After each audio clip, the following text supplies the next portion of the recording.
Good morning, everyone. That's some great photography there that we just saw. So welcome, everyone. Thank you for joining us. My name is Alessandra Galloni. I'm editor-in-chief of Reuters. I'm thrilled to welcome all of you in the room and all of you everywhere. Reuters is our flagship series of live events. We explore issues that are crucial to our understanding of the world. We run this event in New York, in Singapore, in Abu Dhabi, and next year for the first time in London. And this is an opportunity for us to come together, all of us, to look beyond the daily news headlines, which of course we're on top of all the time, and to ask the big questions about our future. And of course, there are many questions to discuss. Wars in Ukraine, in Gaza, Sudan, Democratic Republic of the Congo, mounting tensions in Iran, Taiwan, Venezuela, and dramatic changes to global trade that were triggered by U.S. tariffs. We have shifting geopolitical alliances, political chaos in democracies that were hitherto stable, troubled efforts to combat climate change, and of course, the great unknown of artificial intelligence. There's also the issue of dialogue itself. More and more, even in democratic societies, dialogue has actually devolved into an endless and increasingly bitter shouting match. Many governments are targeting press freedoms in a bid to silence or to undermine that reporting that helps people understand the world around them and that we care deeply about. At Reuters, we are very concerned about the state of press freedoms. That said, we've been around for a long time, and we've been covering difficult and dangerous parts of the world for many years. That includes China and Russia, where we have a significant presence.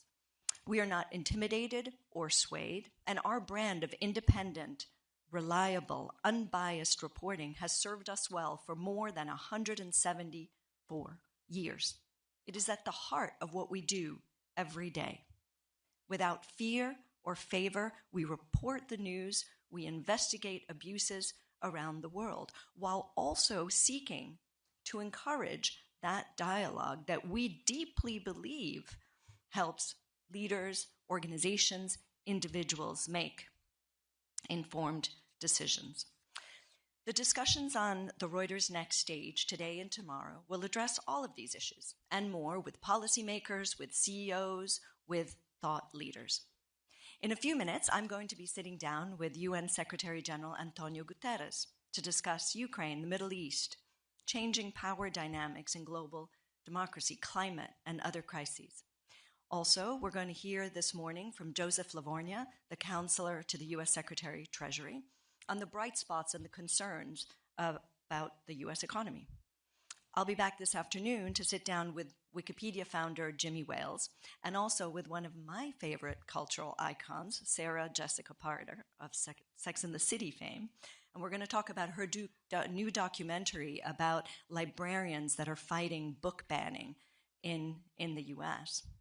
Might throw in a few questions about Sex and the City and dating, fashion. We'll see how it goes. The main stage is also going to feature many other great speakers, including Syrian Central Bank Governor Abdelkader al-Srouhi, prominent media executive Shari Redstone, NBC Universal Studios chairperson Perlena Igbokwe, as well as the CEO of Ferrovial, Ignacio Madridejos, and Estée Lauder CEO Stéphane de la Faverie. We have an amazing lineup of speakers on our finance and market stage today also, and on our tech stage tomorrow.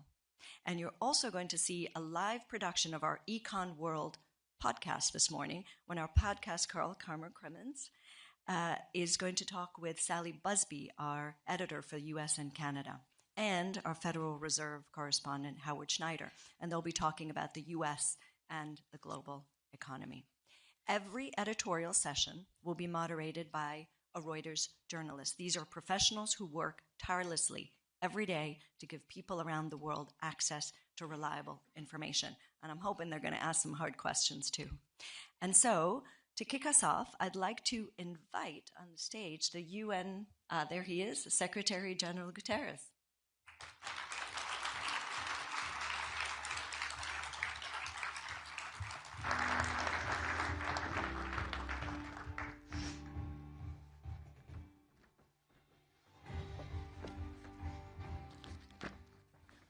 Thank you. Welcome and good morning. Great pleasure to be back. Great pleasure to be back. Well, indeed, it is a back, because, of course, you and I sat here exactly 2 years ago.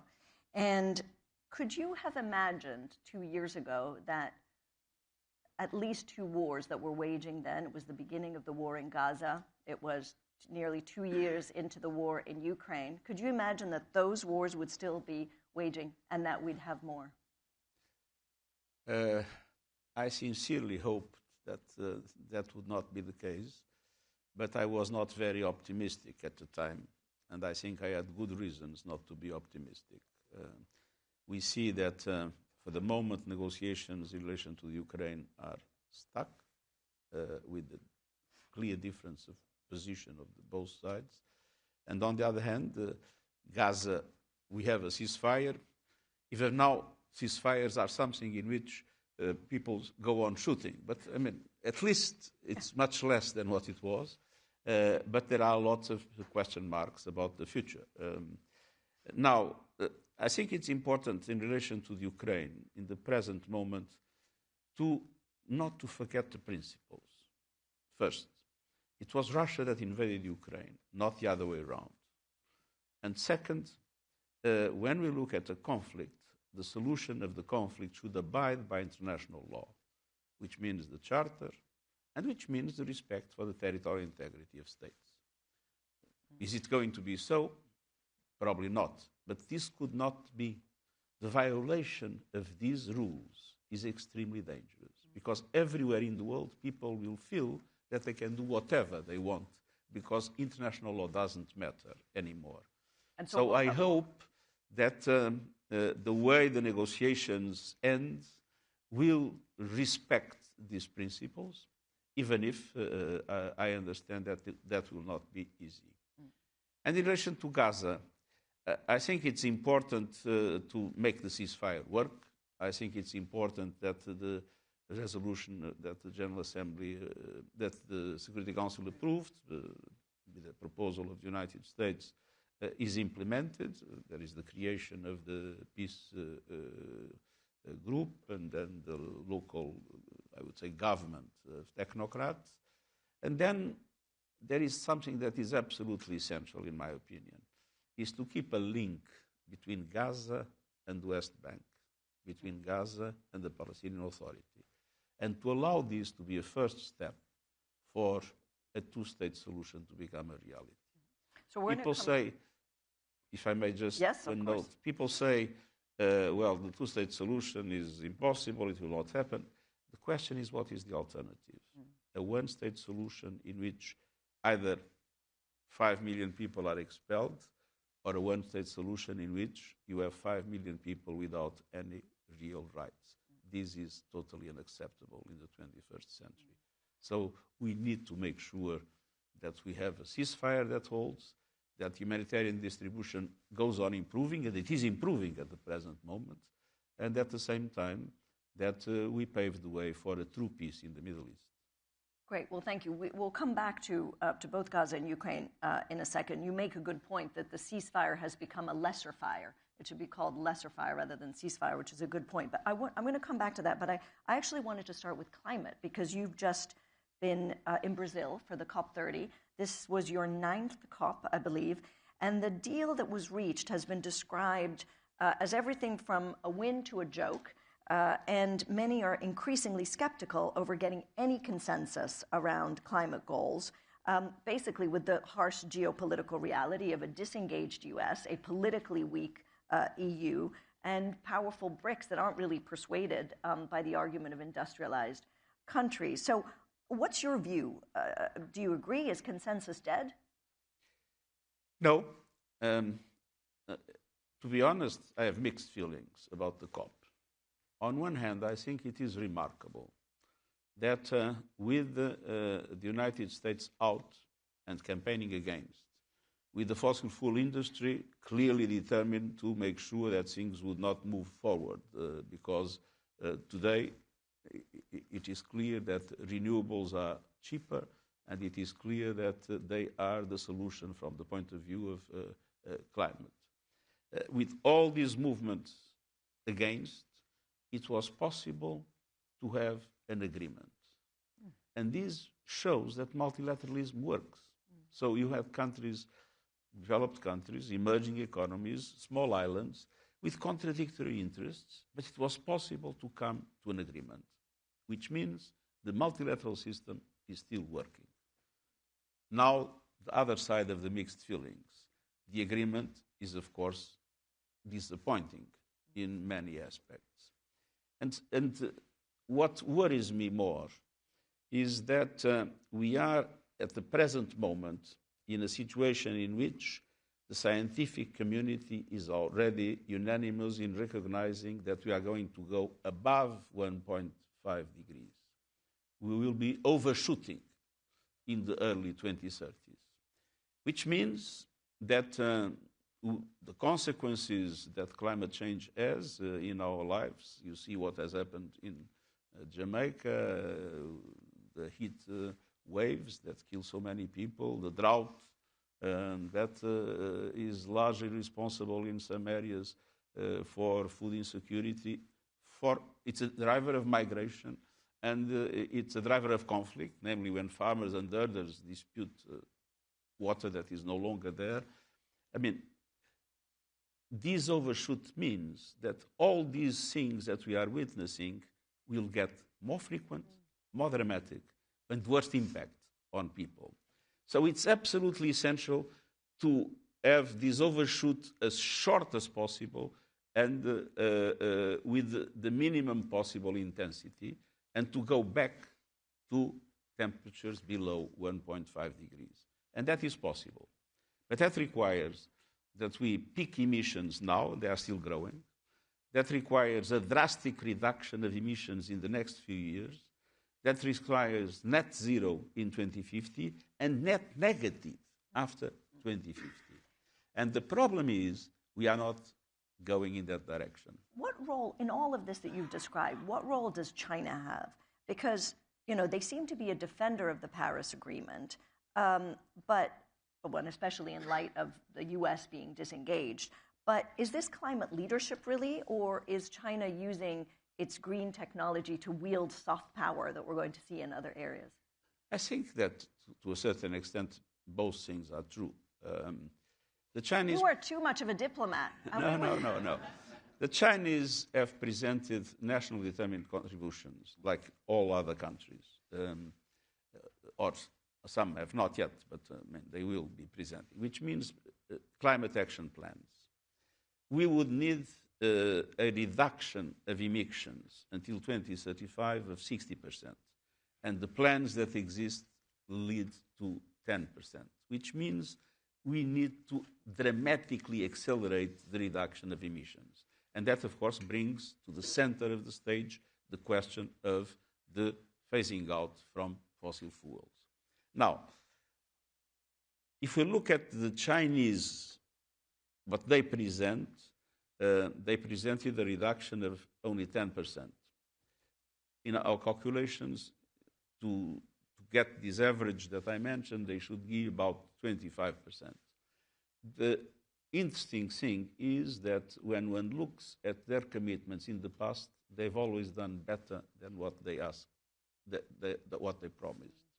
And I've discussed it several times with Xi Jinping. Why don't you tell us what you will be able to do? And he always says... What does he say? He always says, we will never we will never be unable to fulfill our promises. So we need to be conservative in the promises to make sure that we are credible on this. The good news is that looking in the projects that exist, China will do better than this 10%. And so it is clear that an acceleration of reduction of emissions is essential in China from the point of view of the world, because they represent 30% of the emissions today. It is clear that they are moving very fast, and it is also clear that because they have invested massively in this new technology, and let's be honest, in Europe and the United States, this was forgotten, they today have a domination of the global market in this area. And of course, that is something that they use, but the response to that is to do a strong investment, not only in this technology, but in the next generation of technologies, because they started many years ago. And hydrogen, green hydrogen, is probably a very important bet that Western countries should be doing to gain in relation to the next market dispute about energy. If for nothing else, to attempt to surpass China. But let's turn to the U.S. and President Donald Trump. So you're ending your 10 years as UN Secretary General as you began with Donald Trump as president. During your meeting with him in September, during UNGA, the General Assembly, he said that he backs the UN 100%, but he also said that the UN is not living up to its potential. Can you describe your relationship with President Trump? Well, it is a very simple thing. It's a relation based, on one hand, being totally faithful in relation to the principles I defend and the values that the UN represents. And of course, we go on fighting for climate action, fighting for gender equality, fighting for the implementation of the Sustainable Development Goals, fighting for reforms in the Security Council, in international financial institutions. We don't move an inch on the principles that we stand for. But to do that, you don't need to enter into a permanent polemic or confrontation. So our system is be what we are, do not make any concession that puts into question the fidelity of the values we defend, but not to engage in polemics that serve no purpose. So if that's what Donald Trump is doing? That's what you're saying Donald Trump is doing? That's what I said I'm doing. But that he is engaging in the polemics. Well, there is only one way to have a polemic, is if the two parts enter into the polemic.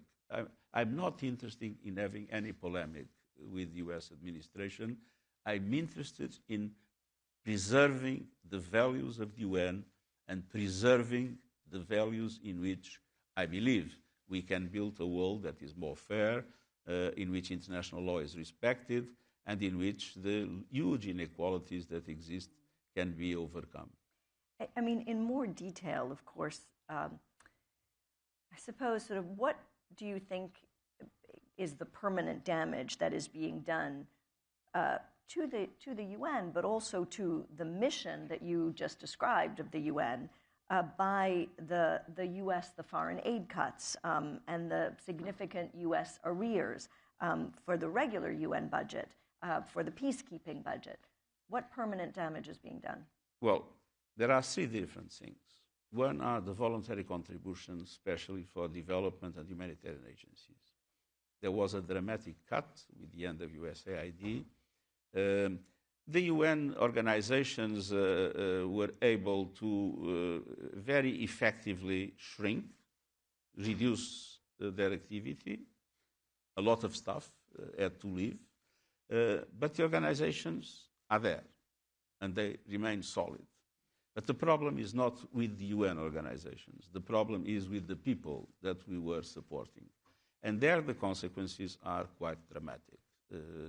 A reduction of the levels of humanitarian aid that is provided, as we are witnessing now, makes many people die, makes many people suffer all kinds of negative impacts in health, in food security, in basic sanitation, and in all other aspects that correspond to the basic services that people need. Is there one that strikes you, on this, because it's an important point, is there one thing that you have seen over the past year that has really struck you as being, as suffering as a result of the cuts? Oh, the reduction of vaccines, for instance. But it's not only the United States. I think it's important to say that many other developed countries are reducing in a significant way their humanitarian support. So we have, as you are aware, an enormous concern with defense, namely in Europe, a lot of increase of military expenditure, and that military expenditure to protect countries should be paid by the countries themselves. That's why tax systems exist. But they are partially being paid by reducing humanitarian aid, which, of course, makes the poor pay for the needs of the rich, which is unfair and morally difficult to justify. But there are other aspects. Peacekeeping is another dimension. In peacekeeping, the United States have provided half of the budget. And we are doing, because we had contingency plans for these different scenarios that were possible, we are doing at the present moment, all over the world, in all our peacekeeping missions, a reduction of 25% of the troops and police present there. Of course, it has a consequence. Protection of civilians will inevitably suffer. In relation to the regular budget, it's not yet clear what will be the position of the United States. Last year, there was a loss of about 400 million. So we have been very careful. We have a total control of our expenditure, and we will come to the end of the year, even without the US contribution, but being able, with cuts that were made, to do our work. At the same time, we are doing a number of very important reforms within the system. Some people say that these reforms were a response to the US presence, to US positions. But the truth is that many of these reforms were prepared. Many of these reforms I wanted to implement, but there was a huge resistance. Resistance of the system, all bureaucracies resist change, and resistance of member states with their differences.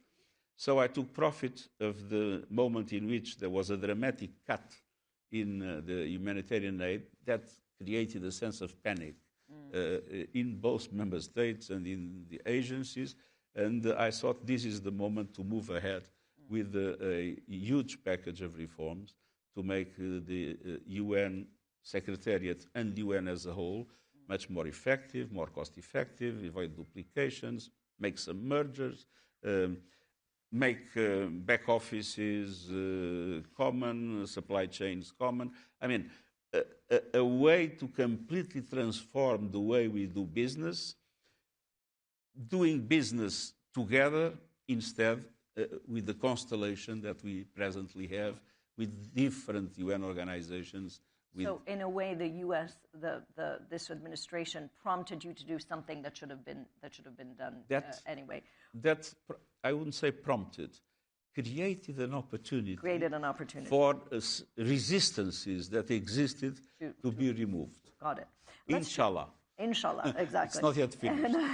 Let's move to Ukraine. We've obviously seen a flurry of talks, of proposals, and counter-proposals.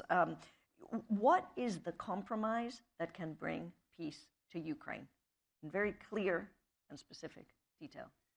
As far as I understand the negotiations that are taking place, the Russian position is the request of recognition not only of the territory that they occupy, but also of the rest of Donbass.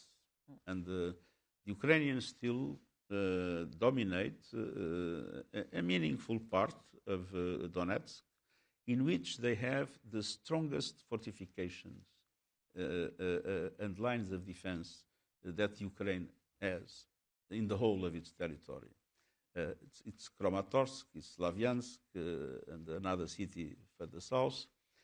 And obviously, the Russians want an agreement in which the Ukrainians give that to Russia.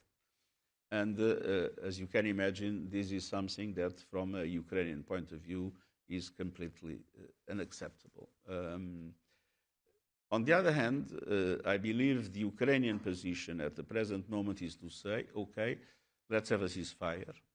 Let's freeze the lines where they are without recognition of the legality of the new situation, and let's negotiate from then on.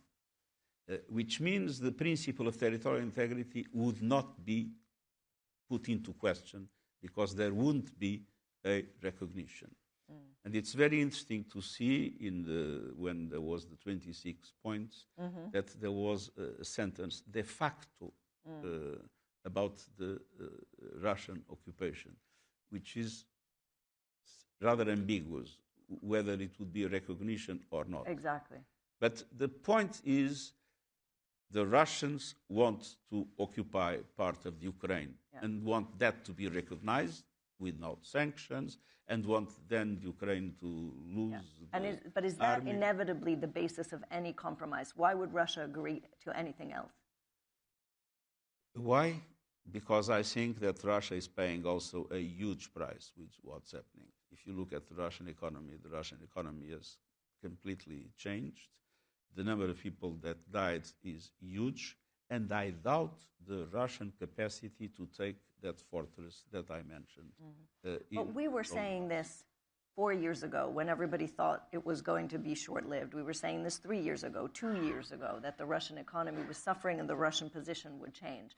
And do you think that the U.S. is now listening or bending even to the Russian demands too easily?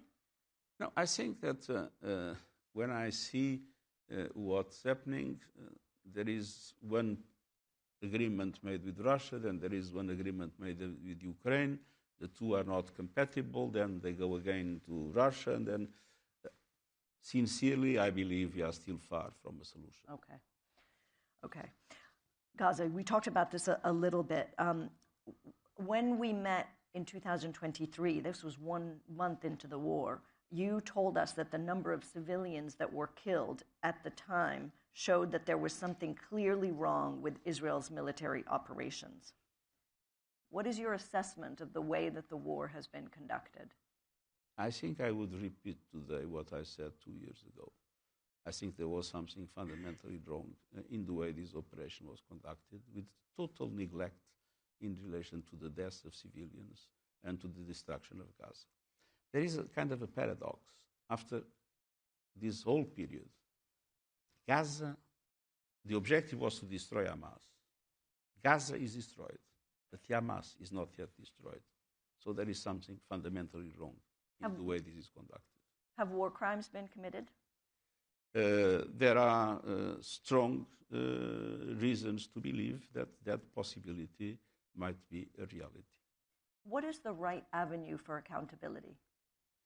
I think the right avenue for accountability is, of course, the use of the international justice system. I mean, you have the ICJ, you have the ICC. Not recognized. Not recognized, it's true. But I do believe that it is important that the world has courts that represent the international community as a whole. The ICJ represents the international community as a whole. There is no doubt about it. The ICC has the difficulties that we all know. But I have confidence in what the ICJ is doing. I think they have been very clear in relation to what has happened in Gaza and in relation to what Israel is supposed to do. Now things have changed. And I have to say, by the way, in relation to our relationship with the United States, I have to say that the United States have been very instrumental in order for obstacles to be removed in relation to humanitarian aid in Gaza. It has considerably improved because of the pressure of the US over Israel, because they have leverage that, of course, we do not. I think it's important also to recognize that there is a serious effort to find a political solution. Now we're entering, the phase 2. Do you think that the U.S. president will hold both Israel and Hamas's feet to the fire to get to actual peace as opposed to this? I sincerely hope so. And there is one thing I can guarantee: in everything that has to do with peace, we are ready to fully cooperate with the United States administration. The relationship between Israel and the UN has become somewhat contentious. Has the U.S. signaled to you what the U.S. thinks a future UN role could look like in Gaza, and as you say, in Gaza, but more widely there? According to the resolution of the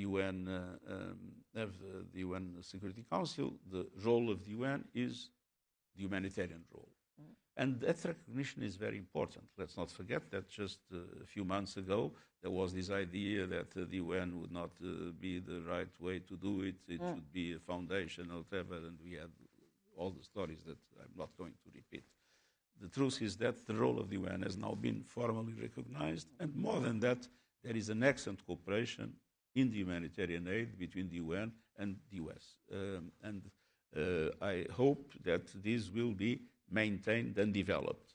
The UN has no role to play at the present moment in the political discussions, but we are ready in all areas that the international community will decide. We are ready to fully cooperate. For us, this is an absolute priority. We are not seeking protagonism, but we are totally available to do whatever is required. Let me switch to Venezuela, which has been in the news. Venezuela has complained to you about the U.S. military action in the Caribbean. A group of independent UN experts has described the U.S. strikes as extrajudicial executions. Do you agree? The UN High Commissioner for Refugees has been clear that international law is not compatible with this kind of strikes. And so my strong appeal is to avoid in the Caribbean a situation of confrontation that could have much more dramatic consequences than the strikes that are happening at the present moment. I have no particular sympathy for the regime in Venezuela and the violations of human rights that were committed, that are well known, but I don't think a military confrontation would be the solution for the problem. I think so. You're in agreement with this should be done through pressure and dialogue. Got it. Let me ask you about Syria. UN Security Council is visiting Syria this week. Your former envoy for Syria hinted at concerns over Syria's trajectory before he stepped down in October. What are the opportunities that Syria's new new leaders have missed in sort of building a transition that was based more on transparency, accountability, and what can the UN do about it? Well, we are actively cooperating with the government in order to try to make the government do what we believe is the right thing, because we need to have a Syria in which all communities feel that they are represented, that they belong. And this must be true for the different groups that until now do not trust the new regime. And obviously the new regime is a complex thing, no? Because it was the group that was in Idlib, with people coming from all parts of the world, that in the past had a trajectory that was not exactly of a group of angels. And I think that we have here the need to combine two things. First, to recognize that a number of things are not happening as they should, namely the capacity to give the Christians, to give the Kurds, to give the Druze confidence in the new regime. Unfortunately, we had the Alawite situation, we had the Druze situations, the Kurdish. So the regime must do much more in order for these communities to feel that they belong, and we need to insist on that. But on the other hand, the solution is not to, be hostile to the new Syria. The solution is to engage, to support them in, namely, the economic development aspects, and I'm glad that the US led the removal of sanctions, to support them on these, but at the same time to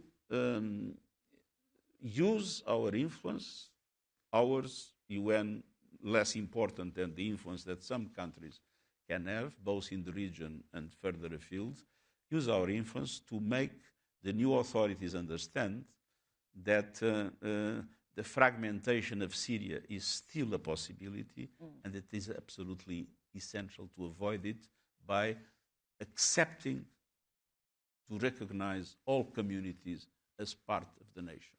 We have to wrap up, but you mentioned UNHCR, and so I cannot not ask you about comments that were made by President Trump yesterday, I believe. This was in regard to Somali immigrants in this country.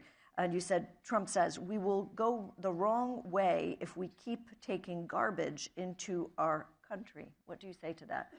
Well, those words stay with who pronounced them. What I think is important is to recognize that countries have the right to manage their borders, but countries have the obligation to respect international law in relation to refugees and to respect the rights of migrant people. Very clear. And then you asked me before what Reuters is doing with AI, and we talked a little bit about it. And so my question to you is, how should artificial intelligence be regulated globally? It's difficult to give you an answer. I can tell you what we have done in the UN. Very pithily, because we have to close. We managed to get consensus, to create, and we are doing it as we speak, an international independent scientific panel on AI, able to report periodically about what's happening, because we don't know what's happening, and to inform all governments of what's happening and what are the problems that exist. Second, we created a mechanism of dialogue of all stakeholders. Now, the problem of regulation is a problem where we have no competence, and we understand that there are different views about regulation of AI. For me, the most important principle is to preserve human agency. We cannot make artificial intelligence act in a way that human agency disappears, that the humans have not the final control, especially about the most potential dramatic impacts of artificial intelligence. For instance, in wars. In wars, exactly. Well, we'll have to invite you back, every year to see where we're proceeding on that. Last question. This is your 10th final year as Secretary General. What is your biggest regret? My biggest regret.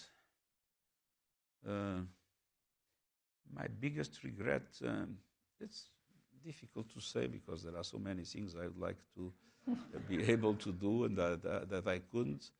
But my biggest regret is to see that there is not a global consensus about the reforms that the international system requires in order to adapt to the new realities of the world. I am a strong supporter of multilateralism. And I believe that there is no way we can solve things better than through multilateral mechanisms. But the institutions we have now, the Security Council, the Bretton Woods institutions, and the others that are the basis of multilateralism need reform. And I would like to have seen a much stronger will of countries, and especially of the most powerful countries, to understand that it is in their interest to adapt the multilateral institutions to the realities of today's world that are very different from 1945. Very different from 1945. On that historical note, then, thank you very much, Secretary General. It's always a pleasure to have you here. Thank you very much. Really insightful conversation. Thank you.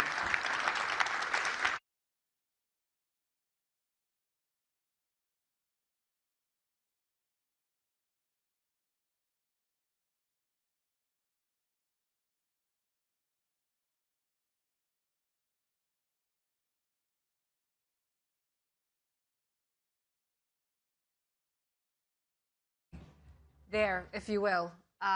Thank you very much, Secretary General Antonio Guterres, with Alessandro Galloni. Now, the finance and market stage is starting now at 9:30, so if you are interested in that, please head over. It's about to begin.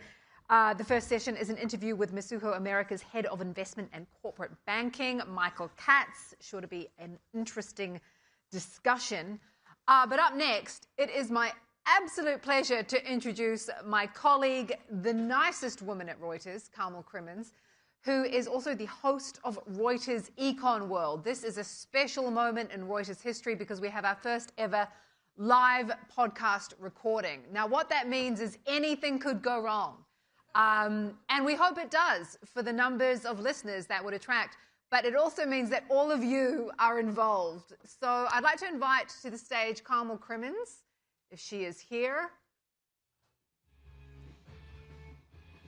No, she's not here. Along with her fabulous guests. Here they are. Can we give them a big round of applause, please? Because you're all on air, as it were. Thank you. No worries. Good morning, everyone. Welcome to the first ever live podcast of Reuters Econ World, our first ever live show. I have been doing this pod for the best part of 2 years from a darkened room in Dublin. So I am loving the change of scene, and I'm loving the topic, navigating Trump's world. It's got to be the topic that fixates every business leader, every political leader around the world. Luckily for you folks, I've got two people on stage with me who know more about this topic than most. We have Sally Busby, who's our US and Canada editor, and Howard Schneider, who's our Federal Reserve correspondent. That means he covers all the toing and froing at the Federal Reserve, and we're expecting quite a bit of toing and froing over the next few months, which we will get into shortly. Before we get into that, a word of warning to the wise. That's all, you guys. I'm going to require some audience participation. You see, every week on the show, we do a quiz. And I thought, why not throw out a few questions to the New York crowd? They're a savvy bunch, but you're going to need to make some noise. So I'm going to make you practice. And I'm sorry, I'm not saying the doors are locked. I'm not saying, you can't run. But I'm going to make you practice with me. So I'm going to ask a question, very simple question. Did you spend more or less this Black Friday versus last year? Okay, so when I say, did you spend more, and you did spend more, you're going to shout more. Okay? Then I'm going to ask, did you spend less? And if that is indeed the case, you're going to shout less. So I really need you to make some noise for all the people who are watching on the live stream, all the people who are going to be listening and watching to this podcast later. And also, I've got 2 teenage kids watching this live stream right now. And if this room stays silent, okay, my parental power base is going to shrink even further, and it's already minute. So please do me a favor. Okay, so here goes. This year, on Black Friday, did you spend more? More. Ooh, U.S. consumers doing okay. Okay. Or did you spend less?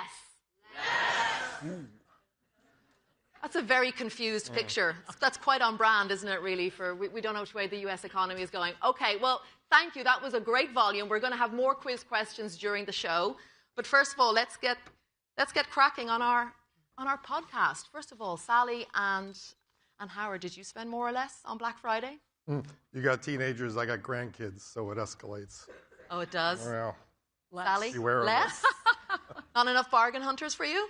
I don't know why I spent less, but I spent less. Okay, well, let's get into the U.S. economy. Okay, so Howard, Yep. Trump obviously swept into power with plans to shake up the U.S. economy, to shake up the global economy. Obviously, one of his signature policies was on trade. What has the actual impact been? Yeah, shaken up, everything. Right. And I had to come on with a cheat sheet because so much is in motion. I mean, we know tariff rates are now averaging about 15%. That's way up from the 2-ish that he inherited, right? This is way beyond what he did in the first term. So the U.S., we know the U.S. is collecting money, $200 billion so far, $40 billion a month or something like that. We don't know if that's going to stick. We know prices are higher. Federal Reserve estimates maybe 0.5 percentage point or so of the current inflation, 0.4 of the current inflation is due to tariffs. We don't know if that's going to be sticky or if it isn't going to be sticky. Right. Maybe it's going to fade away over time. Has manufacturing rebounded? Talk about a manufacturing recession. We lost 50,000 jobs in that sector. Is that due to tariffs? Is that due to slower growth, weaker demand? We're going to see next year the 2026 forecasts that are starting to roll out tend to be for pretty resilient demand, despite the bifurcated consumer. Yes. But an inflation risk as well. So this is restructuring a lot of relationships. Where it's all going to land in terms of reshoring, in terms of jobs, in terms of where prices settle out, I think is just going to take a long, long time to really sort through. The other signature policy, of course, is on immigration, the immigration crackdown. What impact is that having on the labor market? What are we seeing? So you see, kind of episodic reports of shortages in skilled trades. Right. Construction employment's down. Maybe that's related. You can see this very clearly in the chart if you plot the civilian labor force. The foreign-born share of that peaked at almost 20% under Biden. It had been in the mid-15s, going back to the Obama years, and been scaling up, leveling out under Trump, and then scaling up. That's back down to 18%-ish or so, 1.5 million fewer foreign-born workers in the labor force today than when Trump took office. Are they gone? Are they gone underground? This is one of the things people are trying to determine, but they are officially a lot fewer of them. That does have implications for growth in a country that's aging, for sure. But there are fewer foreign-born workers today than there were a few months ago. Sally, Howard obviously referenced inflation there, right? We are seeing the impact of the tariffs on prices. It's a big problem for Trump, isn't it? I think it's a very large challenge for Trump, as it would be for any president, as it obviously was for Biden. I mean, some of these things are just inescapable. I think it's fair to say that Trump is really running into what is probably, in his second term, the first sort of significant challenges that he's faced. There's a combination of things. It's obviously the debate over affordability in the United States, the looming midterms. There's other issues like Epstein that have sort of put him off his game a bit for periods of time. We have a lot of indication that he is going to, really try to aggressively address the inflation or affordability issue. Yesterday he talked about it. He said it wasn't, he said it was a Democratic con. He said that it was not true. It was a fabrication. But I think that he obviously faces, real voter perception, right? And I think there are two things that we see. First of all, last week, they very much sort of internally had turmoil over what to do about the healthcare costs, about whether to extend these ACA healthcare subsidies. Essentially threw up a trial balloon. It was deeply unpopular with parts of the Republican base, and so they sort of pulled that back. But that issue still is out there. And then also we've seen recently where this sort of, dichotomy where they sort of are saying constantly tariffs aren't causing inflation, but then they pulled back some very sort of discrete and specific tariffs on some food issues and food items and things like that, bananas, as a coffee. way to try to mitigate that, right? We also know that Trump is really planning to, I think, aggressively go out and talk to the country and try to make the argument that the economy is going okay and that affordability is not an issue, probably referencing the tax cuts and things next year. Right. I mean, we're obviously talking about, sort of Trump's world, but it's also AI's world as well, isn't it? I mean, is it really is it really AI that's driving the economy at the moment, Howard, right? I mean, you see it in terms of, obviously, the stock market, which helps with consumer sentiment. You see it with business investment. Right. Certainly aspects of it. I mean, there's been this tremendous run-up in capital investment, and business investment has been one of the main contributors to GDP growth this year. But, the mystery, I mean, maybe it's a mystery, maybe it's not to all y'all, I don't know. But the consumption still, rolls along. Right. Everybody's been expecting when are you going to see the consumer weaken, and the retail sales just continue to grow. Is there stress in certain parts of the income distribution? Sure, but modestly so. The last Fed report on financial instability said overall household balance sheets pretty healthy. You hear narrow tales of defaults on subprime car loans and things like that, but nothing systemic and nothing big. So sure, AI, but embedded kind of resilience.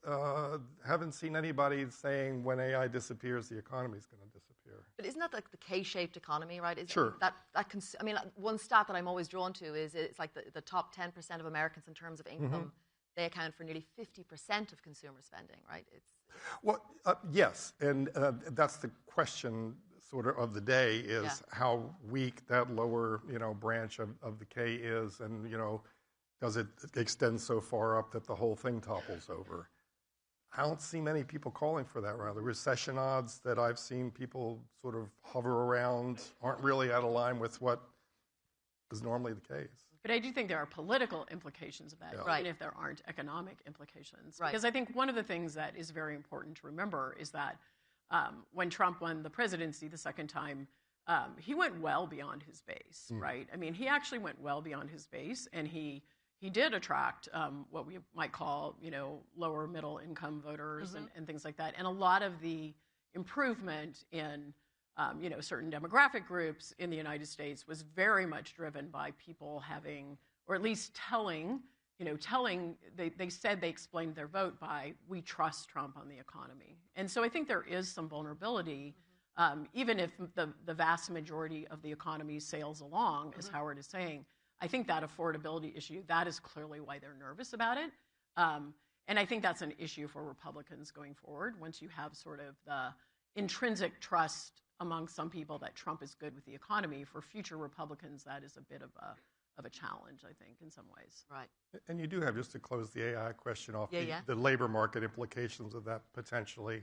Right. Some people think you're starting to see the beginnings of that with the difficulty college graduates are having. Kind of the AI layoffs. All of that, does that start to really accelerate in the next year or two, or is this something that's still, long enough down the road that you can conceivably plan a transition of some sort to that world? Yeah. Quiz time, guys. All right, I think we all remember where we were back in April when Trump announced his Liberation Day tariffs. And there was obviously some surprising announcements that day, one of which was a 10% tariff on a frozen island in the Antarctic, largely inhabited by penguins. Can any of you guys remember the name of those islands? Was it either the McDonald Islands or the Mackenzie Islands? Okay, so if you think it's McDonald, shout McDonald now. Was it McDonald? Oh, was it Mackenzie? Are you guys on ChatGPT? Are you? I mean, very well done. Right? This is a clever crowd. Okay, all right. Well, let's leave aside the penguins. They did pretty good. They only got a 10% tariff. Other grouping that probably are doing pretty well right now, Sally, is the big business, right? I mean, they seem to know, or many of them seem to know how to navigate Trump's world, right? They make the big investments, they flatter, they put the donation down for the ballroom. But there is a risk with that, isn't there? Because we're also seeing a much more interventionist approach by Trump in terms of big business, right? We've seen the stake in Intel, the golden share. Right. This is one of the most fascinating things of the Trump administration is just this, everything is Trump is really a deal maker. He's a deal maker when he's dealing with individual foreign countries. He's really dealing. This is an obvious thing to say, but he's also doing that with individual companies, right? And I think the volatility level for companies because of that is extremely high. We hear that a lot when you're talking to people. Obviously, they're trying to navigate, do we keep our heads down? Do we try to aggressively go in there and cut a deal? Will he notice us? Will he notice our industry? And Trump, obviously, I mean, one of the things about this administration is they have just taken on a lot. They are always constantly juggling 9 or 10 balls on any given week. And I think that there is a lot of, this week we're paying attention to chips. The next week we're paying attention to finance. The next week we're paying attention to agriculture. Then we pop back to this. And so I think even though a lot of companies have figured this out, I also think that there's a lot of people in the country who are like, we didn't have to worry about this as much in the past, and now we have to have sort of a strategy to either try to really be talking with the administration or keeping our heads down. Right. And just that uncertainty about when do we pop into the attention frame of this administration, you hear a lot about that just being something that people really have to pay attention to. Right. It's kind of changed the nature of lobbying in D.C. Oh, it has incredibly changed the nature of lobbying in Washington. I mean, there's so many people who have, long-standing lobbying or industry-wide lobbying standards. And at the beginning of this year, you could just see them sort of trying to figure out, like, what do we do? How do we, I mean, obvious things like, do we have people, does anyone we know anyone in Trump's inner circle? Right. And who's making the decisions in Trump's inner circle on this particular issue, right? But I think it's also been, a lot of it is much more Trump deals person to person. And so you might, your CEO might need to now be your primary lobbyist, where maybe in the past that wasn't needed. I think the energy level of this administration is something, and that emanates directly from Trump, is something that is just extraordinary and somewhat historic, I would say, in some ways. No, just I want to like. Can I ask a question? Go for it, Howard. It's a live podcast. You can do whatever you want. Okay. So there goes my mic. So EV tax credits, right? That's steering capital as well, right? Okay. So is this different from that? And is the level of, I guess, energy being spent having to get at this guy, right? Distortive, a problem in the long run. I mean, for companies or for like the country? Both. I mean, I think it is. It's a great question. I think there are a lot of people who like the idea that the president is hands-on and is really, really trying to solve problems. I mean, he is talking directly to, world leaders. He is trying to, and I think there's an attraction to that to people. I think the downsides of that are that one of the reasons that we sort of have systems of, inside the government, there's an interagency process. The National Security Council brings all the best minds together, and they come up with 3 options for the president, and you can sort of assume that there's, the best ideas have risen. That process no longer exists in the U.S. government, right? And you can see that in a situation like Russia-Ukraine, where when Witkoff and Kushner are talking to Russia, the conversation is here. And when Rubio is talking to Russia, the conversation is here. And I just think that the volatility between where the actual, where it lands is the risk in that is immense. Let's put it that way. And I think every individual company faces essentially that same sort of, how does the administration make decisions? How does the administration make decisions? How does the President of the United States make decisions? I think there is much more uncertainty about that now. Even if you think that Biden was not very well involved, you sort of knew who in his administration was probably making the decisions. And I just think the volatility factor with this administration is, I'm not saying it's unprecedented. I think it is quite unique in the last several decades in the country. Right. So some people like that hands-on approach. Does the Fed, Howard, certainly get hands-on there? Yeah, I got to give a big no on that one. I think this has been, there have been times when the economics going on inside the Fed have been, more interesting. Certainly the COVID program, standing up things at a moment's notice to fix the crisis, or back during the, the Bernanke years. But in terms of the sort of politics, the institutional threat, what's going to happen, down to the point of, is the White House going to make a play to start firing Reserve Bank presidents? No sign of that yet, but certainly within the kind of possibility. So in terms of the politics and the institutional issues like that, yeah, pretty interesting. It's like Succession with Excel spreadsheets, right? Well, and not, and there aren't as many potential successors, but thank goodness. Let's talk about the successors, because obviously Kevin Hassett is considered to be the guy. Right. Maybe we'll get an announcement on it, I don't know, in the new year. If he is the guy, what does that mean for rates? What does that mean for markets? Sure. The working assumption is that the Trump chair will bias, the curve lower, right? Right. The question is how far and how fast. And got to keep in mind, this is 12 people voting, right. 19 people sitting around the table. You have to get a consensus. There may be some leeway. There may be some grace given to a new chair to make those first couple of rate calls. But at some point, if the policy gets too far out of line with economy, inflation, prices, et cetera, there's going to be a market reaction. And as we all know, when things start to react, they can escalate and move really quickly. So I think you still have, there's been no sign of market discipline yet around this decision. But I think the world seems to be saying, let's wait. If there's a policy mistake, that's when the reaction comes. So I think there are limits. So what you're saying effectively is the markets will put manners on you when you're in the Fed, right? He keeps you. The Fed chair does not have carte blanche to go in and, right. and declare the zero lower bound when there isn't a crisis. Right. But we are staring into the prospect of a divided Fed, though, right? Which we haven't had in a long time. I mean, that's going to create volatility, right? That's volatile. That's the discipline itself. There is nothing to say that the 5 Reserve Bank presidents, including the vice chair, who is the president of the New York Fed, can't say, you know what, this is the wrong. It's happened before. It happened under Volcker. A group of them pushed back and, basically overturned the chair's wishes in a meeting.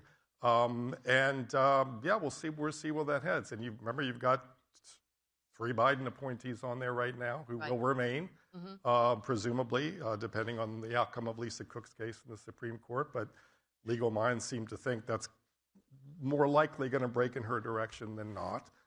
So are they going to go along with, overly aggressive cutting program? I don't think so.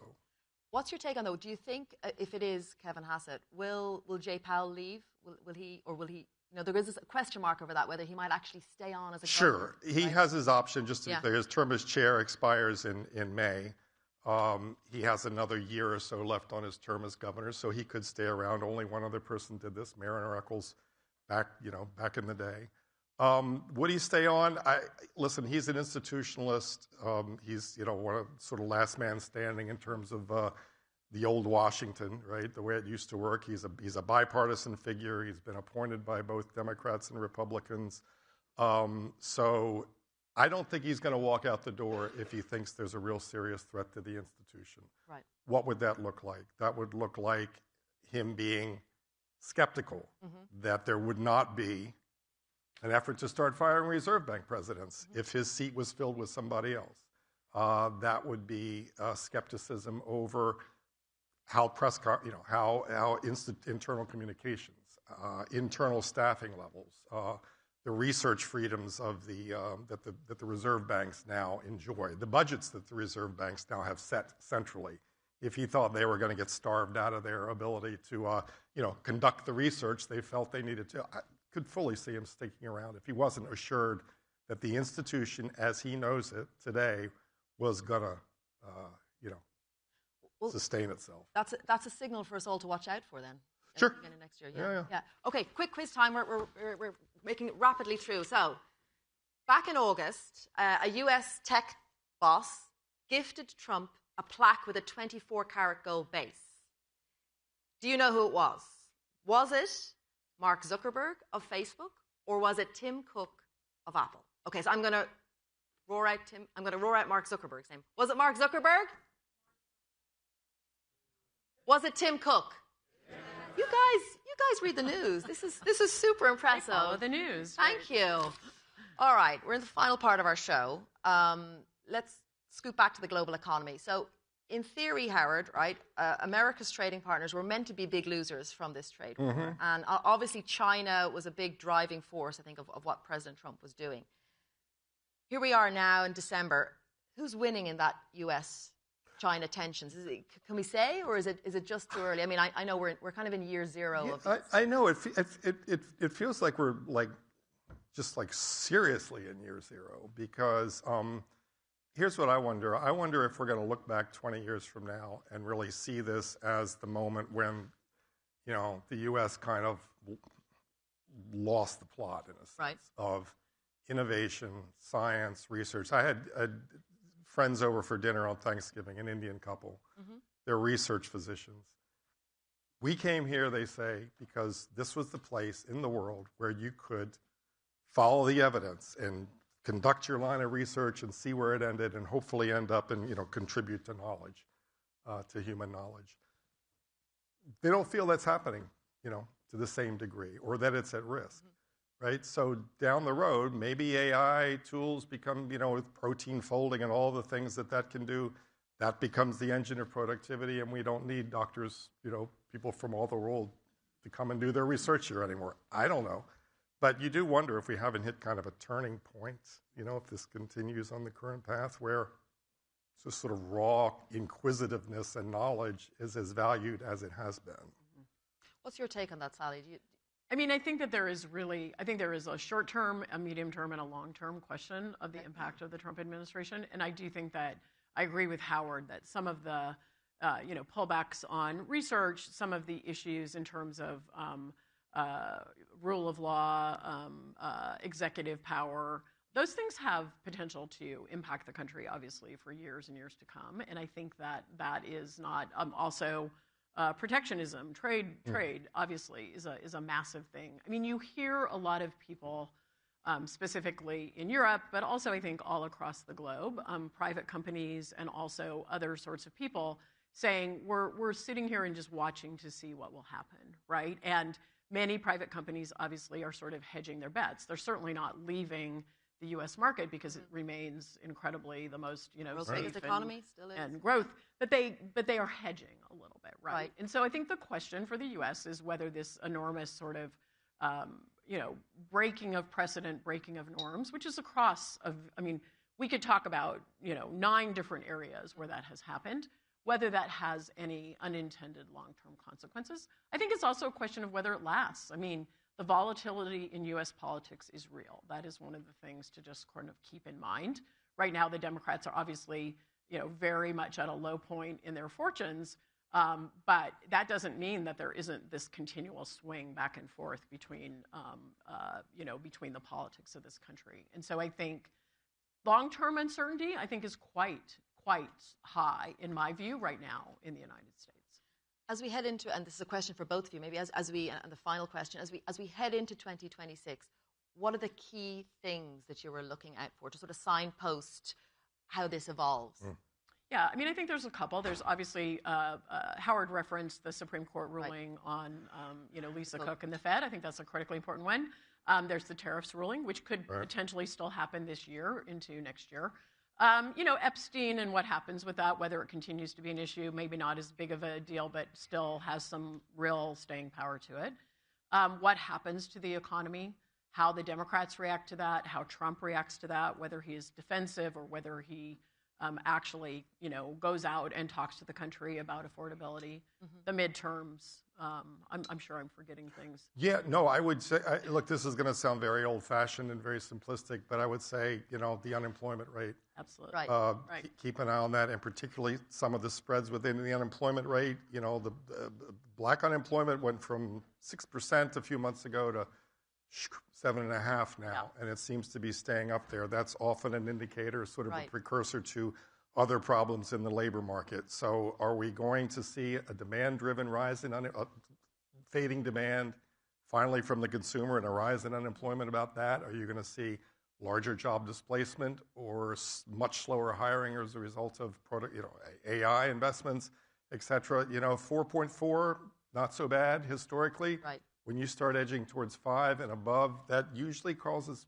starts to be a problem for whoever's in office. So I would say just one other thing, which is the president right now is spending an enormous amount of time on actually foreign entanglements, right? And his base wants him to pay attention to the United States of America. And I think that balance is really, really interesting for the future of his presidency. I think, and it's been surprising to me, this is one of the things that has really surprised me about this administration, is how much time he has spent on, we know he wants to end wars, and that's obviously really wants a good the Nobel thing. Peace Prize. Right. You got to work for it. But I mean, I do think that the aggressiveness toward Latin America has taken a lot of people by surprise. And, presidents, one of the big risks for presidencies is whether they become distracted from the core things that they need to do. And I think that is one of the risks for this presidency. I think he has a lot of people urging him not to become distracted. Right. And so there might be some course correction there, but I think him becoming distracted is a potential risk that I would just watch for next year. Sally, Howard, thank you so much. Audience, thank you so much. You have been wonderful. Let's take the show on the road. Thank you. Thanks. All right, you can move. Thank you very much.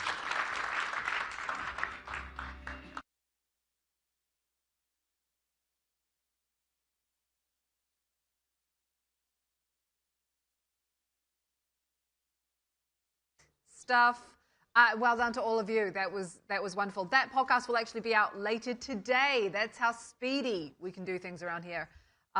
So you can hear yourselves in the background if you listen to Reuters Econ World. I now want to let you know that we have a workshop coming up at 11 on a topic that is already changing the way we work, agentic AI.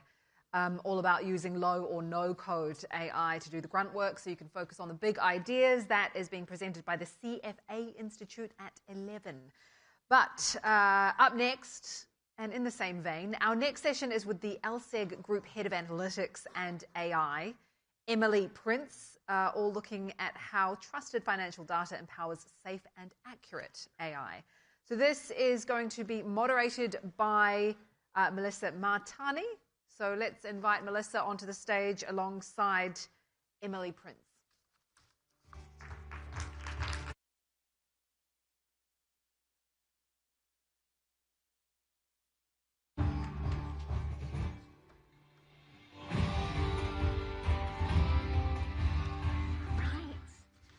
Good morning, everyone.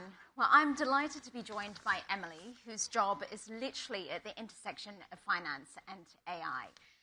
Emily, LSEG provides over 200 billion daily data updates, and essentially it's your job to make sure that this data is AI ready. What does this actually mean? What is AI ready data? How is it different to the traditional market feeds? So it's a hugely, hugely important question. So we often think about AI, and sometimes we think about the words like trust come up quite quickly in terms of, but to what extent can you really have confidence in AI? For me, and certainly the role that I play and LSEG plays, a lot of that is to do with making sure that our customers can access what we would regard as trusted data. And there's a few tenets of what we regard as trusted. Firstly, we have to make sure that we can really understand what the origination of that data is and attest to the quality of it. Quality absolutely is a hallmark of that trust. The second thing is there's actually a really interesting science around how you present data together in a way that actually brings broader context into the question that someone was asking as part of something like a chat experience. And we'll talk about things like semantics and ontology and those type of things in that context. But what it gives is the ability for you to ask multi-layered questions and still retain the robustness and quality of that answer. Alongside that also sits things like citations, which I mentioned a part of that quality piece.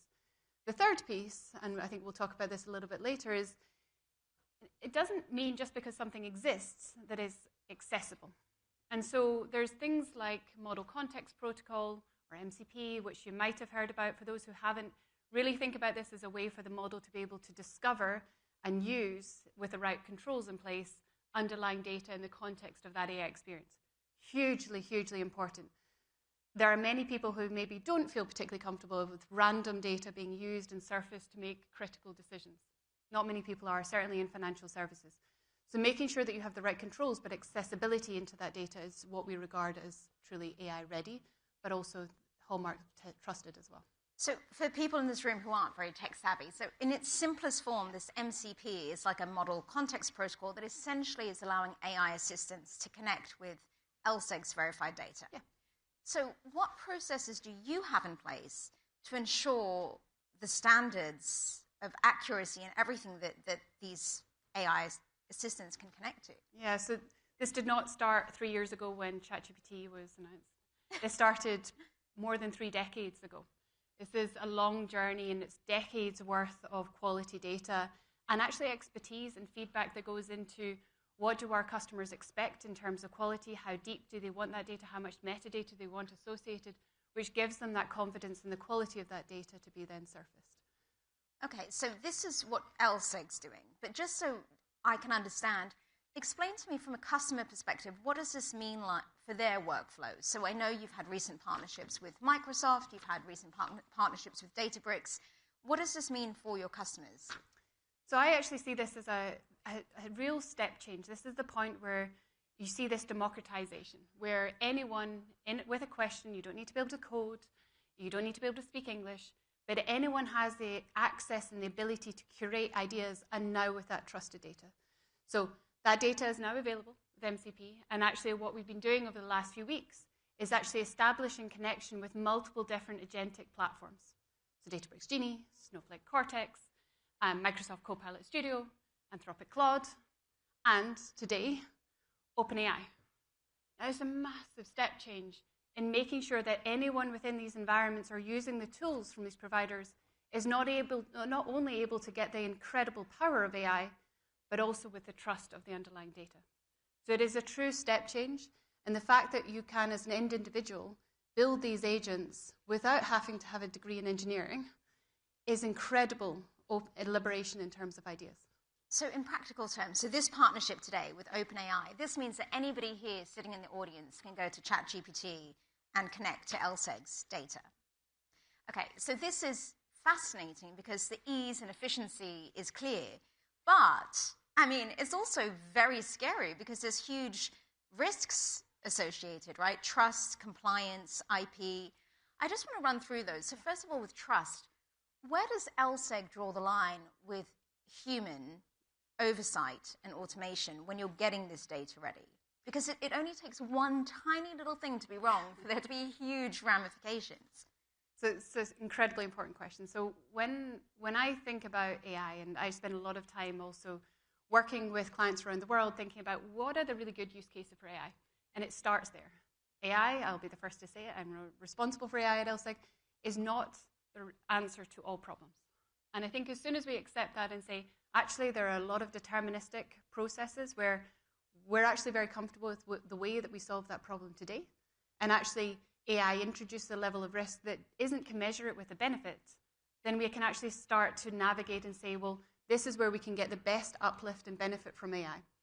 Now, there are many good kind of examples across the industry in terms of where people are really effectively getting the benefit of AI, but they're also protecting the way that they solve for some of those deterministic processes that they need to be able to fully repeat and explain. And I see this more and more becoming a pattern across the industry. Now, alongside that clear understanding in terms of where to apply AI, which problem to solve, to put it differently, it also comes with two other things. One is LSEG has spent a lot of time on what we call RAY, or Responsible AI Principles. And this really looks at how do we put those underlying safeguards in place. And it's not necessarily completely reinventing the wheel, because we already had a lot of pre-existing standards from an industry standpoint which we were able to evolve, and other elements that are new and really recognize some of the nuances of AI itself. The third thing that we're very focused on is how do we make sure that our end users have the right training? So as an end user, how do you really understand how to interact with AI, what to expect from it, how to challenge it, and how to critique it? And this is where the education has to go hand in hand. We can think about enablement, but it has to be hand in hand with that level of education and understanding on how to apply it as well. So, again, this sounds amazing, but from a compliance point of view, if one of your clients, customers, or somebody in this room is using OpenAI to access your data and making a financial decision off the back of it, if something goes wrong, is that person to blame? Is OpenAI to blame? Or is it fundamentally you with the data set that you're providing? So another great question. So there's a little bit of nuance to this, and this actually speaks very much to what problem someone is actually trying to solve for. So there are what you'll call closed experiences, where actually it's a complete experience that someone is providing, and then there's other instances where a customer is going to be orchestrating. And we will connect our data directly into those experiences. Now, that isn't actually, you can strip away AI at this point and say that's actually how the industry has always worked. And that's true. So that perception in terms of control has always been a decision that the industry and industries have made in terms of what problem they're solving, how much control, proprietary control they want in that stack, and how they want to build. Then we can layer in AI and say the only thing that really changed there was arguably that it's so new. We're learning how it works, and we need to put in the safeguards in terms of the operation and controls that go with it. What I've personally been so impressed with so many of the clients that I've been working with is they've been so swift in terms of establishing that governance framework, really understanding which parts of their business they're comfortable using AI, which parts they're frankly not yet, which data sets they're comfortable using, which they're not, and actually things like the work we're doing at LSEG around making our data available with those governance standards actually gives them much more confidence in being able to safely use AI. So it's a balance, it's an evolution, it's a training. I think there's many kind of cycles to go in terms of people really understanding how to play it. And what I see at the moment is, frankly, a lot of people that are putting AI into existing workflows rather than actually recognizing that they could have re-established how the workflow worked in the first place.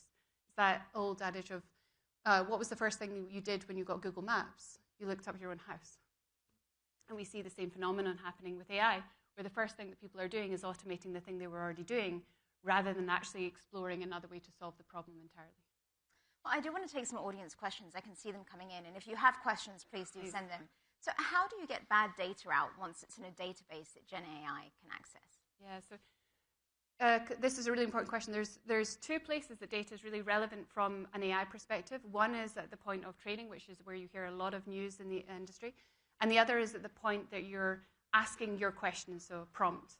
Those are two different places that we're using data. Now, in the first instance, that training is where you'll hear a lot of what the foundational model providers talking about their training data sets. LSEG does not do that training, and the data is not used in that context.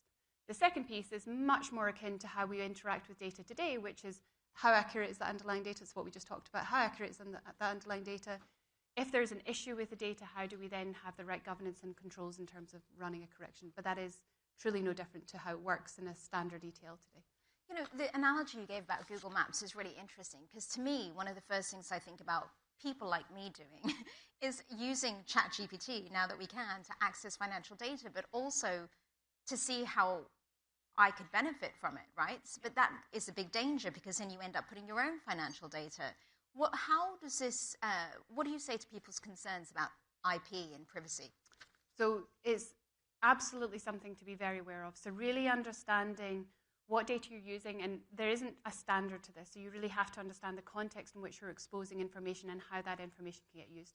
One thing I will say is the whole community has become much more sensitive, much more supportive in terms of the protection around IP, but you still really have to understand the context and the tools that you're using, and then how that data is going to be protected.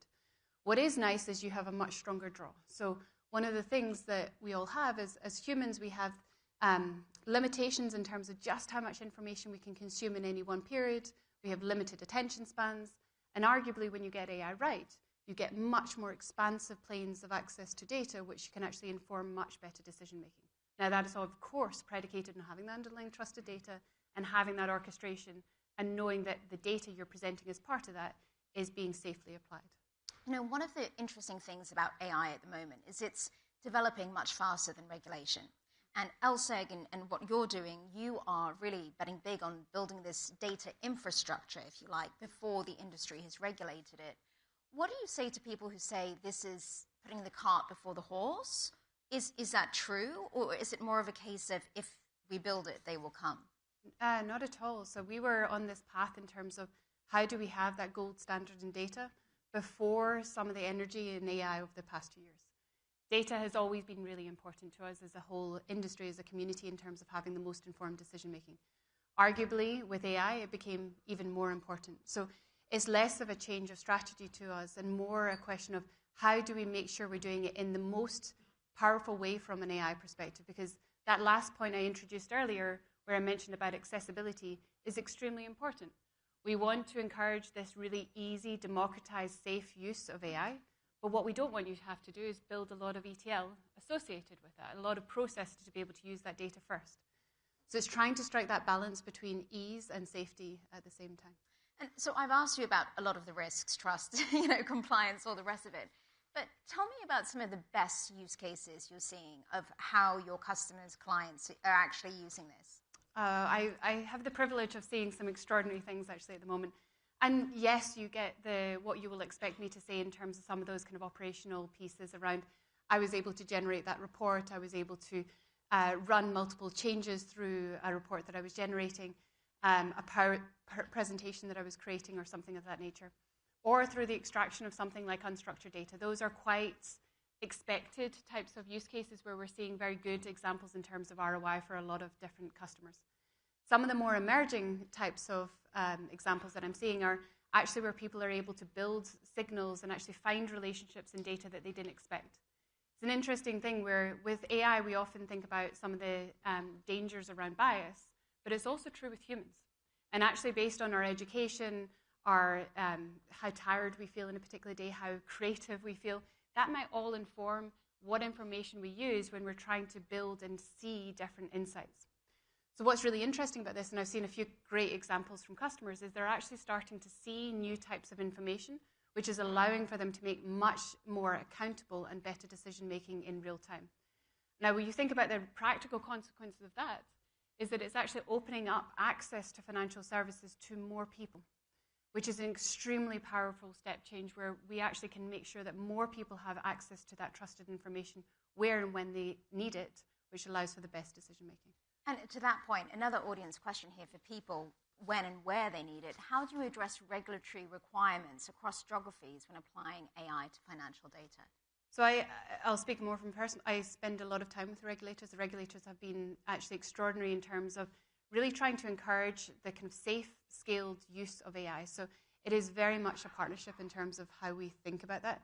One of the things that I think about, and I serve a lot of global customers and I work with global policymakers, is how do we think about making sure we've got the right sensitivities from a global perspective across different countries, the right openness as well in terms of use of different types of foundational models as part of these stacks, but then also the right accountability for end users. So I see it in multiple layers, geography, one, but I actually see another layer in terms of the types of roles that we have in any given organization.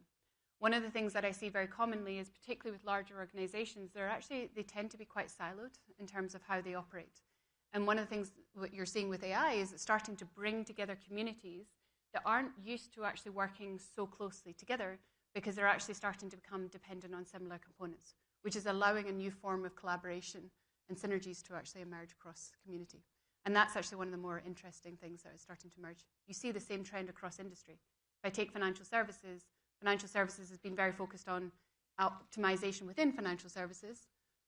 Arguably now, we're actually starting to see a lot of very interesting innovations that we can learn from other fields, like science, that are actually very relevant into the likes of financial services and beyond. And we have never really explored that in the same magnitude that's happening today. Final question for you. Sure. What is on LSEG's agenda for next year? What are you hoping that we'll be sitting here talking about at Reuters Next 2026? So my goal for this group is that we have truly fulfilled that ambition, first of all, making sure we've got trusted data in your hands.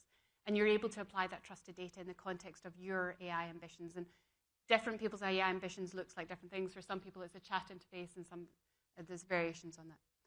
The thing that I'm really hoping we've really solved for is we've got that fantastic framework around scaled use of agents in a way that actually people can safely adopt and use to be able to do task execution alongside individuals. And I think that can actually be extraordinarily powerful in terms of scaling knowledge and actually access to information for global society, I'd say. Well, it's going to be really interesting to see how this plays out in the next year. It'll be a busy year. Definitely. Well, thank you very much, Emily. I know that there were some questions that we didn't get to, but Emily will be around. So find her in the break, and I'm sure she can answer all of them. Thank you very much. Thank you so much.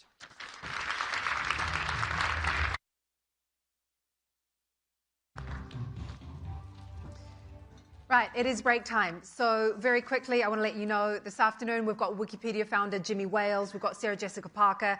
The Future of News sessions start at 11 at Crossroads Hub 1, and we will be back here at 11 a.m. to kick off. Again, enjoy your coffee. See you then. Bye-bye.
counselor to the US Treasury Secretary. And the conversation will be moderated by Reuters White House correspondent Andrea Shalal. And this is a session hosted by a Reuters journalist under the Reuters trust principles. As we went through before, that means no question is off the table. Let's give them a round of applause.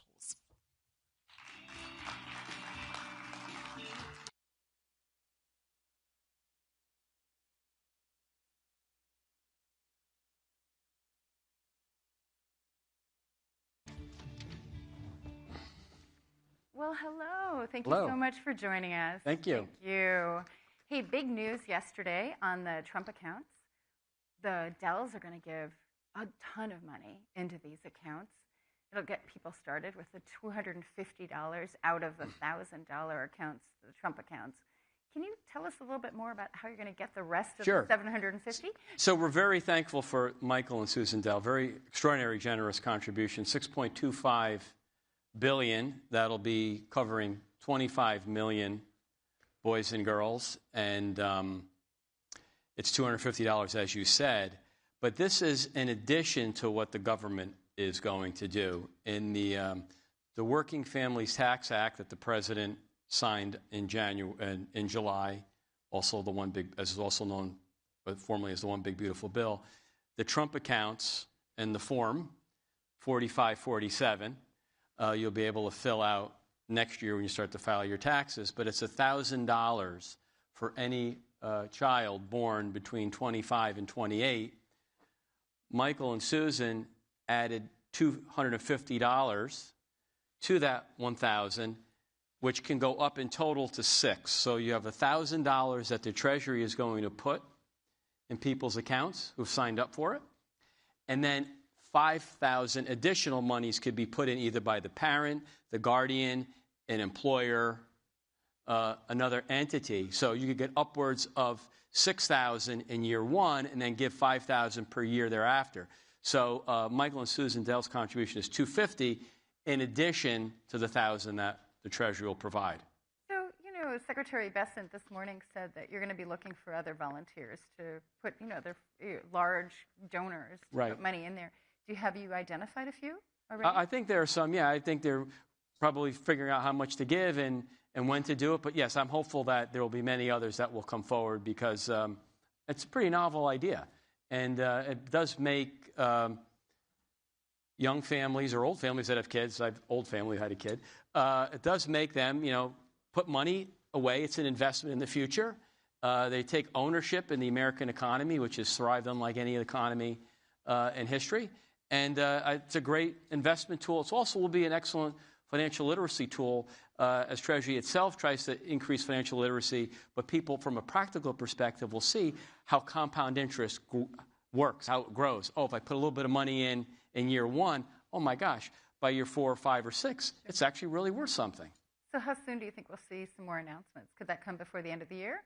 I would now hope that so. the Dells have paved the way? Yeah, I don't want the old economist adage, don't give a date or a number. So I can't give a date or a number, but I'd be pretty confident there are going to be others that are going to contribute. And again, this is in addition to the Trump accounts, which, as I said, are $1,000. So anything anybody else contributes above the Dells' generous contribution is extra. Okay. So if you're not going to give it dates or numbers, and I'm sure the president will be calling people and say, listen, you said you're going to give, you better give. So exactly. I think it's going to happen. Oh, well, that's great. So the holiday season is in full swing. As you know, we're here in New York, big epicenter of shopping. And shoppers spent $44.2 billion over the Thanksgiving weekend, and including Cyber Monday. That's up from last year, not up as much from 23 to 24. But President Trump's approval ratings are lower than they've ever been. And they're like the second lowest in history, mostly because Americans are really worried about the economy and inflation. So can you help us square these two, things? I'm generally not a huge fan of the polling.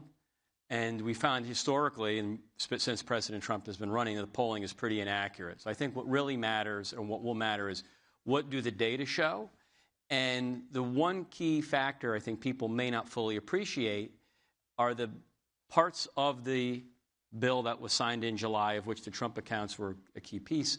There's other growth labor additive parts to it. So what do I mean by that?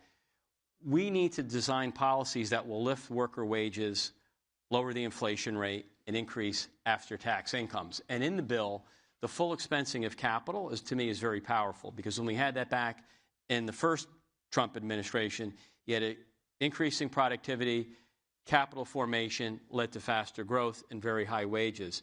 In the bill that was just signed, it's now permanent. That's really positive. We're already starting to see the CapEx cycle turn up. And as Treasury Secretary has mentioned, you look historically, when CapEx turns up, hiring always follows. This time will be no different. We'll start to see that next year. The second piece, and even more important, and the rules are almost out, they will be out by the end of the year, is the full expensing to build a factory. That's not a data center. That's a factory. That's a factory that's going to employ Americans, be built by Americans, and the factory sector pays higher than average wage rates.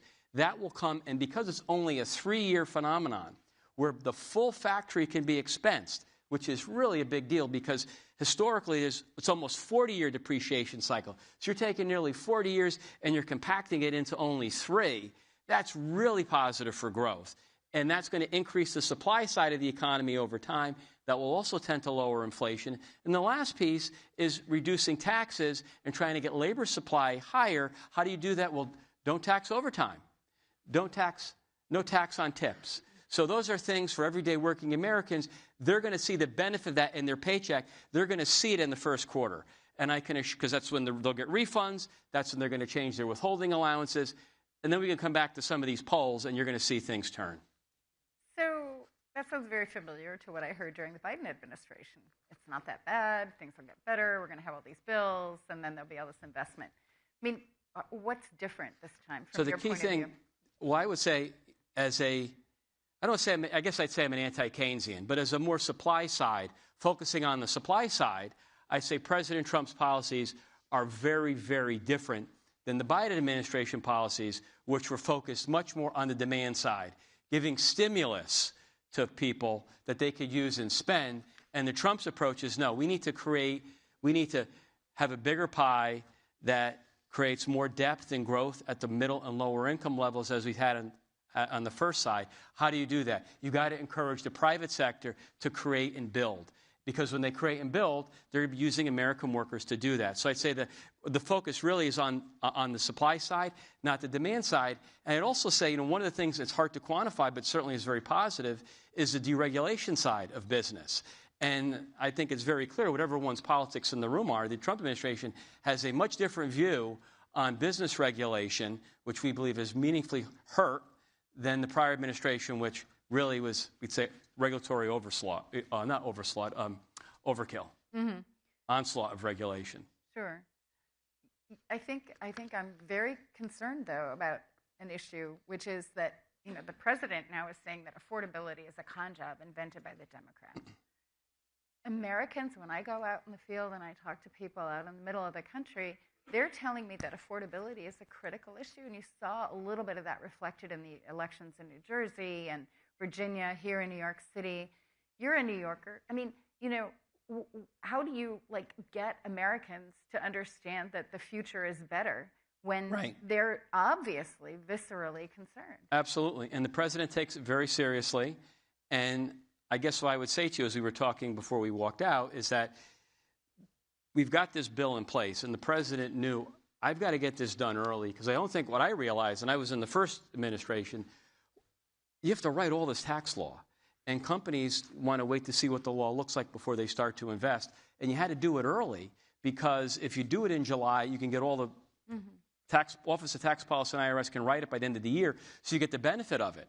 So if I'm correct, and I'm confident that I am, as a professional private sector forecaster, I'd have to make bets, and I'd be predicting 3% growth next year with low and falling inflation, in part because of lower rents, lower energy costs, especially for gas and things of that sort, that we're going to have a boom. So let's talk a year and see what happens. So we're going to get there. It just might take us a little bit longer. The president has a couple of ideas. He's floated the idea of a 50-year mortgage. Is that officially off the table? I don't know if it's officially off the table. That was an FHFA. I'm old. I used to know it was OFAO. When when it was called a fail. But anyway, I can't say it's officially off the table. I think the president just really was going to look everywhere he possibly can as tools to raise affordability, to raise living standards. The 50-year mortgage, I don't, they're good, I don't want to say much more on it, but what I can say is that interest rates are high. This is why the president, in his unique way, has been very critical of the Fed. From an academic, intellectual perspective, I think he's exactly right. Monetary policy has been too tight. There are sectors of the economy that have suffered because rates are high.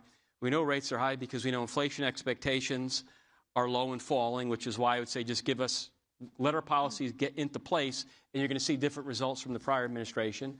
The yield curve is very flat.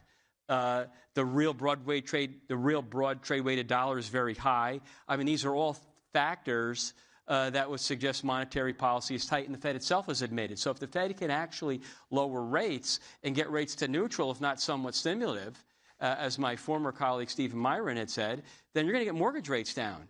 And mortgage rates fall, you're going to help lift affordability. We won't need a 50-year mortgage if the Fed was lowering its rates, which I think it will, but it's been, I think, very slow and uneven on that score. So another idea that he's raised is giving Americans a $2,000 rebate. That would require congressional approval. That would require congressional approval, and I think the president really wants to try to help the working class. So for that to happen, you need congressional approval, and I'm not sure where that sits at the moment. Depending on who you talk to in the Congress, there would be a reconciliation bill, there won't. We'll see what happens, but I think as the year unfolds, as the year concludes and we go into 2026, I don't necessarily think we'll need that if the growth backdrop is as strong and robust as I believe it will be.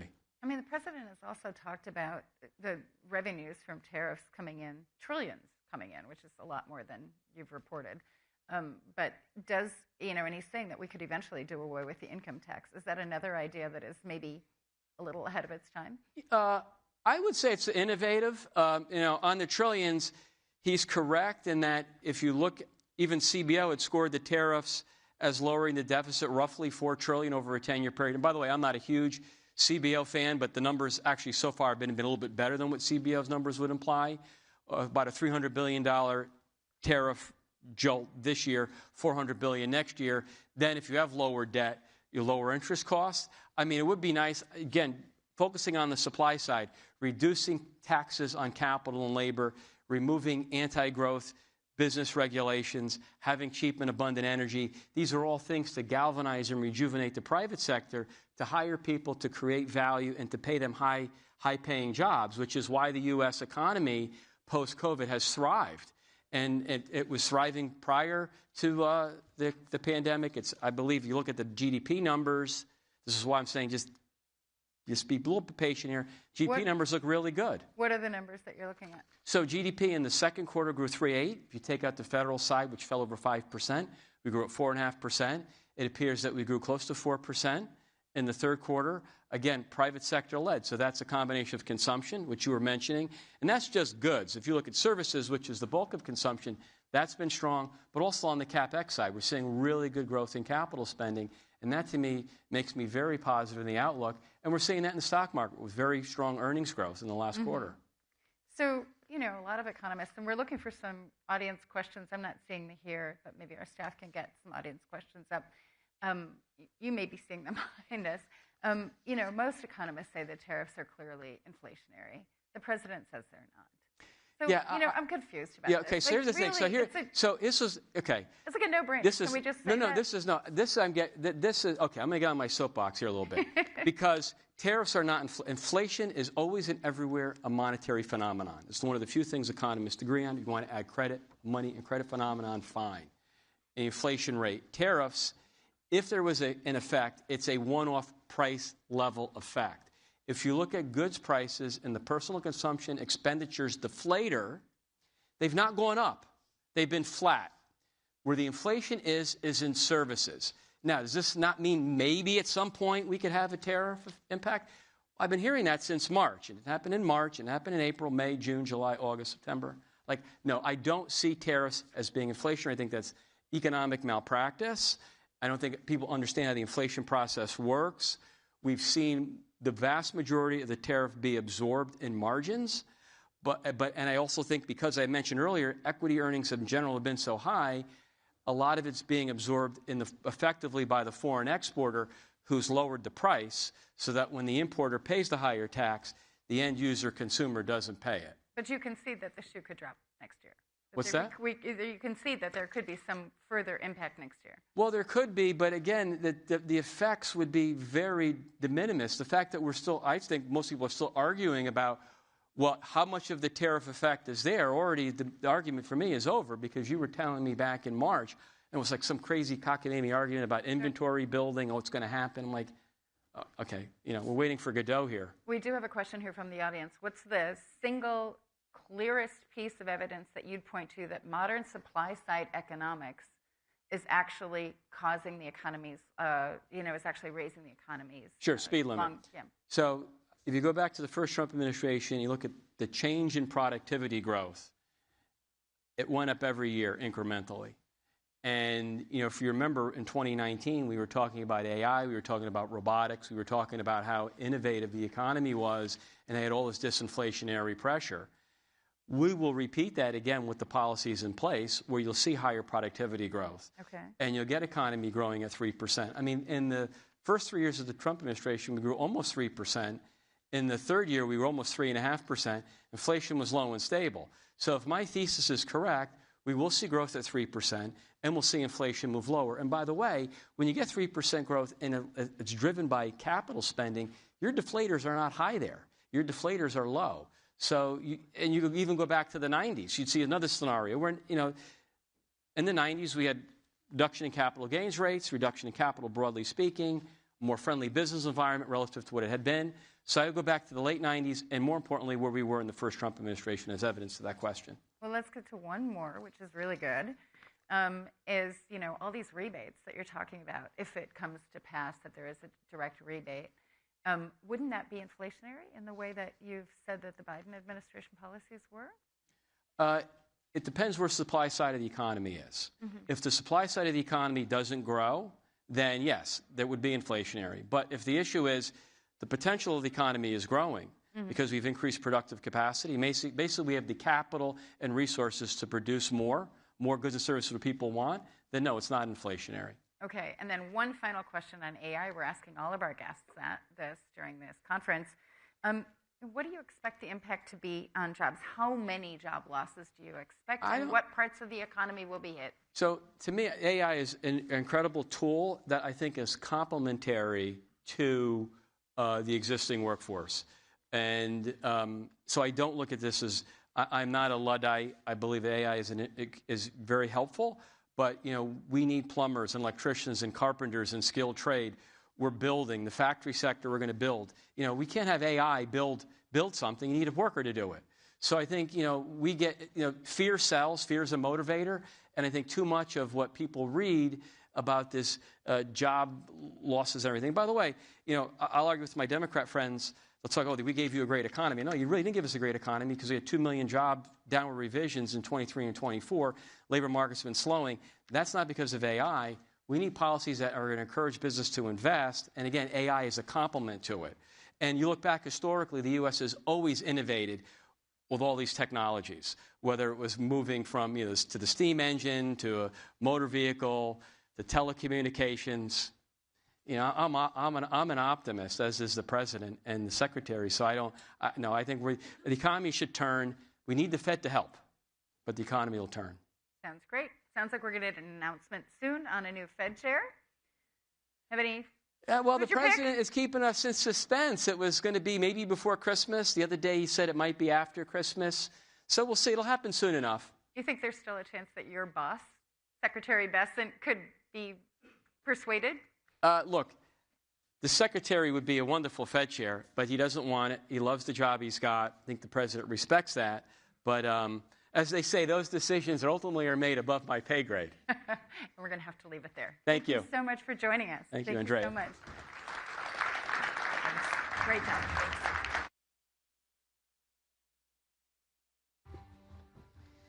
Thanks. All right, I want to take this moment to encourage everybody with the standing room at the back, come on forward. We've got spaces. If your bag is next to you, maybe pick that up. Give some room for someone to take a seat. We love to see that there are people standing at the back. We're that full, but get comfortable. Take a seat if you can. Okay, we are going back now to AI, but very much looking ahead, talking about 5 trends to watch in 2026, everything from agentic enterprises to physical AI. So next, we have a session in partnership with EY. We have EY Global Chief Innovation Officer Joe Depper with an illustrious moderator who also happens to be my boss, Thomson Reuters President and Chief Executive Officer Steve Hasker. Give him a round of applause.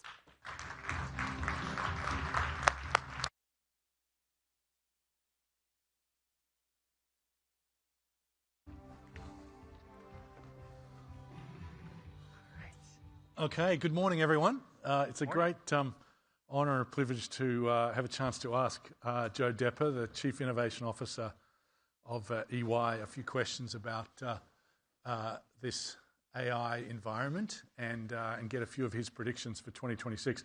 Just as a reminder, EY is one of the most important cogs in the sort of global economy. Over $50 billion in revenue and almost 400,000 people. And I think it's worth sort of reminding everyone as just what a behemoth the organisation is, obviously one of the biggest of the big 4. But before we jump into the questions, Joe, Chief Innovation Officer, what does that mean, day to day, year to year at EY? Well, first of all, thanks for having us, Steve, and thanks to the Reuters team. For Chief Innovation Officer, I've got 3 main components of my role. First is I've got the data office. So at EY, people sometimes don't realize we process over 50% of the Fortune 500 companies' data sets. So that's a massive amount of data. One of the largest data producers, data consumption in the world sits within our EY databases. The second is around AI. So I run our AI program globally, and that's 400,000 people, 150 countries. And so when you think about AI, what we're seeing now, and we'll talk about this a little bit later, is sovereign AI and how that's going to impact the way that we run our business. Right. And we'll talk about that. And the third is what we call Next Frontier. This is the fun stuff. This is physical AI, quantum, blockchain. We just announced today that we launched a new physical AI lab, and we're going to go invest in physical AI because we think that's the next big trend to come. And does that lab have a particular location? It's actually in Alpharetta, Georgia. Is it? And, okay. It's actually where I'm from. No bias there. But Alpharetta, we've got actually our central technology team is headquartered there as well. And so what we did is we've got a lab where our clients can come, and it's really a hands-on application of both the simulation, which is data focused, in the Omniverse environment that's led by NVIDIA, and it allows our clients to actually touch and feel and truly apply physical AI before it even gets to the robotics stage of things. We call that the last mile of robotics. Yeah. Okay. All right. So the data side, the whole sort of frontier of AI as it pertains to the entire organisation, and therefore the clients, and then the new fun stuff. Okay. So I heard recently Peter Thiel make a reference to particularly consulting, and obviously consulting is and sort of broader change and transformation is a huge part of EY, as the assurance practices, audit and tax and so forth. But Peter sort of made the prediction that consulting will go the way of the wagon wheel, and it will be replaced by the sort of Palantir type data and analytics offerings. What's your view on that? I mean, is there an element of truth to that? And as you look forward for EY, is there more opportunity than threat? Is it equal opportunity and threat, or is this something that keeps you up at night? So absolutely, the world is going to change very, very quickly, and consulting in particular will also change. I think we're seeing that. If you think about it, ChatGPT's only been around for not even just now 3 years as of Sunday. It was his birthday. Sunday, okay. Yeah, that's right. ChatGPT was just 3 years ago, and it's amazing how fast things are evolving. Now we're talking about agentic AI. We're talking about physical AI. So when you think about our consulting business, we have something we call EY Client Zero. And the idea is that we have 400,000 people. We have 150 countries. Let's leverage and use AI on our own business first before we bring it to our clients. And what that does is it helps us filter through the noise. So the way we're thinking about our consulting business is absolutely AI is going to help assist and enable our consulting teams. And we're going to use agentic AI in some of those situations where we can actually drive better margins for our clients. But we don't expect a net job loss in consulting. We actually think you don't. We don't expect a net. So the same or more consultants going forward. Same or more. the jobs are 100% going to change very, very quickly and already have. And I think the companies that actually adapt quicker, I call it the innovation muscle, so the ones that have the right training, the right assets in place, and the right data, the data is really important, are going to be the ones that absolutely take advantage of this market over the next 2, 3, 4, 5, 10 years. The ones that don't are going to fall behind very, very quickly. And I think that's the difference that's going to happen over the next few years. And do you think about sort of the recruiting, the next year's intake and the following in terms of humans versus agents? And is there a way to think about, EY will have for every one human 3 or 4 agents? I've heard other, sort of heads of consulting practices talk. Do you think in those terms or not? I think that you're going to see the job descriptions are absolutely going to change. So I often say to our teams, adaptability is the new job security, meaning your job is going to change, it's going to change again, it's going to change even faster than it has in the past.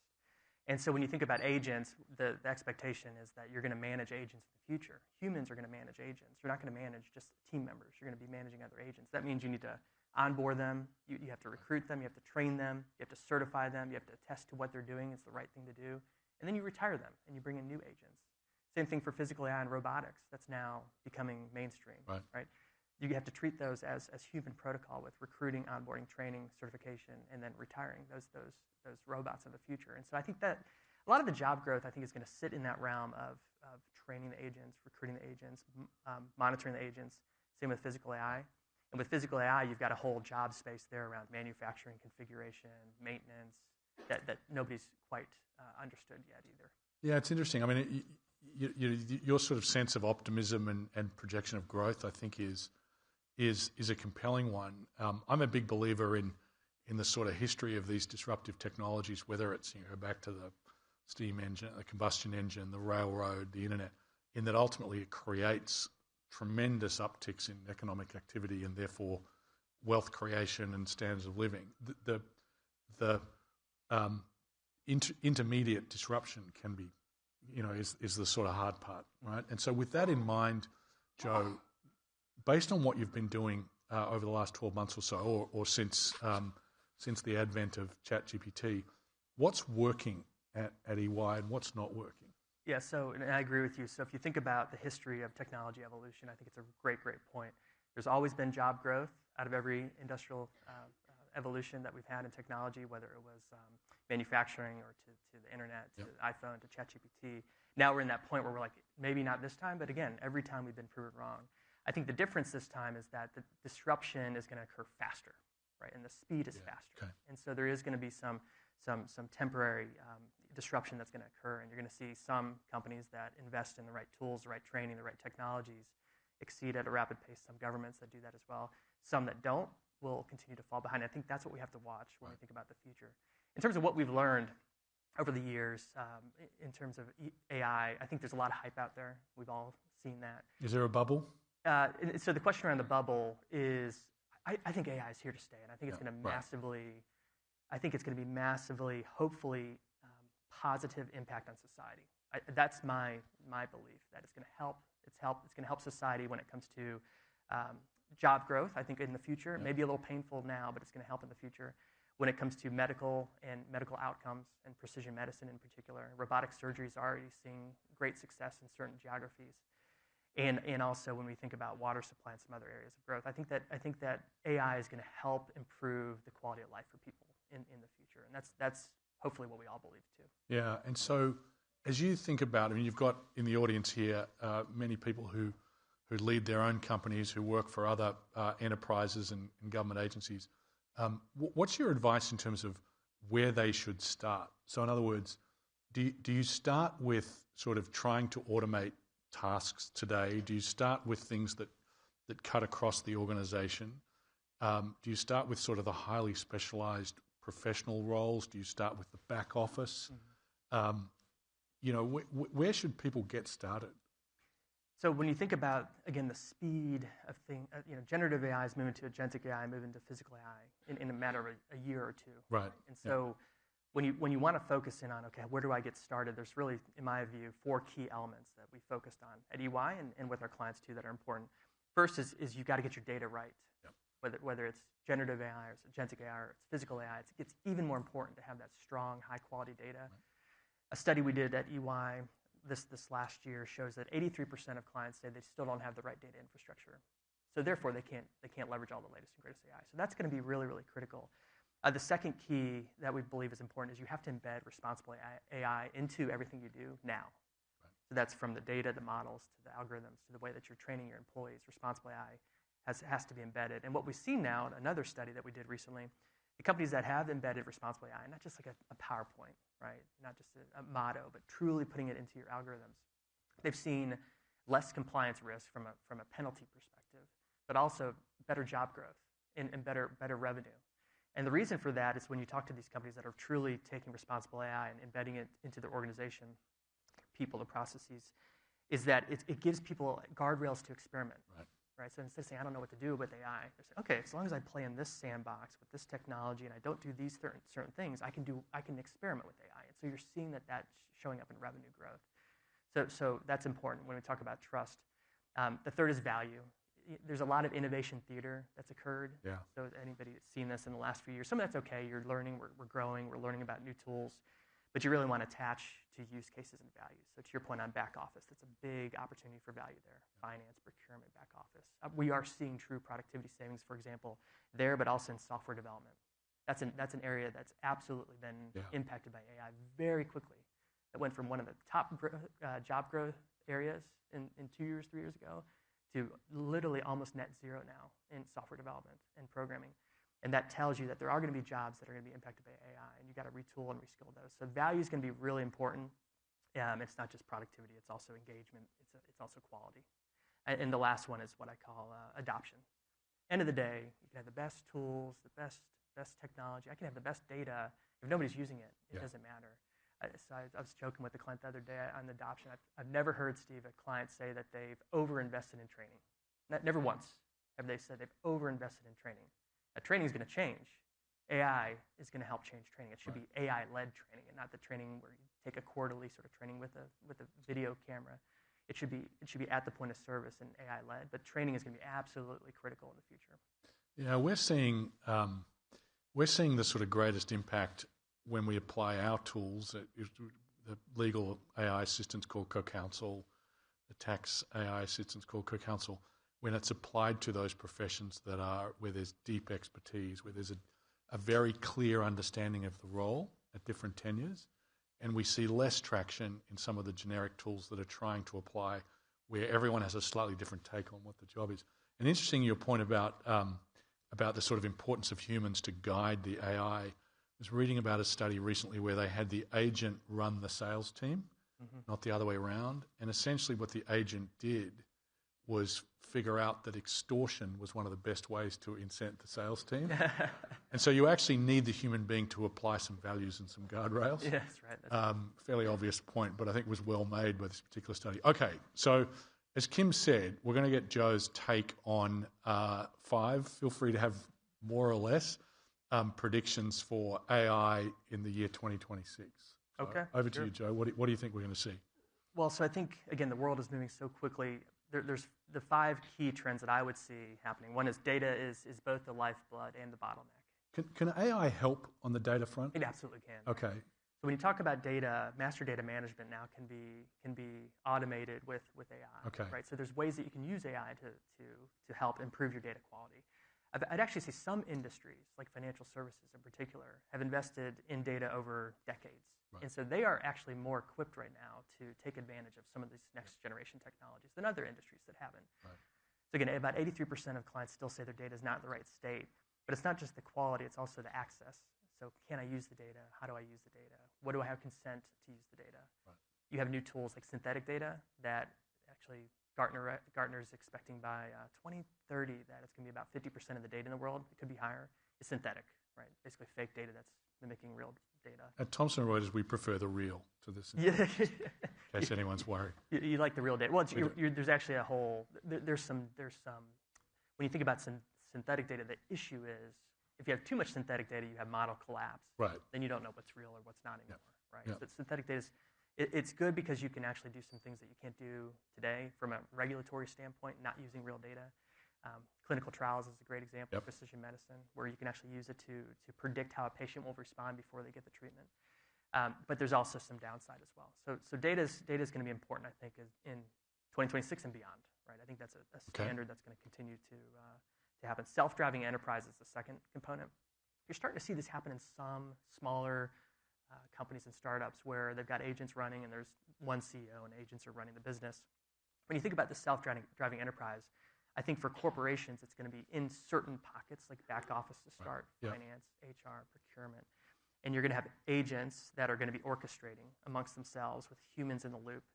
And then you can actually have, again, you're going to have recruiting of those agents, onboarding of those agents, certification and attestation that they're doing the right things legally in compliance and they're not extorting people, right? And then you also are going to add in, eventually, to the self-driving enterprise, physical AI and robots, right? Interesting. Interesting you say that because the sort of the importance of putting a human in the loop, incredibly critical. But at the other end of the spectrum, it's not lost upon us, and I'm sure many in the room, that if you look at the average SaaS company that's at scale, revenue per employee around $300,000-$400,000 at the better performing SaaS technology companies. Whereas companies that are created in the way you're describing, sort of agentic first, agentic AI native companies, revenues, particularly when they reach some version of scale, $3 to $5 million per employee. And heaven help the first cohort if they have to come up and compete against the second. And so, in my view, that's going to be the impetus for everybody who's starting a company to start AI first, and everyone who's running a legacy business to start to automate every part of it that they possibly can, because they're going to have to in order to compete. That's right. Okay, so number three. Number three, I think the sleeping giant right now is sovereign AI. Yeah, okay. I'm just curious, how many people know about sovereign AI? Anybody? See, not many. So that's one that I think is going to be really, if you think about it, at the end of the day. Can you define it for us? So USA, the way that they're going to treat AI and data is going to be different than, for example, China or the Middle East or Europe, right? Anywhere in Europe. And so countries are starting to establish policy around how to treat data, how to treat the models, how to treat the employees in terms of where they have to sit and live in order to use those models. So sovereign AI is the concept that you may have situations where countries say or dictate that in order to have AI in your company, you have to have the team, the data, the infrastructure, the technology layer sit within that country or that geography. And you think about what that does, it creates, I call it AI islands. You would have, if you're a multinational company like us, you would have AI infrastructure, technology, data in 150 countries. Right. If we use the extreme example, around the world. And so that to me is what I call the sleeping giant, because if that starts to happen, then what you would then create is a compliance layer that doesn't currently exist. Good news, it's net new jobs, right? But you're also going to need to deal with the technology and the infrastructure challenges that would occur as a result of that. It also would help improve privacy and safety and security in some areas. So there's pros and cons on sovereign AI, but we're seeing more and more discussions with our clients around how to enable that. It's interesting, isn't it, that this sort of AI era is coinciding with a pretty significant pullback in globalization. That's right. Which I think leads you to that conclusion. I mean, we're in the middle of some vigorous debates on a version of this question, which is, the way AI has been characterized, it's a race between the US and China, okay, which is sort of a version of what you're describing. And then the extension to sort of fair use and copyright, which is relevant to us, is that, well, China does not respect copyright, and if it's a race with the US, ergo the US shouldn't either. And we would argue the opposite, which is, China has cheaper power, has more engineers, doesn't have better chips but might. And so you sort of layer on what are the differentiators. The thing that the US has better than any other country on the planet is great content. Great filmmakers and musicians and recorded music artists and, in our case, journalists and lawyers who are capturing, IP. And if you erode the incentives to those creators, then the world will be flat. And in fact, it will be a race with China. Anyway, enough of that rant. Number 4. Number 4, work reimagined, right? So the whole discussion we had earlier around jobs, I think that's going to be a continued discussion. You start to see, what I would say is that, again, adaptability is the new job security, right? So the ability to adapt is going to make the difference in your job growth You're going to see some people that really adapt well, and they're going to continue to grow in their careers. They're going to adopt AI, and they're going to continue to see success, and others that don't. Some of that is the middle management layer. We're seeing some crisis, I call it, because the middle management layer, if you're in finance, procurement, if you've done governance and PMO operations, what can often happen is AI can do that better now. Yeah. So those jobs are starting to see displacement in some areas. Entry level is also seeing, I would consider, some displacement. But entry level, what's happening is most of the graduates that are coming in are well equipped with the tools in AI, and so I feel like they're a little bit better equipped to handle some of the challenges. I am more worried about that middle management layer and how fast they can evolve and be adopted into. Yeah, it's sort of the adage that I think we've all started to hear or use. You won't be replaced by AI, but you might be replaced by someone who uses AI. And the wrinkle could be middle management, which is use it all you like, but if ultimately fewer middle managers are required, we may move to a bit of an hourglass type model. Yeah. Okay. Last and final. Final. Just trust is the new currency. Okay. Right. So if you think about, and everybody can look online now and see there's deep fakes and there's issues with trust, and consumers are starting to recognize. You mentioned the events in the U.S. I saw a stat the other day that concerts and live sporting events are actually the attendance is up. Right. And I think part of me is believing that people are getting somewhat tired of the AI and the fake AI and the deep fakes, and they're saying, I just want to talk to a human. I want to see humans. I want to interact with humans. So trust is the new currency, and I think the organizations that embed responsible AI into everything they do, that are trusted brands, trusted with consumers, trusted with their employers, are going to see much greater success.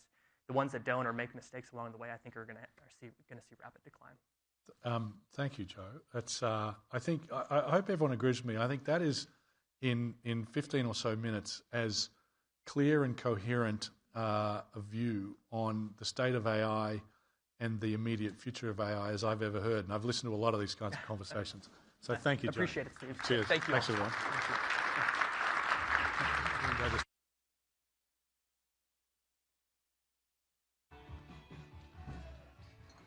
Yeah, absolutely. Fascinating discussion. I'm going to have to grab you at some point, Joe. I want to know, what should I be encouraging my teenage son to study so that he can not be lost in the middle management at some point? Speaking of, if you want to hear more conversations like those, we have the technology and AI stage, a whole lot going on there tomorrow. I'll be moderating and emceeing that stage, so please join us there tomorrow if you can. Up next, we have someone with a truly unique perspective on the future of storytelling and its social impact. This is a discussion moderated by Reuters US entertainment business correspondent and podcast favorite Dawn Chmielewski, who is speaking to Shari Redstone, who leads the Redstone Family Foundation and chairs Sipur Studios. Let's give them a round of applause.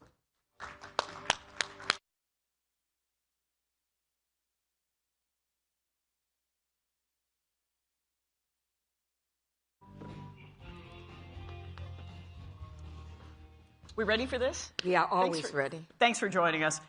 This will be a lively conversation. So Shari, look, Shari is the former chairperson of Paramount Global.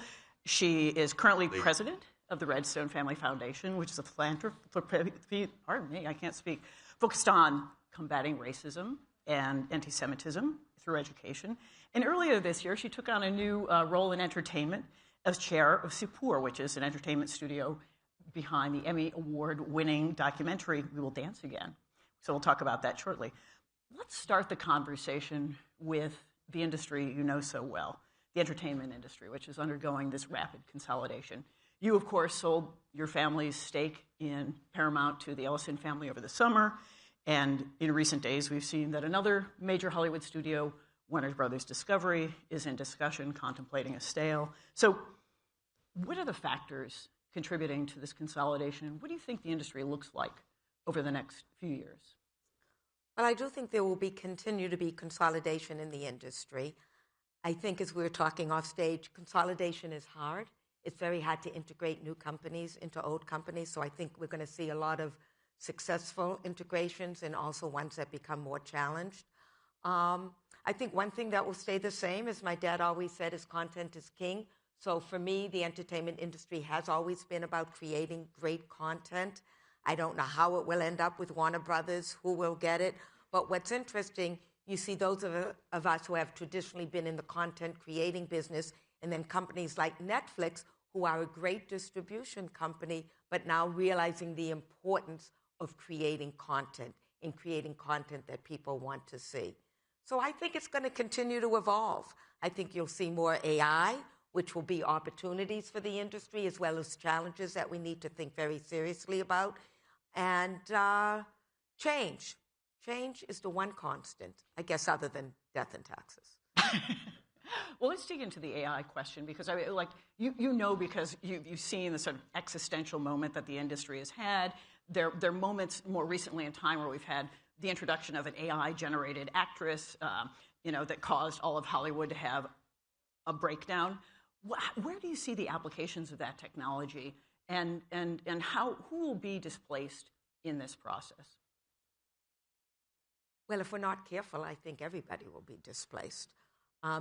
I don't want to be the voice of doom, because I do think there's an opportunity to manage this. The problem is that it happens so quickly, it doesn't give you enough time to plan.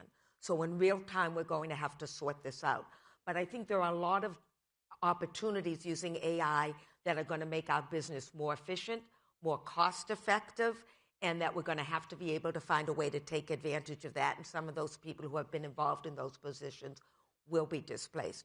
I think when it comes to talent, there was a lot of controversy, whether it's acting, whether it's music, et cetera.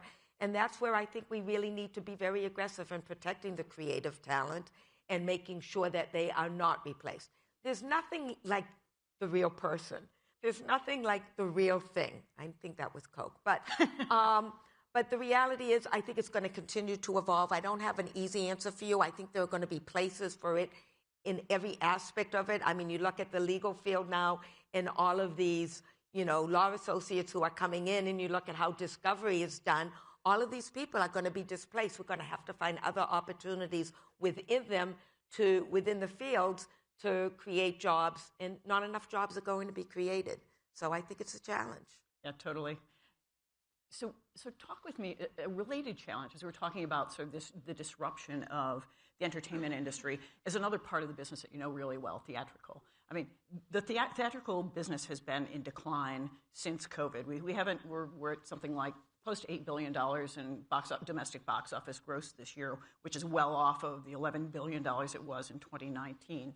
Are we going through a structural change? Is there any coming back from this? And how might eliminating one of the major Hollywood studios from the equation impact theatrical? Talk to me about that. This is something you know so well. Well, first of all, I think there's nothing like the movie-going experience. But you have to create the experience around the movie if you want to get people out of their homes going to the movie theaters. So we used to do cocktails. We used to have concierge. We used to, have pre-show performances. We used to really make it about a night out. And I still think that nothing will replace that. But that being said, I think it's not so much the consolidation that is going to have an impact on the industry going forward. It's more about streaming. It's more about the quality of home theaters, about changing consumer habits. And I think even with consolidation, if you have more limited content being created, at the end of the day, right now in movie theaters, people only go to see the hits. It's much harder. You used to get them to go see a C movie. And I said, if we give them a drink, we can get them to see a C movie. Instead of now, you're lucky if you can get them to see an A movie with a cocktail. So I think that those hits will continue to be created. And even if there's consolidation, and we'll get to this in a different way, there's still a lot of independent and foreign film and foreign content that people want to see now, which is much more much more approachable than it used to be, and people really are very comfortable going to those. So I don't think that the consolidation is going to be the biggest impact. I think it's just going to continue to be the success of streaming, and that puts the onus on exhibitors to create that experience that makes people want to get out of the home.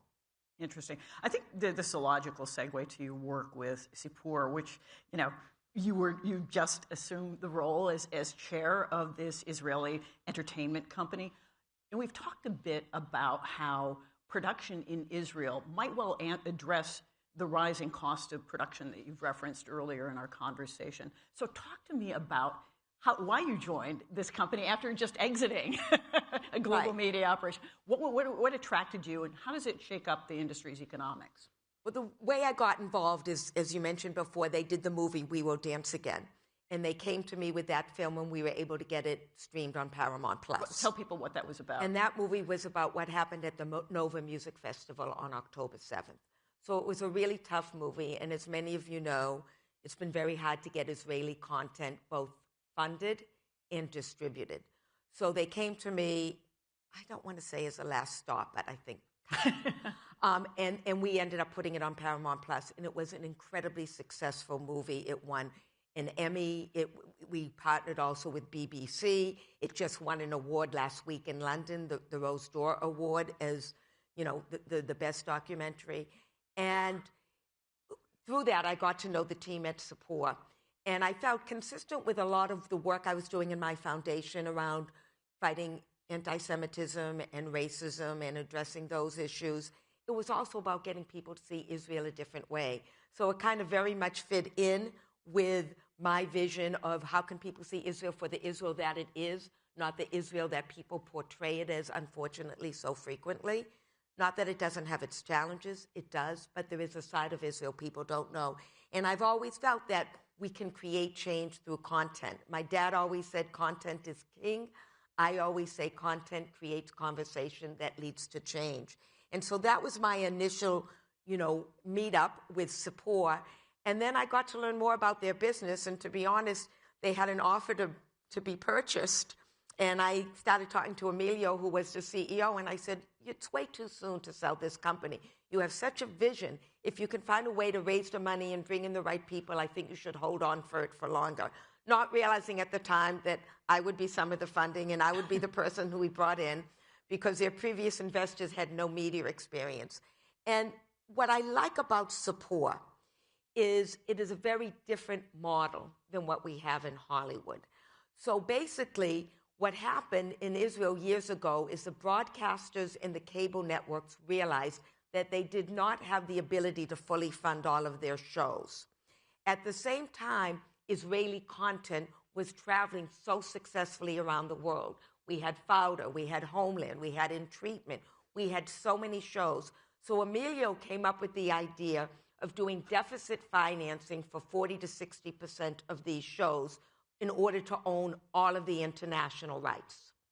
And then he brought in a partner to share in those costs and to share in the revenue generated by, the international success of these projects. And what was incredible about Israel is they did have a strong creative community. They were successful. And the first show we did was actually a show we did called Bad Boy. And that we did in conjunction with Peter Chernan's North Road Studios. And it became a tremendous success in Israel. It won all of the Academy Awards. It became top 10 in almost 50 markets on Netflix. It was the only Netflix international drama to receive any Emmy nominations. It won an award in Germany. And recently, we're now doing the second season and also working with Netflix on an English remake. And that's our model, to find communities with great creative talent. We recently did a show in Argentina that I'm going to be introducing at the Miami Content Festival in January. And it's about an Israeli actress who wanted to kind of become more international. And she's teamed up with a very well-known actor in Argentina. And it's a telenovela about a woman whose boyfriend ends up having a relationship with somebody else's wife in Argentina. So she goes over there to figure it out. And it then takes on all of the typical things that a telenovela takes on. It's incredible. It's a 360-degree approach to the content. So we not only have the show, we have a concert. And in fact, that's how it's going to be introduced. When we introduce the content, we're looking at doing something in Australia. We're doing our first international thriller with North Road called Heart of a Killer, which is about an Israeli doctor whose best friend needs an organ transplant and can't get one. So she comes up with a very creative way to save her friend's life and then gets involved with the illegal organ transplant market. So I could go on and on. I know, I was going to say, but I'm excited about it because it is a different model and it works. And in spite of the fact that people kind of want to boycott content, I actually believe that having this content out there can lead to conversations that can bring people together. I know we've got so little time and so many things. No. There's so many things that we could ask about. One of the audience members is raising a question about CBS News, which you knew was. We'll reframe it slightly. I was hoping you could talk about the controversial decision to settle with CBS News with President Trump over his CBS News lawsuit that stemmed from, as you know, the 60 Minutes interview with his White House rival Kamala Harris.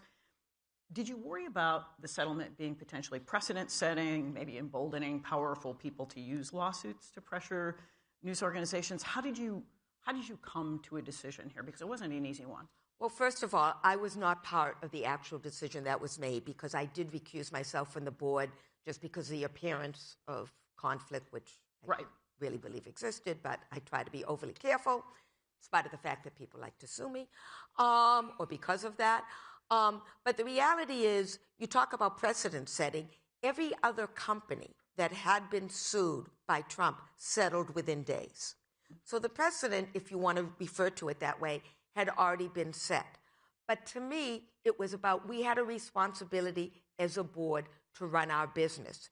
And while I did recuse myself from the discussions, and I have no idea how they reached the deal that they did reach, I do believe it was the right decision.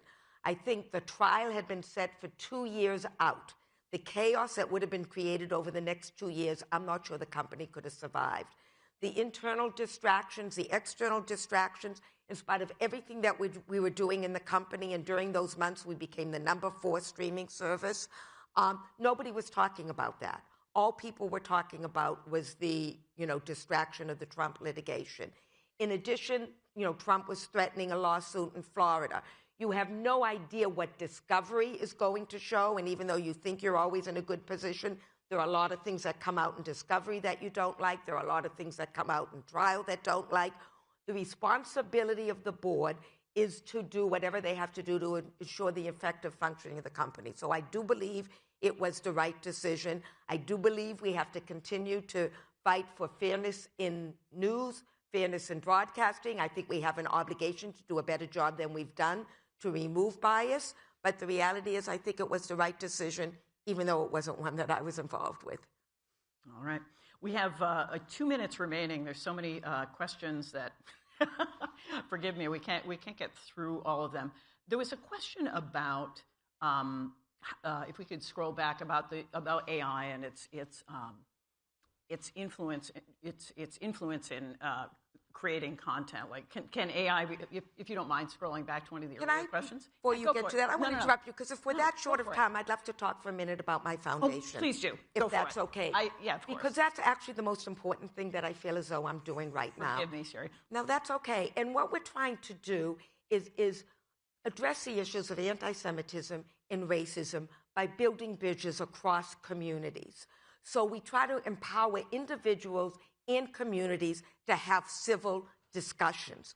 We have a film impact series where we show films about the relationship between the Black and Jewish community and how they come together. I recently did an event at the Jewish Museum where we had a Black artist who was inspired by a Jewish artist, and it showed their work side by side and how it worked. We do a Ramadan dinner. And the reason I really want to say this to you is we're at such a tipping point right now in this world. And I would really ask all of you to use content, whatever content it is, to have the conversations that need to be had. I have a program with preschool children, 4 years old, teaching them about different cultures. And they learn about different cultures. And it has family and food and fun. They go apple picking around Rosh Hashanah. They have apples and honey. They read books about Rosh Hashanah. They do arts and crafts projects. Letters go home to the parents. It starts conversations. And we all have such a responsibility and an opportunity to use our voices, and our voices are content. So I don't think there's any more important work that all of us could be doing right now with our families and with our colleagues. So however creative you want to be or however non-creative you want to be, I just ask all of you to think about this and to have these conversations We have to make a difference. We have to create that world we want for our kids and for generations to come. This is the work I love. It's connected with what I do at Sipur, and I had to leave you with that message, so I'm sorry No, to interrupt absolutely. you. Thank you so much, Shari, for your time. Thank you very much, everybody. We'll go this way.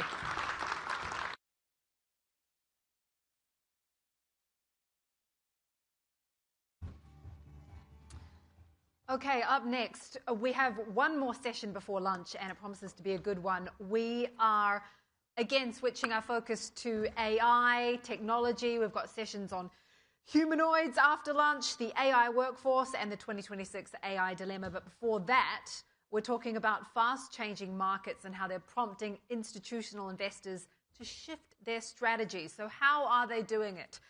We have a panel up next, moderated by Pavni Mittal, who I will invite to the stage to introduce her guests.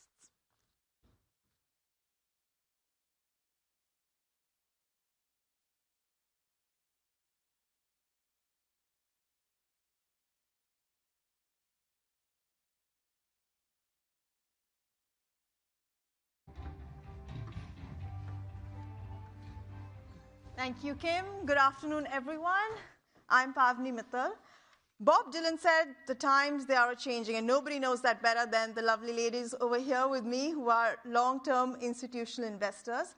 And while circumstances and the environment around us, is changing quite fast, and Kim mentioned some of those, technology and politics, one thing that has remained constant is the mandate to create long-term value. So let's unpack that over the next 30 minutes. Please welcome my panelists. From the Smithsonian Institution, Chief Investment Officer Amy Chen, she's to my extreme left. Builders Vision Chief Investment Officer Noel Lang. And right next to me is North America Head for Temasek, Jane Atherton. Welcome. It's been a volatile few weeks in the market. Could each of you talk about how you are relooking at maybe your long-term strategy when you see such volatility in the short term? Amy? Sure, thank you so much. And really, it's an honor to be here today.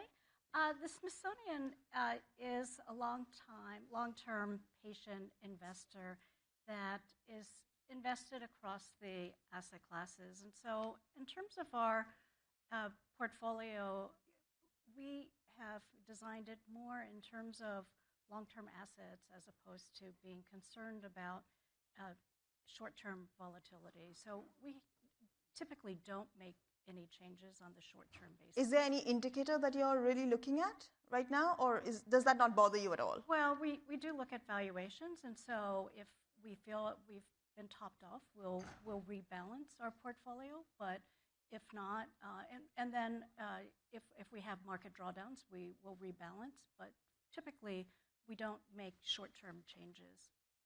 Noel? Similarly, Builders Vision, we're a team of investors and philanthropists founded by Lucas Walton, so a member of the Walton family. And we're long-term investors as well, so have a very similar philosophy. But I would say in these periods where there is so much going on within the portfolio, distributions in the private investment portfolio, for example, have been slowed a bit, and there is, volatility in the public markets.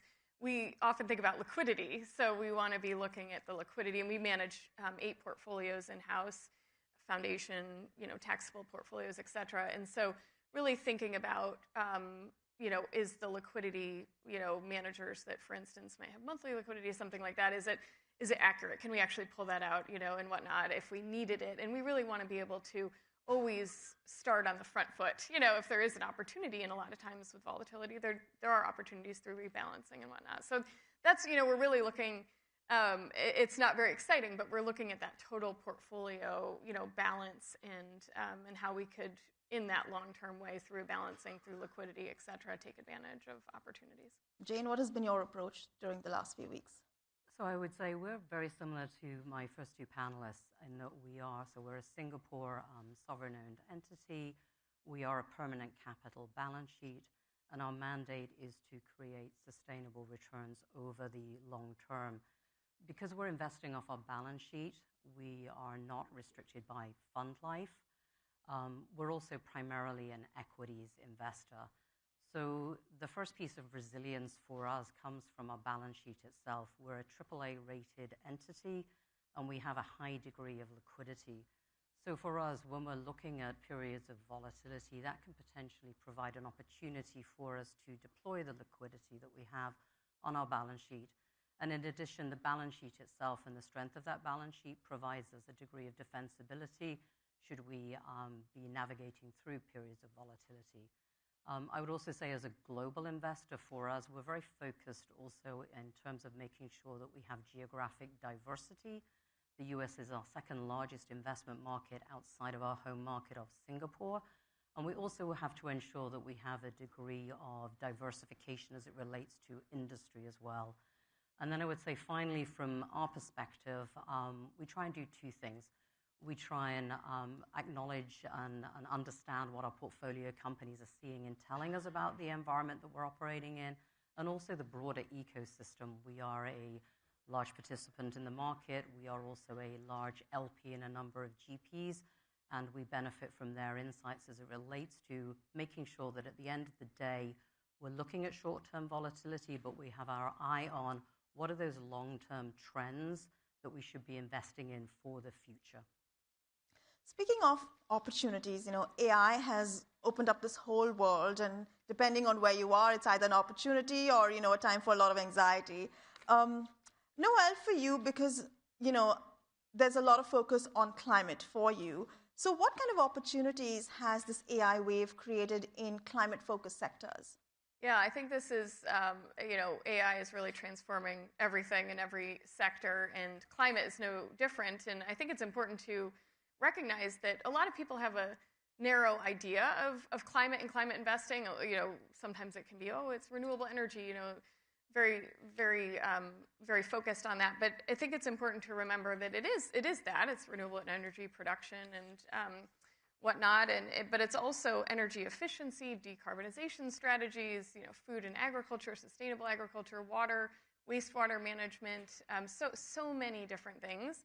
And so just like everything else, AI is absolutely transforming these sectors and subsectors.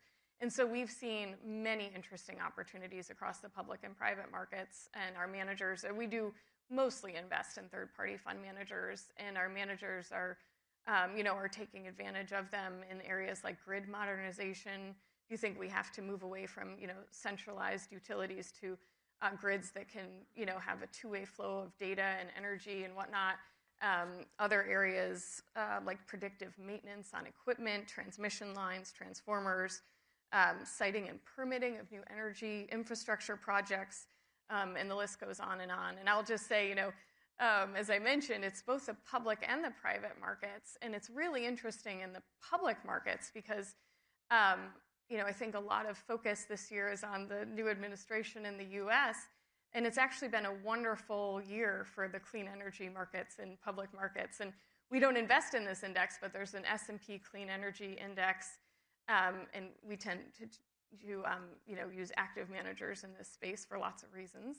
But the S&P Clean Energy Index is up 41-ish% or something year to date. The S&P is up 18, which I would take any day of the week. But it just shows a lot of this outperformance is driven by energy demand increasing and just the opportunities that the underlying companies are taking advantage of. So I would just say it's, it's a very interesting time. And again, to really expand maybe definitions of what, climate investing is, and you get a lot of really interesting AI exposure. Jane, last year, I believe, Temasek announced it would be investing $30 billion in the U.S. over the next 5 years. A lot of that is, I'm assuming, driven by, the opportunity in AI. But now that you have all these concerns around the AI bubble, are you being more cautious? I mean, how has that changed your approach? Yeah, it's a great question, and it's obviously highly topical right now. And maybe I'll start by saying that AI is going to be and already is the defining technology of our time. But we, like everybody else in the room, I'm sure, and in the audience, are very focused looking at where relative and absolute valuation levels are, both in the public and private markets. We obviously have an eye to the circularity that we're seeing within the whole AI environment. That said, we're also seeing significant adoption of AI. It's already starting to impact various industries. You're already seeing adoption from a commercialization perspective. And if you think about it, the large hyperscalers themselves, you also have to bear in mind that they are well-diversified entities with very many earning streams. So from our perspective, it's a question of resilience. It's a question of making sure that you're looking at underlying fundamentals. It's also a question of making sure that you have a degree of diversification. You can't be just exposed to any one and own investment. You have to think about a broader portfolio. And for us, at the end of the day, the other thing that we're very, very focused on is ensuring that we are looking at AI and working out how it's going to impact the portfolio that we have, our existing long-term portfolio companies, embedding AI to ensure that they are future-proofed, as well as making sure that we're investing in those next-gen winners that we see coming. But also, how do you, and I want to ask you this, Amy, how do you make sure that you're not overexposed? Because if you look at the Magnificent Seven, dominating the US market, by extension, dominating the world market, so how do you make sure your portfolio is not one big tech fund? Mm-hmm.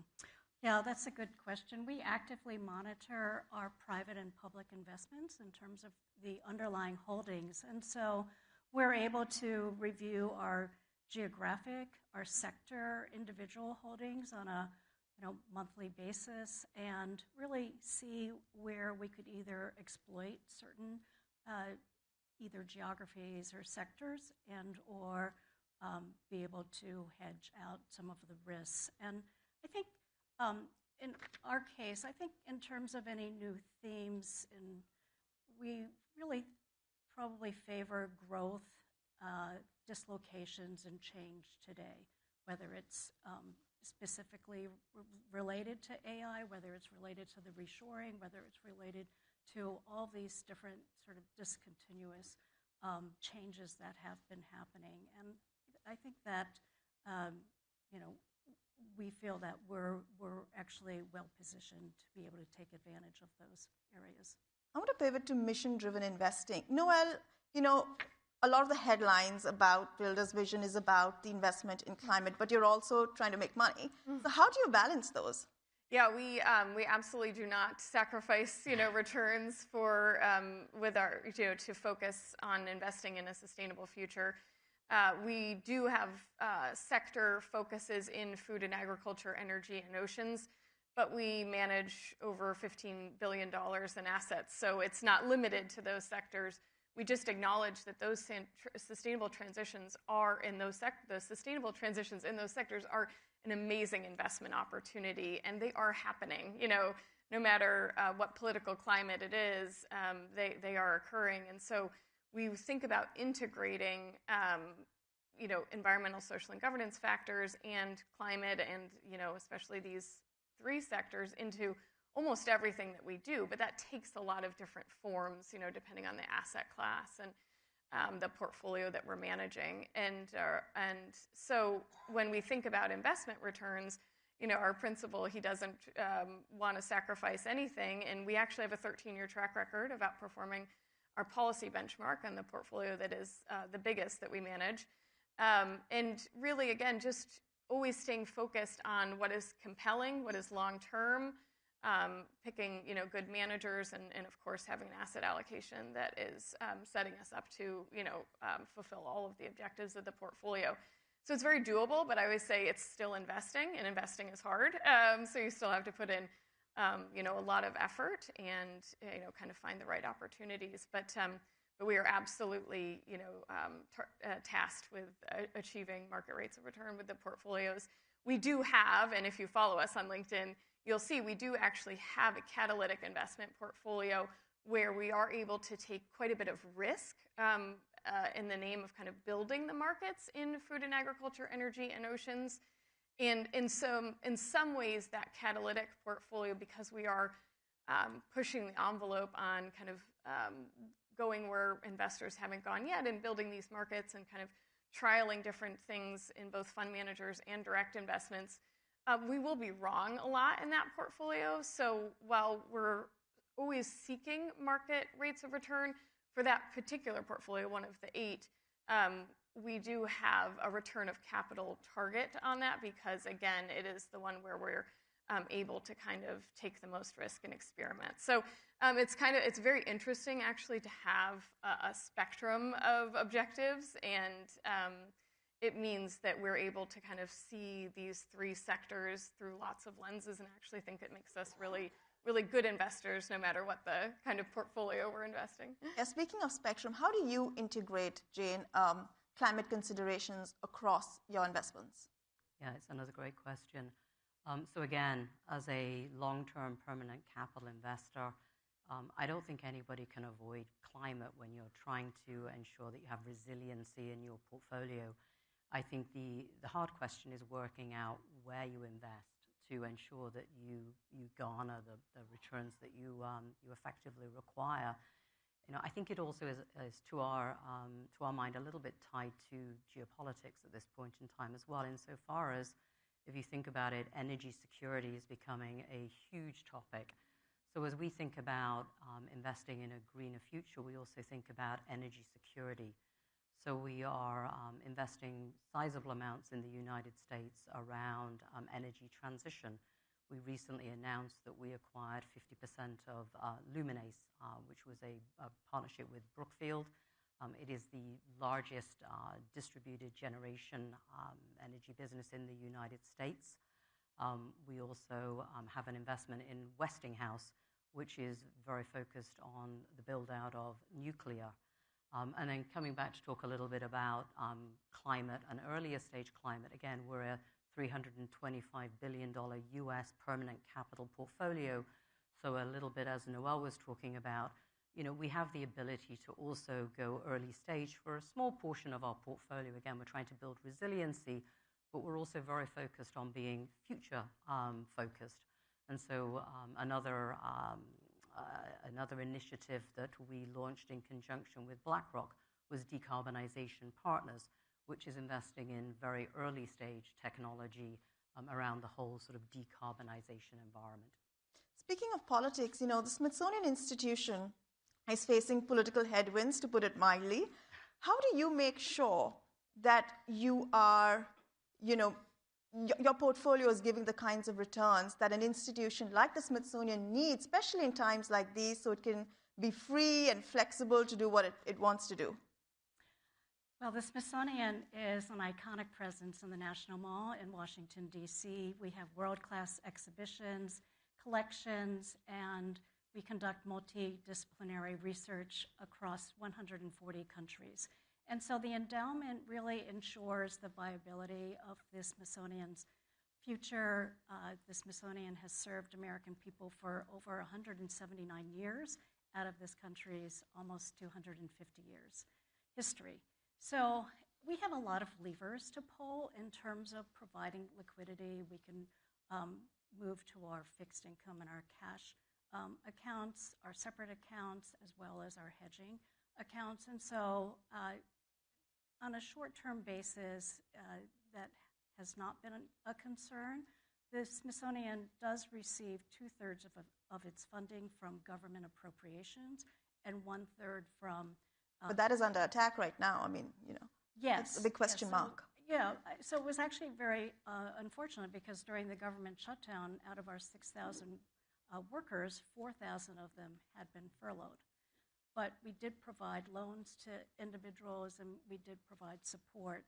And so those are the types of things that the Smithsonian is able to do. Yeah, we are getting some good audience questions, so I do want to pivot to those. Jane, there's one for you. Where do you see mispriced risk or overlooked opportunities in North America? That's a great question. And if it was mispriced, and I tell you, it won't be mispriced for very long. Maybe I can turn the question around a little bit. Unfortunately, I'm going to sort of repeat a little bit of what I already said, which is I think energy security on a national level, it's not just a US issue, it's a global issue. We're seeing a lot more focus on domestic resiliency in this much more complicated geopolitical environment that we're operating in. So when I think about it from a US perspective, and I go back to the conversation we just had around AI and that I know we'll be having all day, ensuring that we have sufficient energy and energy security is incredibly important. Now, do I think it's mispriced? That's hard to say. But if I am a long-term investor, which I am, are there areas where I would be focused? Yeah, absolutely around energy and ensuring energy security, hence the conversation I just had about the investments that we have made. So that would be the one big area of focus for us. A lot of questions around AI, but Amy, I do want to ask you, at the end of 2025, what could you share with us about your big focus area for 2026? Well, as I mentioned, I think that some of the areas that are sort of tangential to AI, whether it's commercialization or industrial services or even, the service robots and so forth. I was just recently in Hong Kong, and I played mahjong with a humanoid robot, which was fun. Who won? Who won? A robot won. That was actually my first time playing. That's quite brave of you, I must say. So at any rate, I think that there are a lot of great opportunities in those areas, but also in terms of, as I mentioned before, just the discontinuity in terms of our trade and so forth that has required corporations to make many changes. And I think that those are areas more on the edges. We don't like to, I think actually industrial services and healthcare are areas that we think are going to be beneficiaries of these changes, but there's also many tangential areas, including the energy and power that we're also interested in. Noelle, for you? For 2026, what's the focus?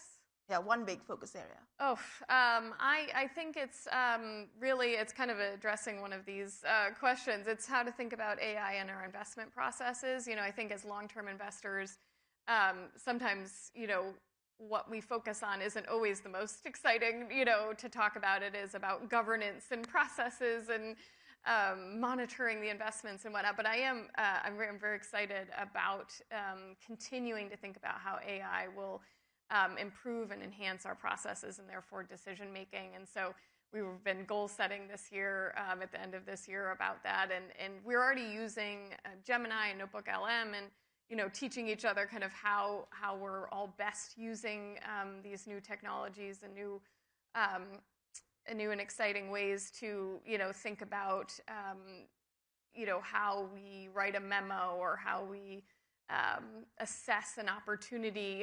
So many things. So far, I think a lot of it has been around the edges. For example, preparing for panels. I really like to be able to put a whole bunch of different manager letters or capital markets write-ups and into something like Notebook LM and then ask it questions, and really it's so efficient for things like that. But I know that we can really expand upon that and enhance how we actually do our work. Jane, what about you? And there's also a question about biggest career regret for all of you, but let's rephrase that and look at maybe investment decision. Gosh, so again, it does come back to AI. We've obviously seen all the enablers of AI, and we've had the conversation around where we see valuations there. They've obviously been a huge beneficiary in terms of where they've been going from a valuation perspective. But I think for me, it's very much focusing on where's AI going to be implemented and where are the areas where you're going to see the most impact, both positive and obviously also negative. And then ensuring that you are future-proofing your portfolio if it is in fact going to be impacted by AI. What are you doing to effectively shift your portfolio to address that? And then where do you see AI having the most positive impact, and how do you invest behind that? And so again, those are a lot of the signals that we continue to look for as it relates to AI adoption. So we follow the billions, especially the ones that Temasek is going to be spending here in the US. On that note, thank you so much, Amy. Thank you, Noelle. And thank you, Jane. And thank you, all of you, and those of us joining us on live stream. Thanks for being with us. Thanks for your time. Enjoy lunch.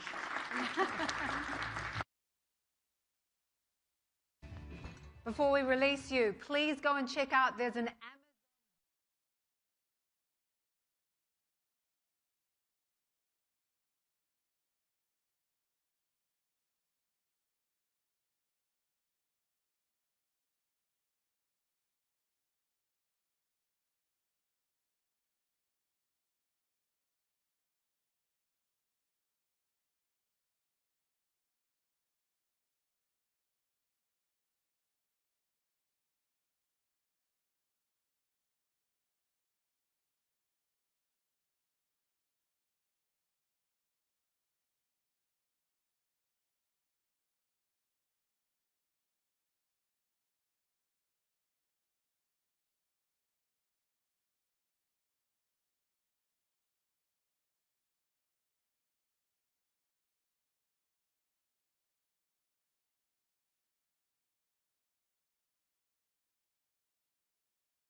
Everyone, nice to get a little flavour of our incredible journalism being done at all times around the world. I hope you enjoyed your lunch. We've got another incredible lineup of speakers this afternoon, as well as everyone in the room. I'd like to say hello to everyone watching on the live stream. So far, we've had more than 1 million people view these sessions. So welcome to all of you from around the world watching online.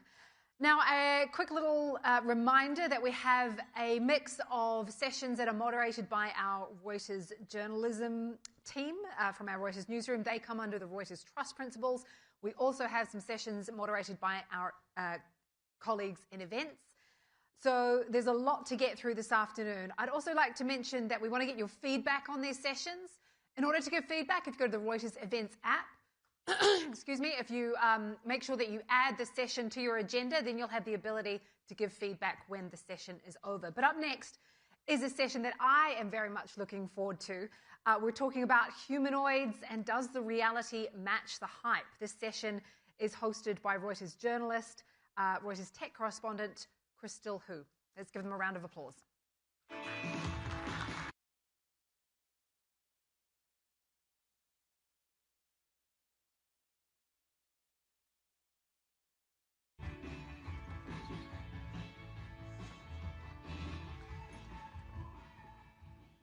Thanks, everyone, for joining us. As a tech correspondent in Silicon Valley who follows the money, this is one of my favorite topics to explore, the world of humanoids. And today, I'm so glad to be joined by two voices from different aspects of this world, which is Wendy, who runs interactions with robotics research as an associate professor at Cornell. And then we got an industry voice, Nick, who started his own robotics company last year after running research at NASA for decades. So to set the stage, I would love for you guys to explain a little bit of the frenzy and the surging in demand and the talks we're seeing among humanoid robotics. How has it changed since the burst of ChatGPT? How is it different? The research people are trying to do now, the robotics they're trying to build now is different from the last generation we're seeing.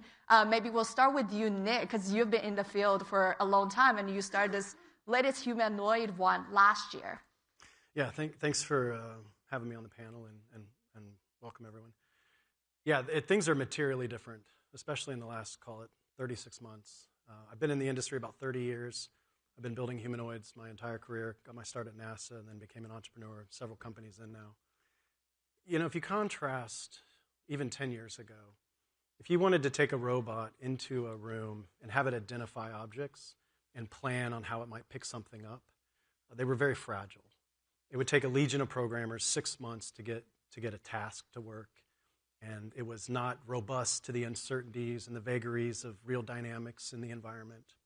But now with the advent of some of the modern deep learning technologies that we're using under the umbrella of artificial intelligence, these robots are being able to make decisions in real time that were very robust.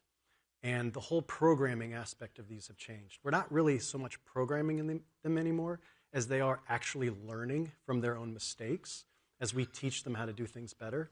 And that's really what has altered the landscape and, in my opinion, driven a lot of their most recent investments. Because coupled to the economic engine that we think this is going to produce in a number of different verticals, it makes for a very material investment opportunity.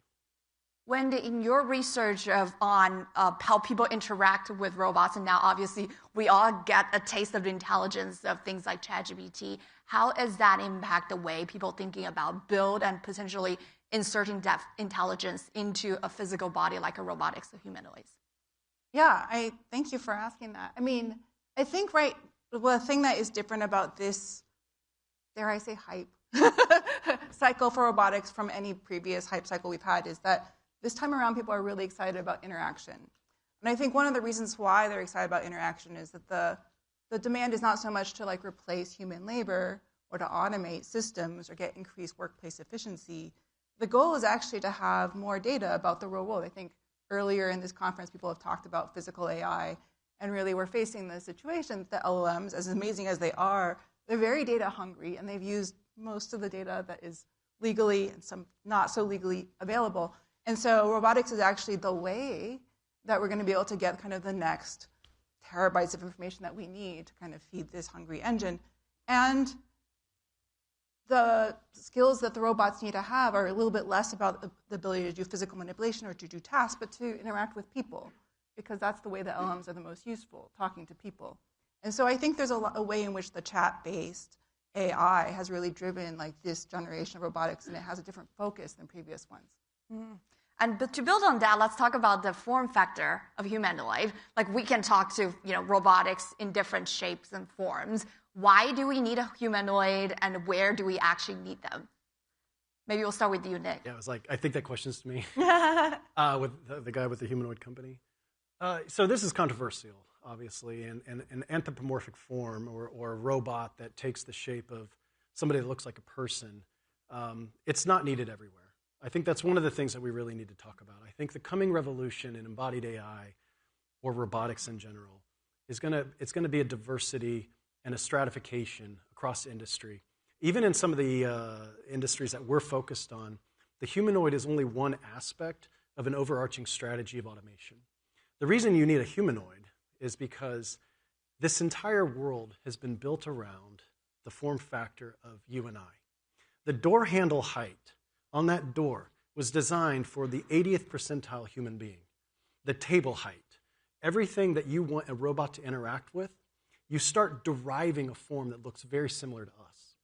And then the next question is, well, why would you need legs? Legs are an incredible way to locomote. And it's not just that they deal with uneven terrain really well, but they also deal with really crowded and cluttered spaces. Imagine if you had a Segway or a wheeled device and you were trying to take it down through one of these rows of chairs. You'd be moving the chairs out of the way. But the ambulation form of bipedal locomotion allows you a whole lot of ways to locomote. And so you can kind of shuffle your way through the rows. You can kind of scoot by. And so I think sometimes we get caught up in that, oh, why do you need legs? That just doesn't make any sense to us. But I wouldn't even be able to walk off the stage with a wheeled platform. And I can assure you most of the world looks like this. It doesn't look like a pristine, flat floor in a huge warehouse. And so I think there's a lot of case to be made that bipedal locomotion is far more useful than what we kind of jokingly say, oh, why does the robot have legs? Wendy, I know you have some evolved thinking on the spectrum of form factor. Do we need humanoids or not? Where are you now? Well, I will say I'm one of the big humanoid skeptics. A lot Me of my too. research has revolved around interactive. That's why we have you guys on the panel about humanoids. We have robot trash barrels, we have robot chairs, and mostly what I want to point out about the stuff that I've done in my research is that a lot of times people say that you need the humanoid form factor so that people will know how to interact with the robot. And what we see is that people interact socially with things that don't look, like a person at all. They don't have to have googly eyes. They don't have to have arms. People have a social intuition about how to interact, and they can apply it to all sorts of different other form factors of machines. And so when it comes to any environment where there's going to be people, people have been arguing they have to be humanoid, and I have been really skeptical. I think now my thinking has evolved. I think that the humanoid form factor is one form factor, and I actually don't think that we should eliminate any form factors. I definitely think there are, like Nicholas is saying, some scenarios where you really need, you can't redesign the environment around the robot. So, for example, like the Fukushima plant, like if the whole environment has been set up by people and there's no option to go back and retroactively install things for the robot, you actually really need things that can actually manage that and do the things that people do. But I think in a lot more situations, what you actually have is control over the environment. If every one of these chairs was robotic, you could move any kind of machine in the middle because the chairs could get out of the way. Yeah. So I think in some ways what we should be looking at is a federation of different kinds of form factors where the humanoid is just one. And Nick, you obviously have picked your bets by building a humanoid robotics companies, and we have talked about advantage and why you chose that form factor. What are the real world difficulties and challenges of building a humanoid that actually have the dexterity and flexibility as a human? I mean, a humanoid design challenge is like a 100,000-piece puzzle. And sometimes some of those pieces have fallen onto the ground, and you hope there's not a little spot missing in your puzzle of an Eiffel Tower, right? So it's an enormous challenge. It's a full software stack problem. It's a full hardware stack problem. It's an integration problem. Running a company is an execution problem. Constantly dealing with funding and hiring and clients and pressures of adoption and trying to get a pilot to work and actually close a business case. It's a very complicated thing. So on the design side, we live in a very physical world. The promise of humanoids isn't that they look like a person or that they're going to be this romantic evolution of someday folding your laundry in your home. It's that the last 50 years has been characterized by the ubiquitous manipulation of the virtual world, and we've conquered that. The next 50 is going to be the ubiquitous manipulation of the physical world. And we are looking forward to a day where being able to move things in the environment, manipulate objects at will, on demand, is going to become the status quo. And unfortunately, or fortunately, we live in a world that has been designed with interfaces for people. And so you have a human hand with 5 fingers that governs the entire infrastructure of the planet. And you're not going to go through and rebuild and redesign $1 trillion or $10 trillion worth of infrastructure to then put in an overfit, bespoke robotic system. You're going to put something in place that has the capability to interface with those interfaces. Unfortunately, for a lot of design engineers, it's going to require something that looks a lot like this. Now, that in and of itself is an exceptional challenge. There is an ecosystem of companies that are working on replicating the human hand or the functioning of the human hand. And it's a very, very large design challenge. There's as much engineering that goes into the hand of a humanoid as the entire rest of the humanoid by itself. It's its own robot attached to a walking robot. In fact, at Persona, we have a whole separate design team just dedicated to the hand, completely separate from the rest of the robot, because it's its own problem. But whoever unlocks that wins, period. I've heard that actually collecting the data and knows like detailed things that we don't even think about as a human is the grip of how you hold something. Like if it's something lighter, you use a different grip than how you would pull the door, is actually a very difficult, technically difficult challenge. Yeah, I mean, the human hand is fascinating. I mean, depending on what literature you're reading, it's between 18 and 20 degrees of freedom.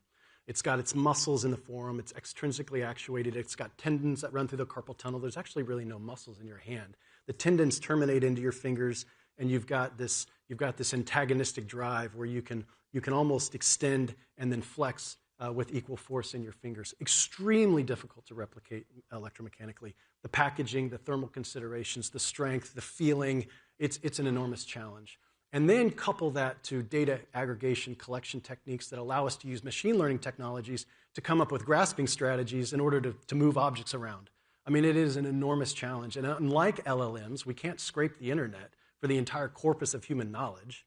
We have to generate this data ourselves, then train the robots, teach them how to do it, then modify some foundation model that approaches grasping an object that has some utility in the business world, so some investor will give me $1 so someday I can fly a private jet. I mean, that's literally how all this thing's trying to go down. A reminder to the audience that we can scan the QR code here to ask the panelists any questions, but also to kind of move to the adoption side where the money is going to coming from. I'm curious in your conversations with a lot of the industrial use cases and other companies, where do you see maybe the first adopters for humanoids, and where do you guys think the adoption curve for humanoid will look like in general in real world? Maybe we'll start with you. I mean, I think that, I'm not saying that I think this is wise, but there's going to be a real market for humanoids kind of as a, thing that you have in your home, something to talk to. And I don't think that it's going to actually fold laundry better than a person would. I mean, in the time that you're waiting for the laundry to be folded, you'll just get angry and start folding it yourself. But I think there's a way in which having a humanoid robot is a kind of performance of futurosity. It's like having a cuckoo clock, back when, like, the kind of thing that canonized what, like, Swiss ingenuity was that you could actually make this machine happen this way. So I think there's a way in which, for fun, and to show that we're kind of forward-looking, we might have humanoids, but I just don't know if they're going to be useful. I think they'll be fun to talk to. It'll be fun to show off to your friends. It will make you look like a really fancy, rich person. But I think for a lot of the things that you want a robot to do, there's form factors that are better than what humans do. Like the human hand is so cool. I definitely think I'm a nerd and I want to see the human hand replicated. And one of the things that's cool is when we try to make the technology, we actually understand, the natural hand better.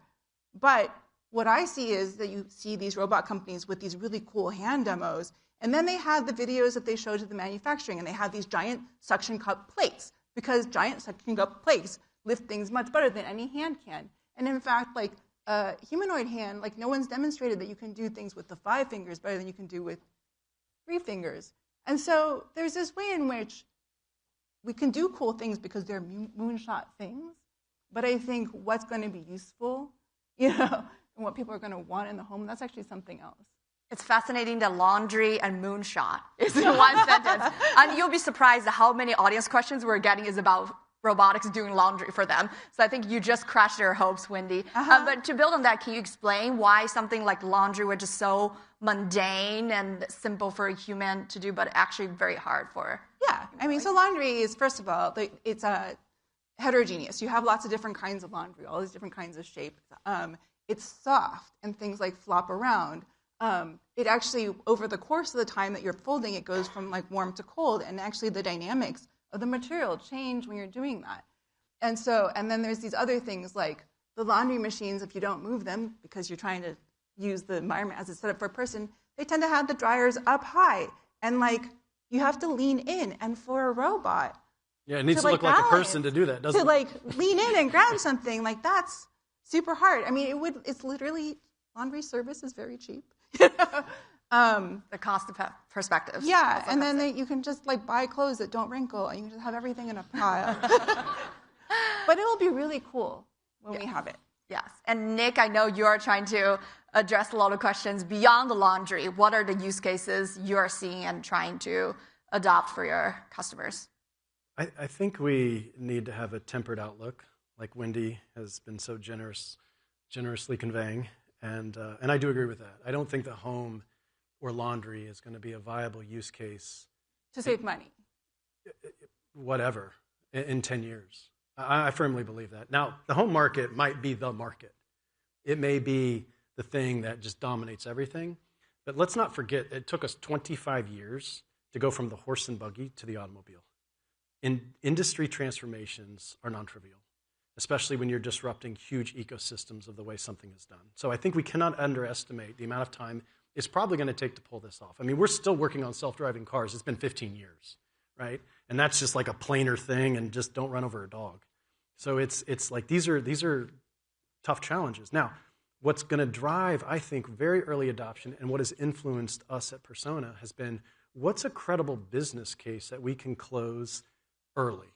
And so we need to look at where there's an enormous, acute industry demand of labor that cannot be filled. What has national and strategic initiatives associated with it? What clients have purchasing power? What clients have adoption potential or enthusiastic about adoption? Because you're going to need some patience to get this done. And so what we found is the skilled trades and heavy industry have some of the most pressing use cases, not because they're trying to save money. I don't think this is a cost problem. This is a production problem. In fact, what I've learned by pitching investors is don't go in and try to say, oh, we're going to save 20% on this operation, right? No one's going to care. Not unless you can save like 90%, right? So what we're talking about is people cannot produce things because they cannot hire the folks. And we need to have a serious conversation about demographics and the worldwide population rate decline significantly. We're going to peak at about 9 billion people. The UN estimates that after that, we're probably going to peel over. It'll be the first time in human history the population of the world's going down, sustained, with the growth rate going down, sustained. So in 25 years, 1 in 3 people in Japan and Korea will be over the age of 65. 1 in 4 in the US, 1 in 6 worldwide. To give you some context, it's 1 in 11 right now. Who's going to do the things we need to do the things? So this is actually a real pressing problem. And so what we found is the skilled trades are the ones that are being very eroded. Everybody wants to be a YouTuber now. Nobody wants to be a welder. So at Persona, we said, okay, let's look at those things. They have very strong economics behind them. We can close early business cases, and we can design the machines and the AI stack to accomplish that. And that's the pursuit that we're on. How about other industrial use cases that we already seen some certain level of the automations, like warehouses, logistics? Where you stand? I mean, I'm really bullish in a lot of different ways. Although I do share Wendy's concerns that not all markets are created equal. I think there's some incredible humanoid and robotics companies out there going about what they think the right thing to do is, and I'm rooting them all on. Trust me, I'm rooting them all on. I believe that some markets are probably better suited in the short term than others. We looked for markets that really express the humanoid form. You ever walked around a shipyard? It is enormously challenging. Uneven surfaces, grates, ladders. It's insane. You're never going to design a robot on a Segway to roll around a shipyard and do welding. And we have a partnership with HD Hyundai to do welding in their shipyards in 2027. And so this is the perfect market to be looking at for humanoids. Contrast that with the home. I think there's enormous challenges. I can't imagine a humanoid standing at your doorway, serving you coffee, trying to pack the kids' lunch as the dog is trying to bite at its ankles and the 6-year-old's running down the staircase trying not to, the humanoid's trying not to fall on everybody. I'm like, let's just delay that one a little bit and let's go after welding. We have a very global audience, both here in the room and also watching us from live stream. So I want to talk about kind of the global AI race between China and the US, especially in the context of robotics and humanoids. You guys probably all have seen like some of the Chinese robotics dancing and playing kung fu from local companies like Unitree. And in general, they are kind of known for the manufacturing pieces and also their supply chain advantages. So as someone who are building the robotics on the ground, and Wendy, you have like looking into different shape of robotics and how people interact with them, like where are the advantages and disadvantages on both sides if like we're considering this as like problems that people race to solve? I mean, I think that it's really fun to see like I go to robot conferences now and they have these robots like darting through the conference hall. It's really something. But when it's not darting through the conference hall, it's a little funny. Sometimes they're just like lying on the ground. Or sometimes, a lot of the spectators are lying on the ground too when they get tired. They put them like on a lawn chair. And it's because one of the things is they use a lot of power just to stay upright. They don't have nearly the degrees of freedom that people do, and so they have to do a lot to compensate for that like bipedal form factor. So it's really cool that it can happen, but it's not super sustainable. I think some of the things they've done to try to make that work are things like hot swappable power systems and things. If you are constantly feeding it new batteries, you can make it work. But the fact that we get so excited about it is maybe the reason why the humanoid form factor is still interesting, and there might be applications which use that. But I don't think it's a good replacement for work, though. Do you feel like China has advantage in manufacturing or supply chain in building those robotics? I mean, for manufacturing, I think everyone buys their motors from China. I don't know who doesn't. A lot of electronics manufacture goes through China. So I don't think it's a good idea to start a trade war at this moment in time, is what I will say for my industry. But yeah, so I think from that standpoint, they might have an advantage. On the other hand, I think there are just big blind spots in all of these technical industries where people don't really understand the human element. And right now, I don't see any culture that actually has, the lock on that. And I think there could be so much more investment on that front. And in fact, you probably have to do that investment every single place, because if you've done the research and understand one deployment site, you understand one deployment site. Every single place is really contextually specific. You really have to understand that spot specifically. Yeah, just going back to your power autonomy remark, totally agree. If you take the best walking robot right now, humans are still about 10 times more efficient and walking than the best humanoids. Couple that to the fact that human fat stores about 30 times more energy than batteries. So humanoids are at a significant. I can walk, 100 miles on a Snickers bar, and you're not going to get a humanoid to do that anytime soon. But there are ways around it: hot swappable batteries, optionally tethered. I don't see that as being the biggest impediment. But as far as China is concerned, there are some exceptional companies demonstrating some things that we all watch on YouTube, and we huddle around our computer and we look at it and we say, "How are they doing that? Like, this is insane stuff." And there's some exceptional companies out there that are inspiring all of us to, and it is a global race. I don't know if it's a race. I mean, like, I think, for example, like a lot of the really cool technologies that have come out now have really drawn a lot from this, like, open source MIT mini cheetah motor. And this is made by a master's student, you know, at MIT. Sang-Bae Kim did that cheetah motor. I mean, that's the professor in charge of that lab. Yeah, and so, like, but then you see no one in the U.S. has been able to replicate those at the scale or the cost that the Chinese manufacturers have been able to do. But without the design, a lot of the things that we're seeing now, the robot dogs, you know, some of the humanoids, like, we wouldn't see them. And so it's not, I don't think it's to the advantage of this field for anybody to be framing it as a race. Heaven forbid we start locking things up or stop sharing, because I think you will just see everything stop very suddenly. A lot of what we have seen happen is happening because there's shared research and because there's shared technology and open markets where you can buy all these components. And one of the first things that will keep automation from happening is a trade war. Have you seen any impact from trade war, from what you guys are trying to build? Yeah, some costs have gone up, for sure. It hasn't affected us too much. We have a lot of domestic and Western countries suppliers. Not all people buy their motors from China, although most magnets come from China, we'll give you that. But a lot of motors, there are some domestic motor manufacturers. Listen, I mean, you can't ignore the horsepower that the Chinese represent. I do disagree with you, though. It is absolutely a race, and there's a point in time that no one can see beyond. I don't want to call it the singularity or anything crazy like that, but there is absolutely a point in time to whoever figures some of these seminal challenges out, where those use cases are going to exist, how that's going to change the power dynamics worldwide, and it is going to be on the undercurrent of embodied AI. I can assure you of that.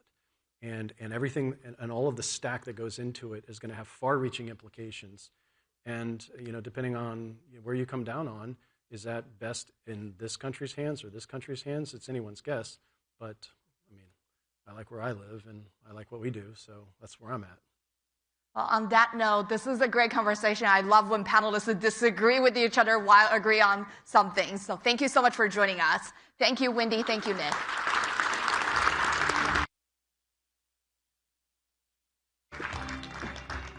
Wow, super thought-provoking conversation. Really appreciate it, guys.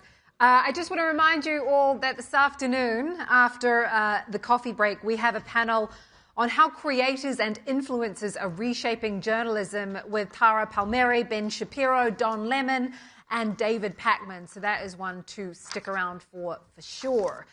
Up next, we have a session that we hope will challenge the way that you think about people, potential, and the future of work. This session is hosted in partnership with WorkHuman.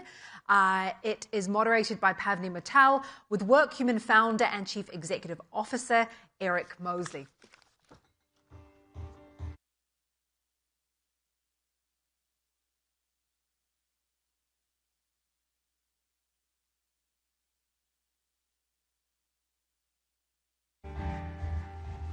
Thank you, and good afternoon to everyone here. Hi, Eric. Good to have you here. Great to see you. So we've been talking a lot about the perils and promise of AI. On one hand, there's a lot of anxiety whether machines can replace humans. Yeah. But there's another school of thought that actually AI can help people thrive, and that is your school of thought, I believe. Eric, welcome to Reuters Next. Could you give us a sense of how the economic situation, or rather the economic uncertainty, as well as whatever's happening with AI, just how it's leapfrogging, how that has changed the talent landscape? Yeah, I think the HR community and the world of work has gone through just an unbelievable upheaval in the past number of years. Obviously, starting with the pandemic, where the entire world's workforce has just retreated to their basement and dialed into work. And even now, the aftermath of that has been hybrid working. What happened in that situation was there was a kind of a degradation of culture in companies because people weren't interacting anymore. And the fabric of a culture is the community of people at work and the relationships between them. So in that kind of time period, we found that relationships kind of withered and culture kind of decayed throughout that time period. So it's very hard for leaders and CHROs to kind of galvanize a workforce against an objective and a new set of values, for example. And then secondly now with AI, there's this unbelievable call to action to say you should reinvent the whole way everyone works in the company to be enabled by AI. And the task that's being given to CHROs is sometimes pretty severe. It's, we have to be in a situation where we have 10% or 20% less headcount in a year, and you need to use AI to facilitate that. I was at a CHRO dinner only a month ago, and half the table raised their hands to say they had a command like that from the board of the company, but yet none of them knew how to get there. Because the AI tools just weren't mature enough. The output wasn't, efficient enough and sophisticated enough so that they didn't need the humans. So you have all of this turmoil, this chaos happening in the world of work. And it's hard for HR leaders and the C-class to kind of navigate through that. And let's actually put this question to the audience here. Who over here has a mandate to, use AI and just isn't sure that it's going to really, you have the right tools to do that? Is there anyone here? Just raise. Okay, well, one person. So you were in a room with more nervous people. Now, WorkHuman deals a lot with recognition. Yeah. How does recognition fit into the picture over here? How does it address these concerns? So WorkHuman is a recognition provider. We have a software platform which provides a platform for companies to run recognition programs, which are, they allow employees to give thanks to each other, to give a recognition award to each other when they see great work. So it's almost like the leadership of the company delegates to the employees to have reinforcement for a job well done. So whenever any employee sees great work, they should thank them and show gratitude. And that's a core human need that we all have, is to feel that when we do great work, that somebody sees it. There's a witness, that you feel that you're appreciated. It's kind of one of the central tenets of Maslow's hierarchy of human needs. So that concept alone energizes employees and a community. And the fact when one person says thank you to another and writes a kind of paragraph of text describing the work that they witnessed, that also makes the giver actually more connected to the recipient and more connected to their company. So both the giver and the receiver of the recognition have closer relationships, they feel more tied to the community, and their kind of performance and engagement goes up. There's energy in the workforce goes up. But the second derivative of that is that those text descriptions of the work, cumulatively, they are like a narrative about competencies and work and achievement and everything that goes on in the company. We've worked with some major Fortune 500 companies, the Ciscos and Dells and Johnson & Johnson and Pfizer and all of these incredible companies. And the recognition program is the entire workforce documenting everybody else's work in that kind of positive light. And so that's incredible data. And what does AI need to flourish? It needs data. Data is the critical factor to make AI systems powerful and intelligent. So recognition data is just laden with these kind of insights. So, you mentioned that managers are grappling with having their employees adopt AI. So how does recognition help with that very specific goal? So a great example of that is a customer of ours called Sanofi, global pharmaceutical company. They used their recognition program to concentrate the minds of the employee base on AI adoption. So that when somebody was giving an award or they were saying thank you, they asked the employee base to be on the lookout for AI adoption achievement and to say thank you for that. And so they were able to bend the will and the minds of the employee base to think about AI adoption and to document when it happened. We were so inspired by their use of that, we actually created a feature called Corporate Topics, and it allows customers to actually create a topic like AI adoption or safety in the workplace or Six Sigma, whatever it happens to be, but create a corporate topic and monitor the work that goes on all across the company associated with that topic, so managers then can see whether it's going up or going down, the volume of work, and whether the employees have really taken it to their heart that this is a corporate strategic initiative. And so Sanofi did that, and what they found was that, yes, the employees were more engaged, the productivity was higher, but also this concept of AI adoption was more crystal clear in the minds of the organization. There's a question that's come in that's actually about data privacy.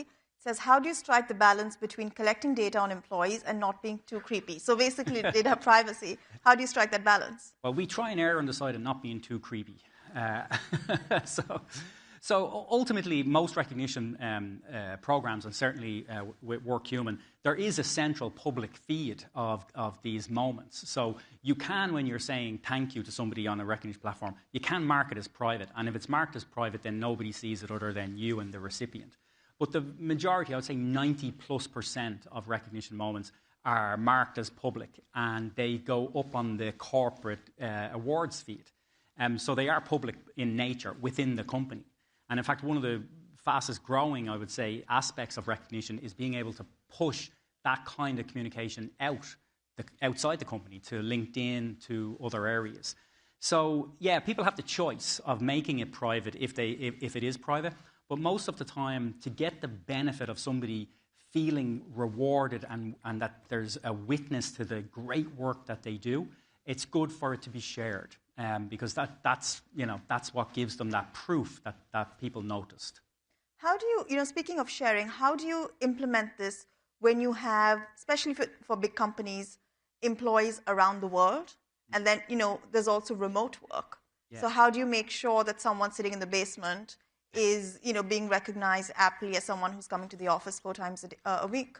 Well, it is a great point because, again, the people sitting at home can be very isolated. This is one of the things that happens with work from home. It feels good at the start, but then over time it starts to wither in terms of your connections and your relationships with other people.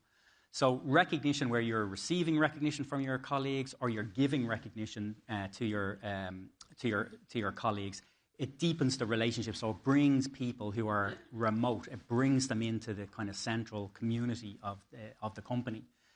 We're a global organization. We, as I mentioned, those customers. A good example would be British Airways. They've 38,000 people across the whole world, as you can imagine.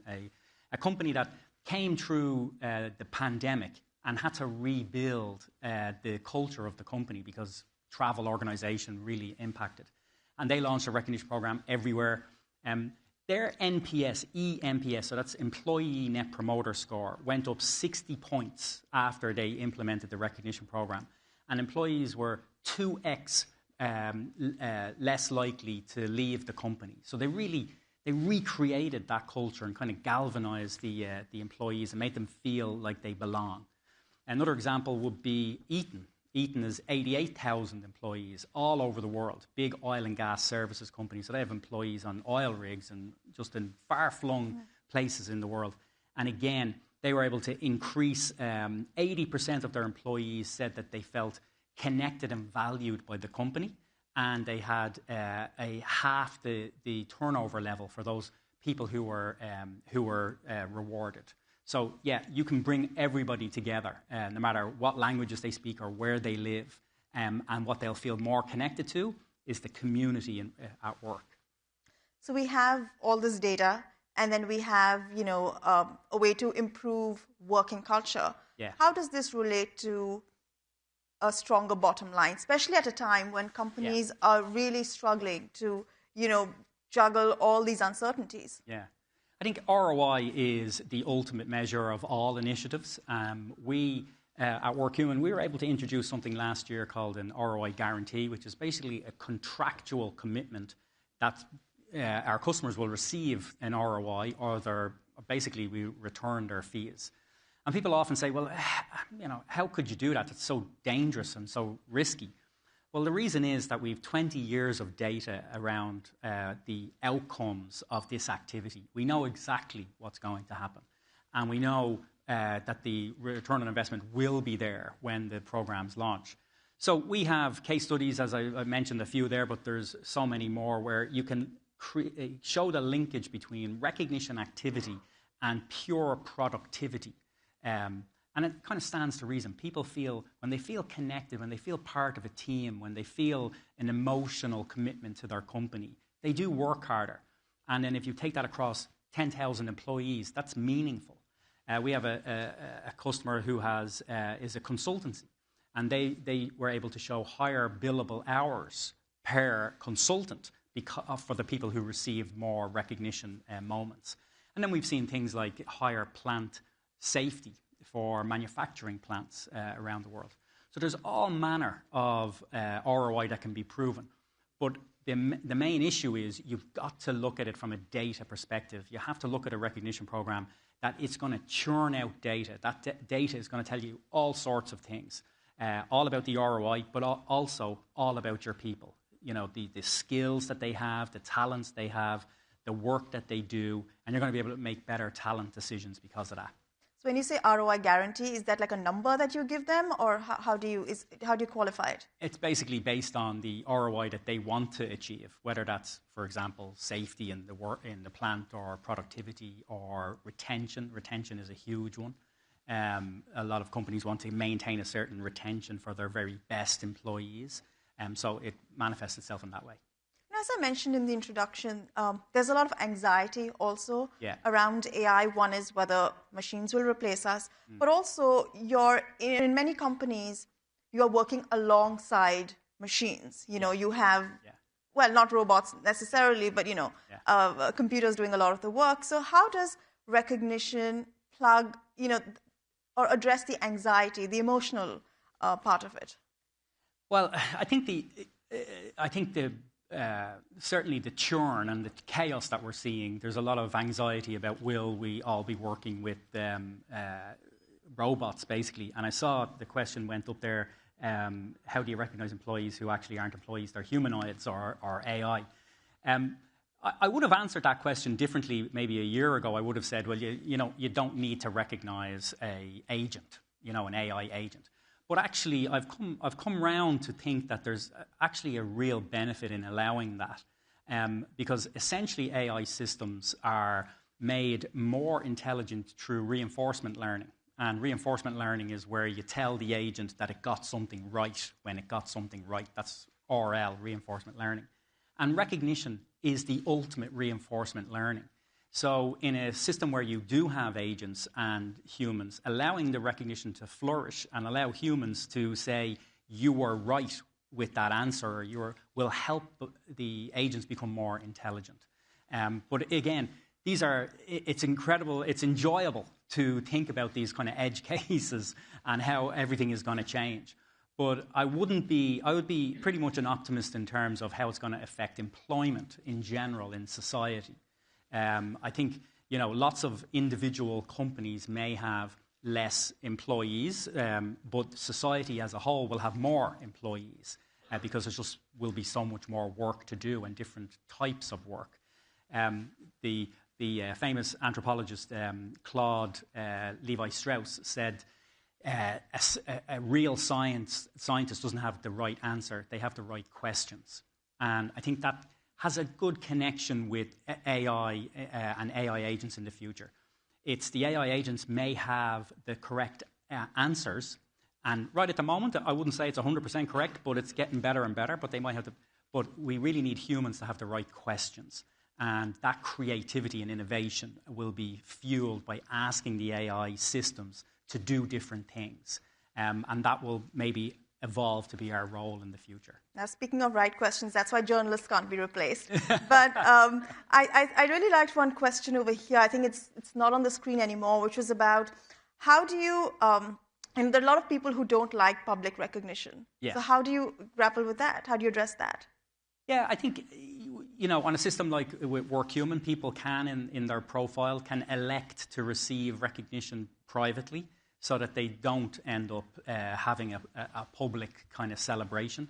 And then there are people who really enjoy that, and they want that kind of public, especially if it's something that happens very infrequently. So, for example, it could be not just you finished a great project yesterday, but you've achieved 10 years of service with the company.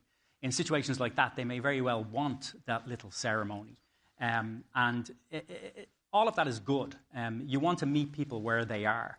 And there are slight cultural differences around the world, and that's why allowing people to self-elect how they want to receive is the right way forward. There's also generational differences, right? Like there's a great question on how do Gen Z employees differ from millennials or older? Yeah. Again, yeah, it is different. And their ease with technology, where recognition moments originate from. So, for example, if you have a mobile application or a web-based application, you'll find that younger generations, a higher proportion of their nominations and their shopping will happen on the mobile as they're moving rather than sitting at a desk. So I think the key is that when employees receive value, so in a recognition program, normally they receive points, and points have actual currency value. When they go shopping, you need an enormous variety of things because you have, in every workforce, you have different generations, different nationalities. So you need that kind of breadth to meet everybody where they are. Great, thank you so much. We have a lot of great questions coming in, but we do only have time for that. Thank you so much, Eric. It was great having you. Thank you. And yes, after you, please. Thank you.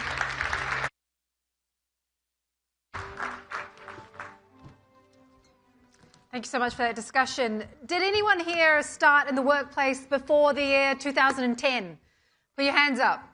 Did anyone get used to, I started work in London, so we'd go to the pub on a Friday, and that was my kind of appreciation points. Did anyone else do that? Put your hands up. Yeah, right. I feel a little bit sad for the generation who missed out on that, It was a time. It was a time. Let's all remember that. I want to remind you all to make sure you've downloaded the Reuters Events app to participate in those questions. And also a little later on, we're going to have a little poll session to make sure that you're all paying attention. Next up, we have a session hosted in partnership with Sport Radar. We're talking about the 2026 AI dilemma, build, buy, apply. The moderator for this session is Thomson Reuters Chief Product Officer, David Wong.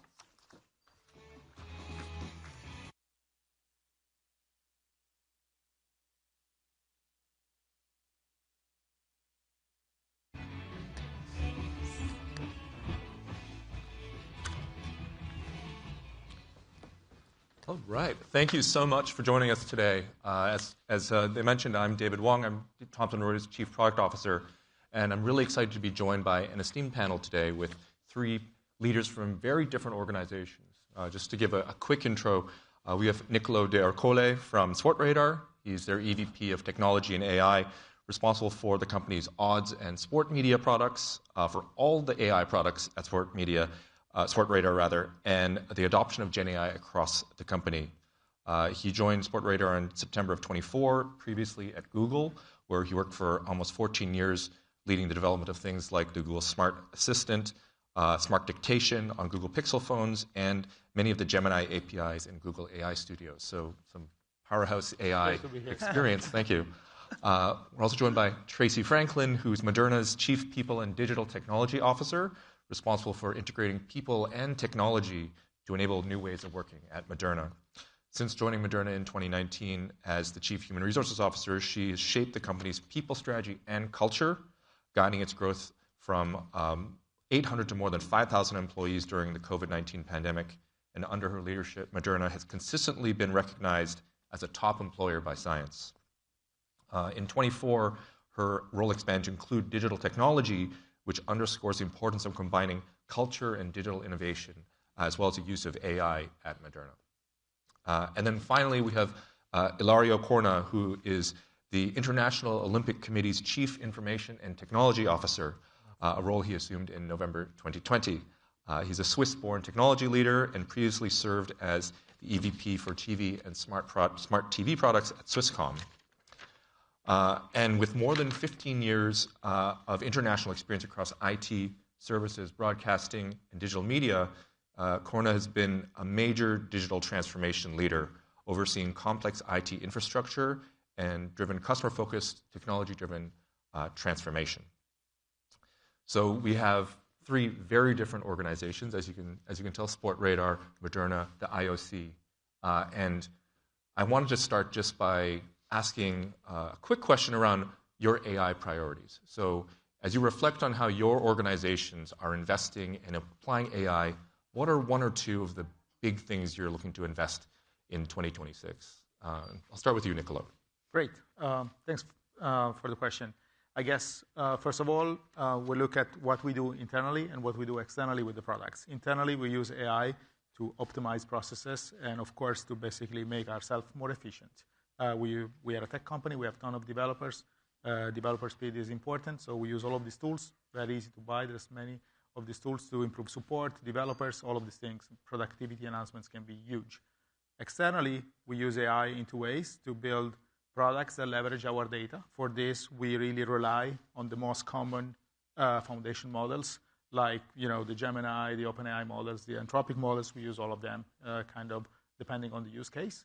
And then we build models that are very specific to sport.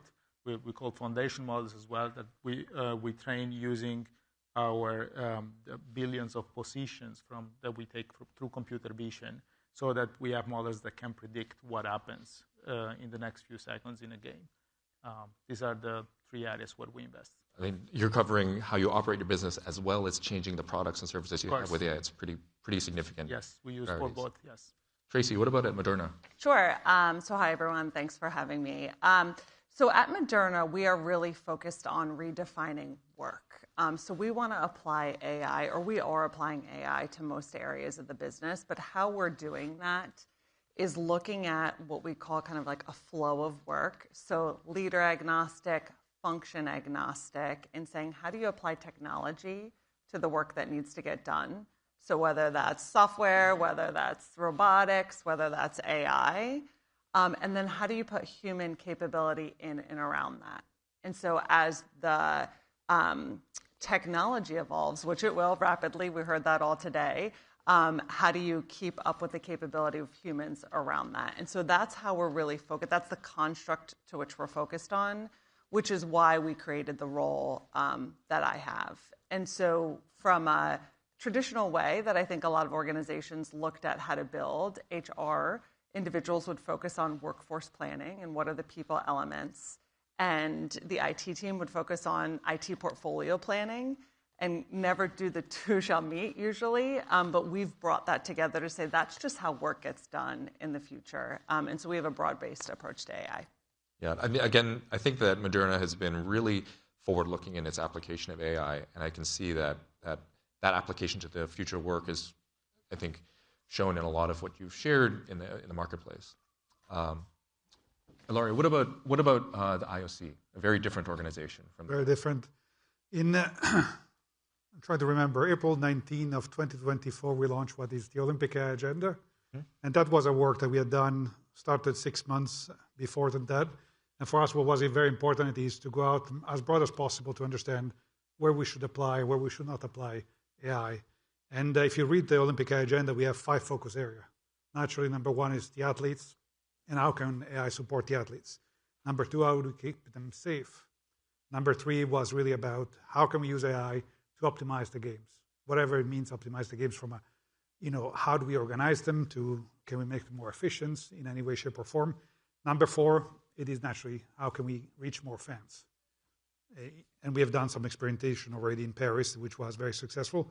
And number 5, which is what we have discussed a bit right now, it is how can we use AI for the administration, be it for the IOC administration, but for the Olympic movement administration. So we have International Federation, National Olympic Committee. So we have applied across those 5. So everything that we do needs to touch one of those 5 pillars that we actually launched. Mm. Well, I want to go back to the sort of the original question for this panel, which is the dilemma of building and buying to apply AI. And so maybe I'll stay with you, Ilario, because I think this is a question on a lot of technology leaders' minds, which is, do I build it myself? Do I create something which is bespoke to my organization? Or do I try to find someone and buy or license a solution? And I'm curious, given those 5 different things that you're doing at the IOC, how have you approached that problem of build versus buy? I think, and this is what Tracy was saying before, I think one thing that was important for us was really to get the organization up to speed of what AI is. So, and then from there on, we actually started applying AI design architecture principles. Very, very important. And there is stuff that we buy off the shelf. So we have a collaboration suite, as anybody of the organization that you guys have, and we take that off the shelf and we buy it. But if you take, and I give you an example that we are just finishing off for Milano Cortina, which will be in a couple of months, we actually develop model that actually are for video analytics for each sports. And why is that? It is because each sport is different, and actually they have different methodologies. I think is hopefully I will not say something wrong, but I think it's judo, which actually the names of the kick are based in South Korean names. And actually, there is no model off the shelf that actually can give you those names. They would say, okay, you kick to a head, and that's pretty much it. So there it is where we apply and we build our own stuff. And then there is a middle of the way where you can say, okay, well, you can use off the shelf or not, but it becomes like for data, and I know we have Sports Radar there here with us, but it is for certain data you want, for example, all the media right holders, they will come back to us. And there is just a decision to say, we are the source of truth for our own event. I think it's really fascinating, the choice to build your own models for that use case, for video processing. I'll come back to you on that. But Tracy, same question, that this build versus buy dilemma. How does Moderna approach this question? So we were an early adopter of AI. We have a partnership with OpenAI, and we moved quickly to democratize that across the organization. And so every single employee started to use AI, and there's a lot of building that was happening, is continuing to happen. We've refined our strategy, though, to say the answer is both, right? So we're looking at what are the big software, so SAP, Workday, et cetera, that we have in the company, and what's their AI roadmap. And so we work with those companies to understand what's coming and what we're able to leverage that's already existing that would be lower value for us to build. And then we're identifying what's unique to our company and where can we focus our effort and our time and our engineers to really have that unique advantage. I think that's a common thing that we're hearing from a lot of our customers and from others in the marketplace, which is trying to find what's special about your organization and then building for that. So I absolutely hear that. Nicolo, Sportwriter, you mentioned applications of AI across the entire business. Again, how do you approach the build versus buy question? I guess I will just confirm what we already heard. I think if I want to make like a more specific point, it's very hard, or unless you're a company completely dedicated to it, to compete with the large language model builders for the generic use case. You might even succeed today, but they keep moving and they will continue to invest in very huge numbers. And so it's just very hard and non-convenient, in my opinion, to do it for that. So I would just discourage anyone to do that. But for specific use cases with your data, for something that you need very specific, and for very specific use cases, then it's worth building if you can make a difference. And this is what we do with our foundation models to predict sports, and is what we're also hearing from the IOC and Moderna. In our preparation, you talked a little bit about some of the perspectives you have on these general versus specialized models. Like, what do you see? What are your forecasts, or what do you foresee happening in 26 and 27 from those big model providers? What do you expect them to give you? Well, I mean, of course, the technology race will continue. We see improvements in pre-training, in reasoning, in post-training everywhere. So what we see is that these models will become better. What is maybe more interesting is that the smaller model, the Gemini Flash, the GPT Nano, and the Claude IQ, all of them will become good enough to be applied in day-to-day applications in technology. And that's where we will probably see more adoption and more scale. Basically, we'll see good quality at a much lower cost of inference. And that can make a huge difference. We're looking forward to really being able to do a lot more with cheaper models. Besides fancy advancements and AGI achievements, I think that will continue to work, and we will need more years and more breakthrough. But I think for industry adoptions everywhere, the smaller models are going to be making a big difference in 2026. So just to play that back, it sounds like you're saying that as that cost of per token or the cost of inference goes down, then you just open up a broad set of use cases because it becomes cheap and easy to do that. Correct. There is almost every company offers two layers, a good and expensive one and a cheaper one. The cheaper one is becoming good enough for many use cases. That's what's going to happen in 2026.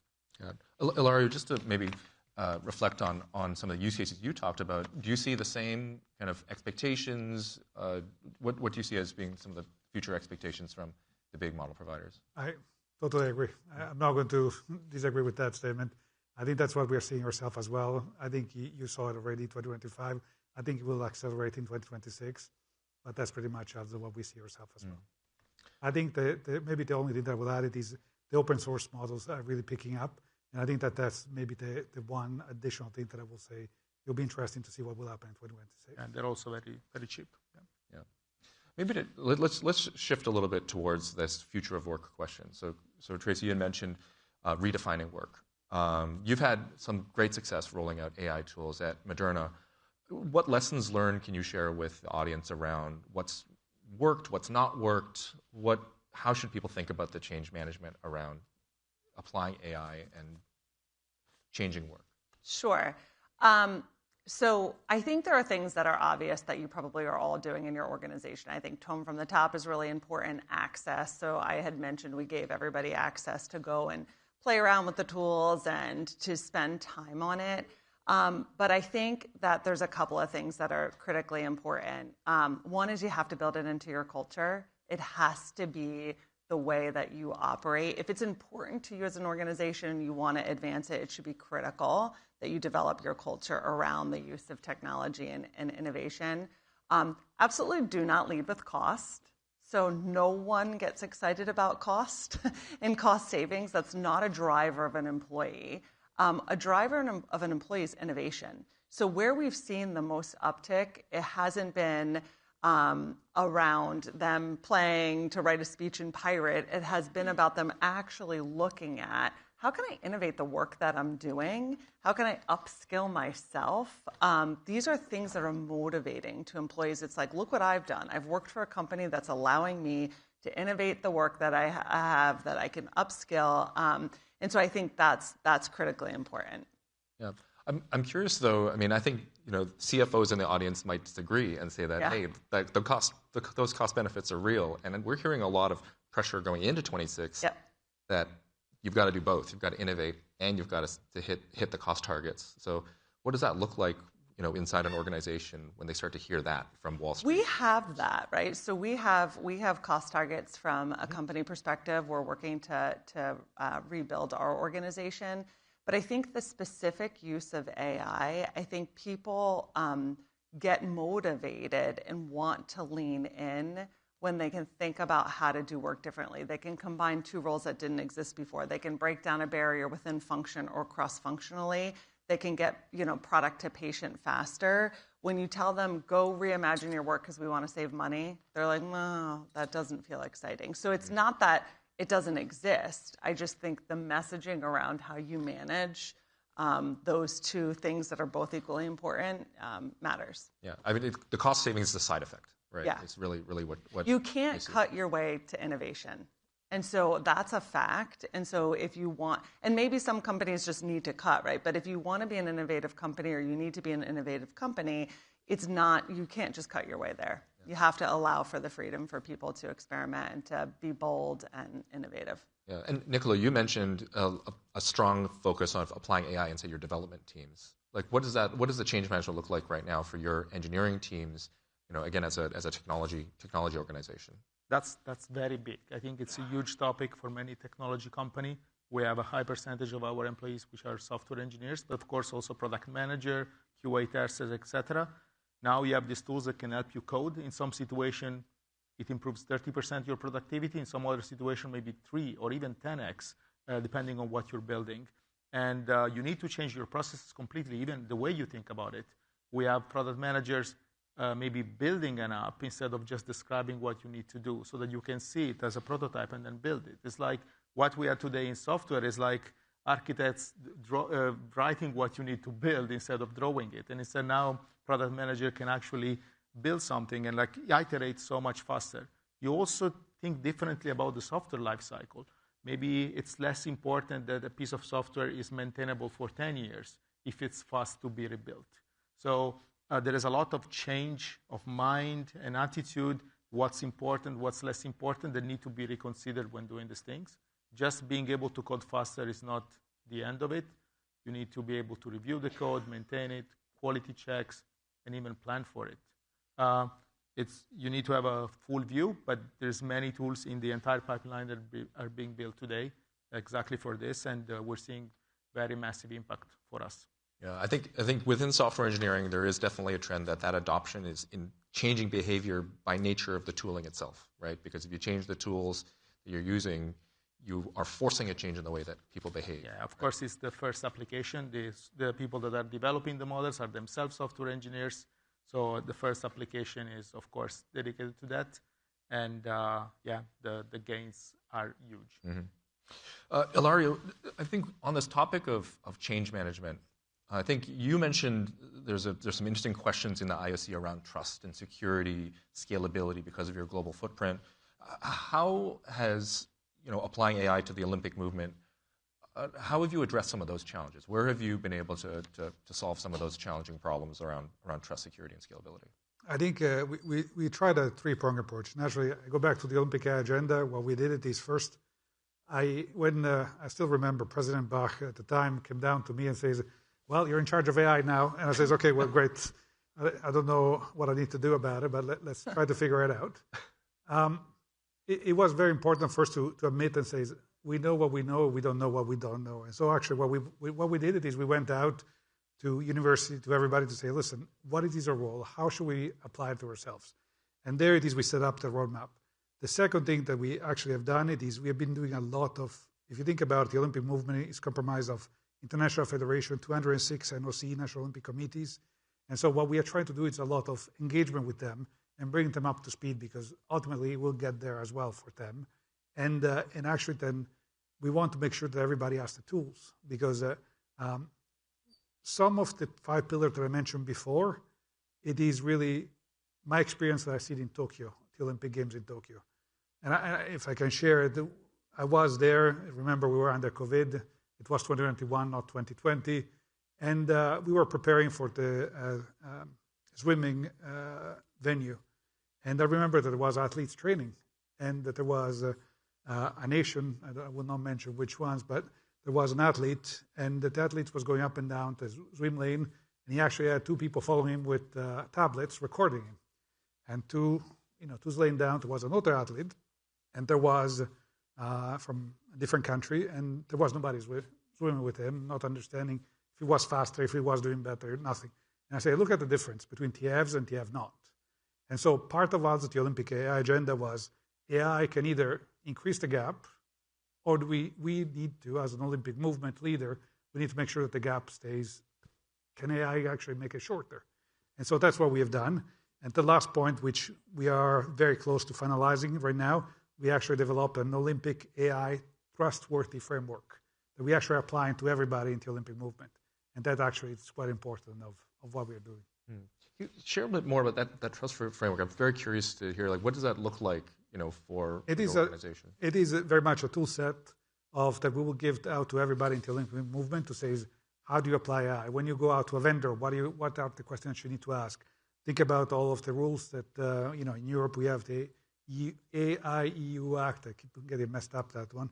But it is very important. All of this, it is really sets of tools to give them and say, when you do an AI project, what are you going to need to ask?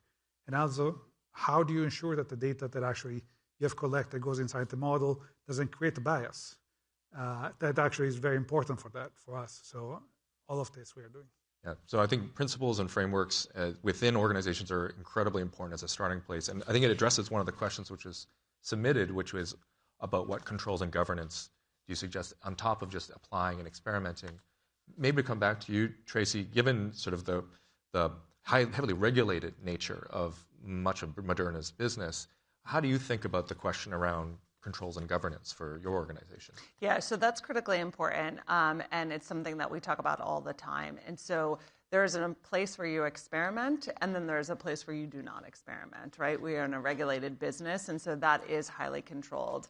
And we actually have an agent or a GPT that monitors all the GPTs that get spun up in the organization, and so we can see what people are working on. Because in the beginning, like I said, we gave everybody access and everyone spun up a lot. But what you saw was some shadow, for example, HR guidance, or there were things that started to happen with the GPTs that were like, all right, hold on, we have to get control over this. So we have a really rigorous framework that we've actually shared and worked on with OpenAI to say this is how we would recommend governing, and then we have a GPT around it.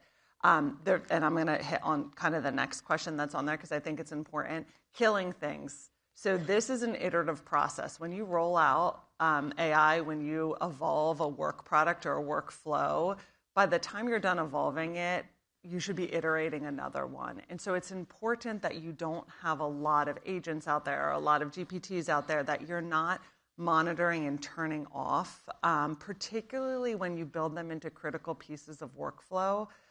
So if you have a non-tech person build up a critical agent within that workflow, and then they might leave the company or move, functions, and no one's managing it, that's kind of the next level of where you have to start to get some governance around this. Is when this AI is actually doing real work for you.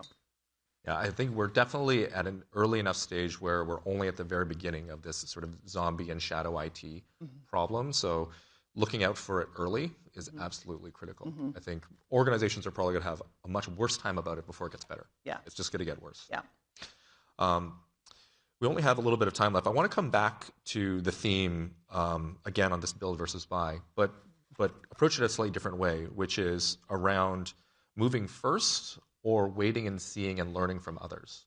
So I'm curious. I'll just kind of go across again across the panelists.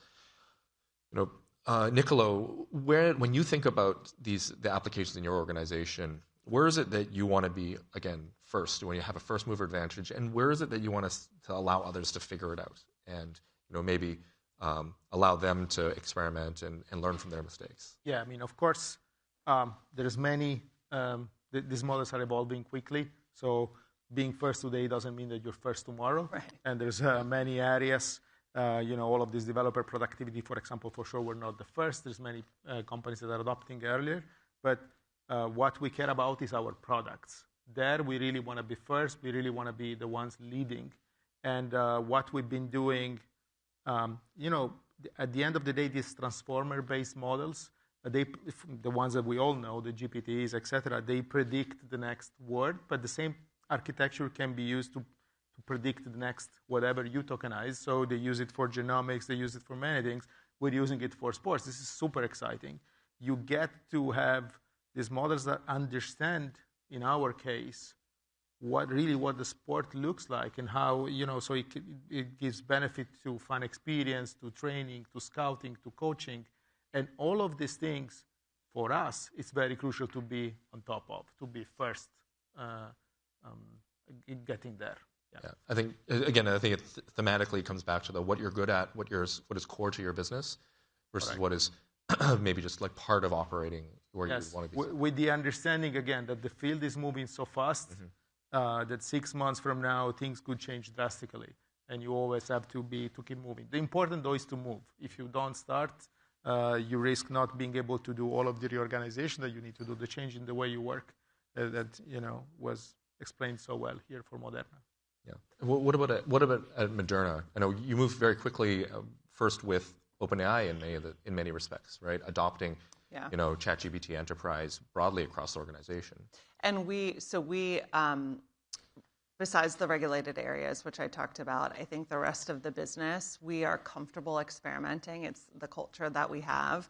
And we have had some hiccups along the way. We've turned on things like Microsoft connectors with OpenAI and then realized that people didn't monitor or have the right permissions on their SharePoint folders. And it was like an agent's going to go grab stuff. And we're like, hold on. And so you are going to have some hiccups along the way. But I'm just going to double down on what you said around the technology is changing so fast that it is never going to be perfect. And so you have to just be comfortable with some of those hiccups along the way and build that agility into your workforce. That would be my recommendation.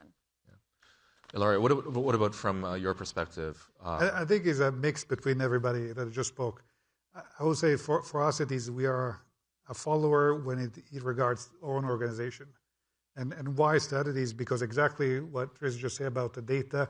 Inside the organization, what we did is we didn't actually enable the AI on our collaborative platform because we knew that actually if we enabled that, we didn't have the right permissions. We didn't have the right controls there. So we say, okay, well, first we fixed the problem. And I think there was the previous session talking about data. And for us it was, okay, let's clean that business side first, and then let's go forward. Now, when it goes to our product, which is the Olympic Games, that's where we experiment. So to give you some fun facts for the audience, in Paris, we developed the first time. Paris 2024 was 100 years since the Paris 1924. And we actually add the videos in 1924. And we say, okay, what about if we actually colorize them using AI?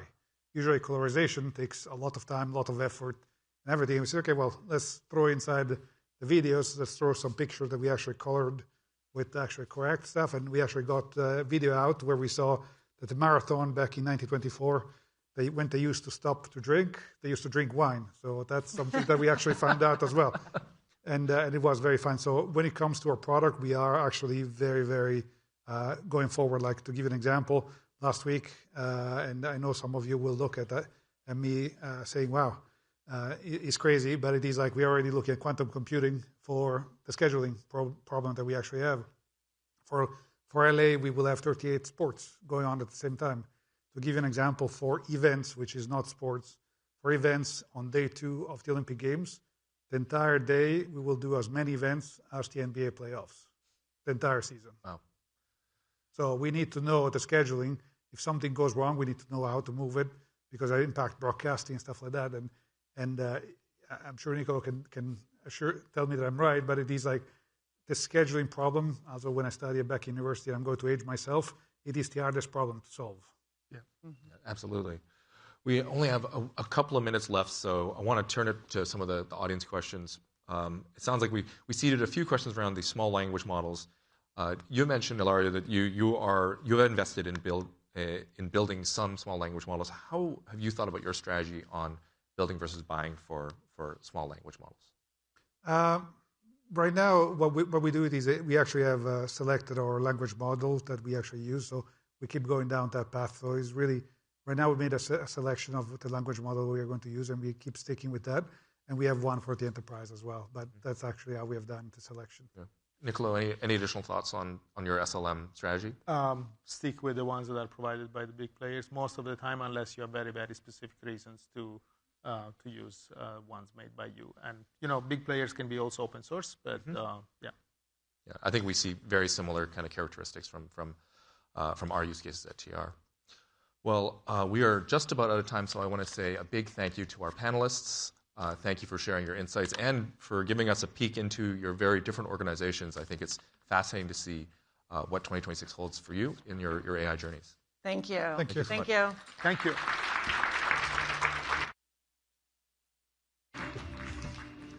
All right, make sure you come back after the break. We've got Jimmy Wales, Wikipedia founder, and SJP, as I call her, Sarah Jessica Parker. So we'll see you shortly. Enjoy your coffee.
bringing you pure news that's straight from the source.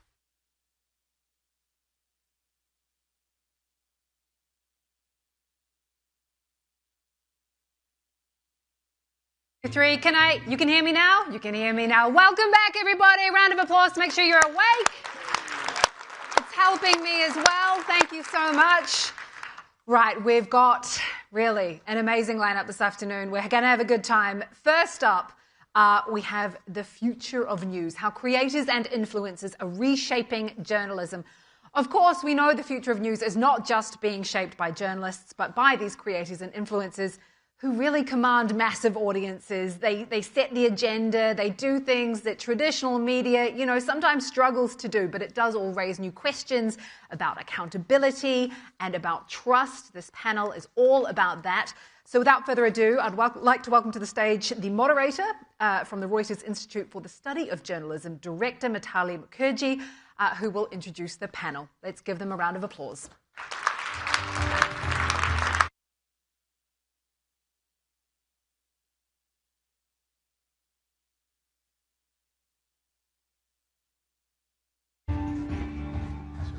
Wow. Look at this. Here we are. It's so formal. I know. Everybody's so well behaved. Right, and quiet. Hi, everybody. Wow. How are you guys? Everybody's Wait, so quiet. that's my cue. Hi, good evening. It's good to see a full house. I'm Mitali Mukherjee. I'm director of the Reuters Institute for Journalism, a part of the University of Oxford. It's a pleasure to see everyone here. It's been a fantastic day, I think. I've been sort of soaking in a lot of conversations around economics, business, finance, news. And I think where we come from as an institute is that the core of what we focus on, which we think is a critical component, is the audience. And some of our research over the past couple of years has been focusing on exactly what you're going to hear from these bright folks, which is what's happening in terms of a shift amongst audiences towards what we call, as a broad bracket, news creators, but that tends to bring in a lot within it. So one of the things that we have been seeing over the last few years is that increasingly young audiences especially have been turning to spaces that are online, so primarily social media platforms, and turning to individuals rather than organizations, which is news creators. They have an impact on public debate. They have a large audience. They tend to have quite often clear political sides, and our audiences do sort of identify with that. And this isn't a phenomenon that we're seeing worldwide, but it is something that is beginning to grow in terms of its heft. So you certainly saw that in the pre-election campaign with Donald Trump, and you are beginning to see that in countries like France. You're seeing it in other parts of global majority countries like India as well. So very, very fascinating trends. That's what we're going to dive into over the course of the next very snappy 40 minutes. And I've got some bright stars here, some of whom did the introductions for themselves. But maybe I will give this a shot. So please introduce with a generous applause, first and foremost, FTMM founder Tala Palmieri, Daily Wire co-founder, and the Ben Shapiro Show host, Ben Shapiro, Lemon Media Network founder, Don Lemon, and the David Pakman Show host, David Pakman. Thank you very much, all of you, for joining in. So we're going to make the best use of our time, and let's start with a crunchy sort of context-setting conversation. For those who may not have come across your work, Tara, maybe I'll start with you.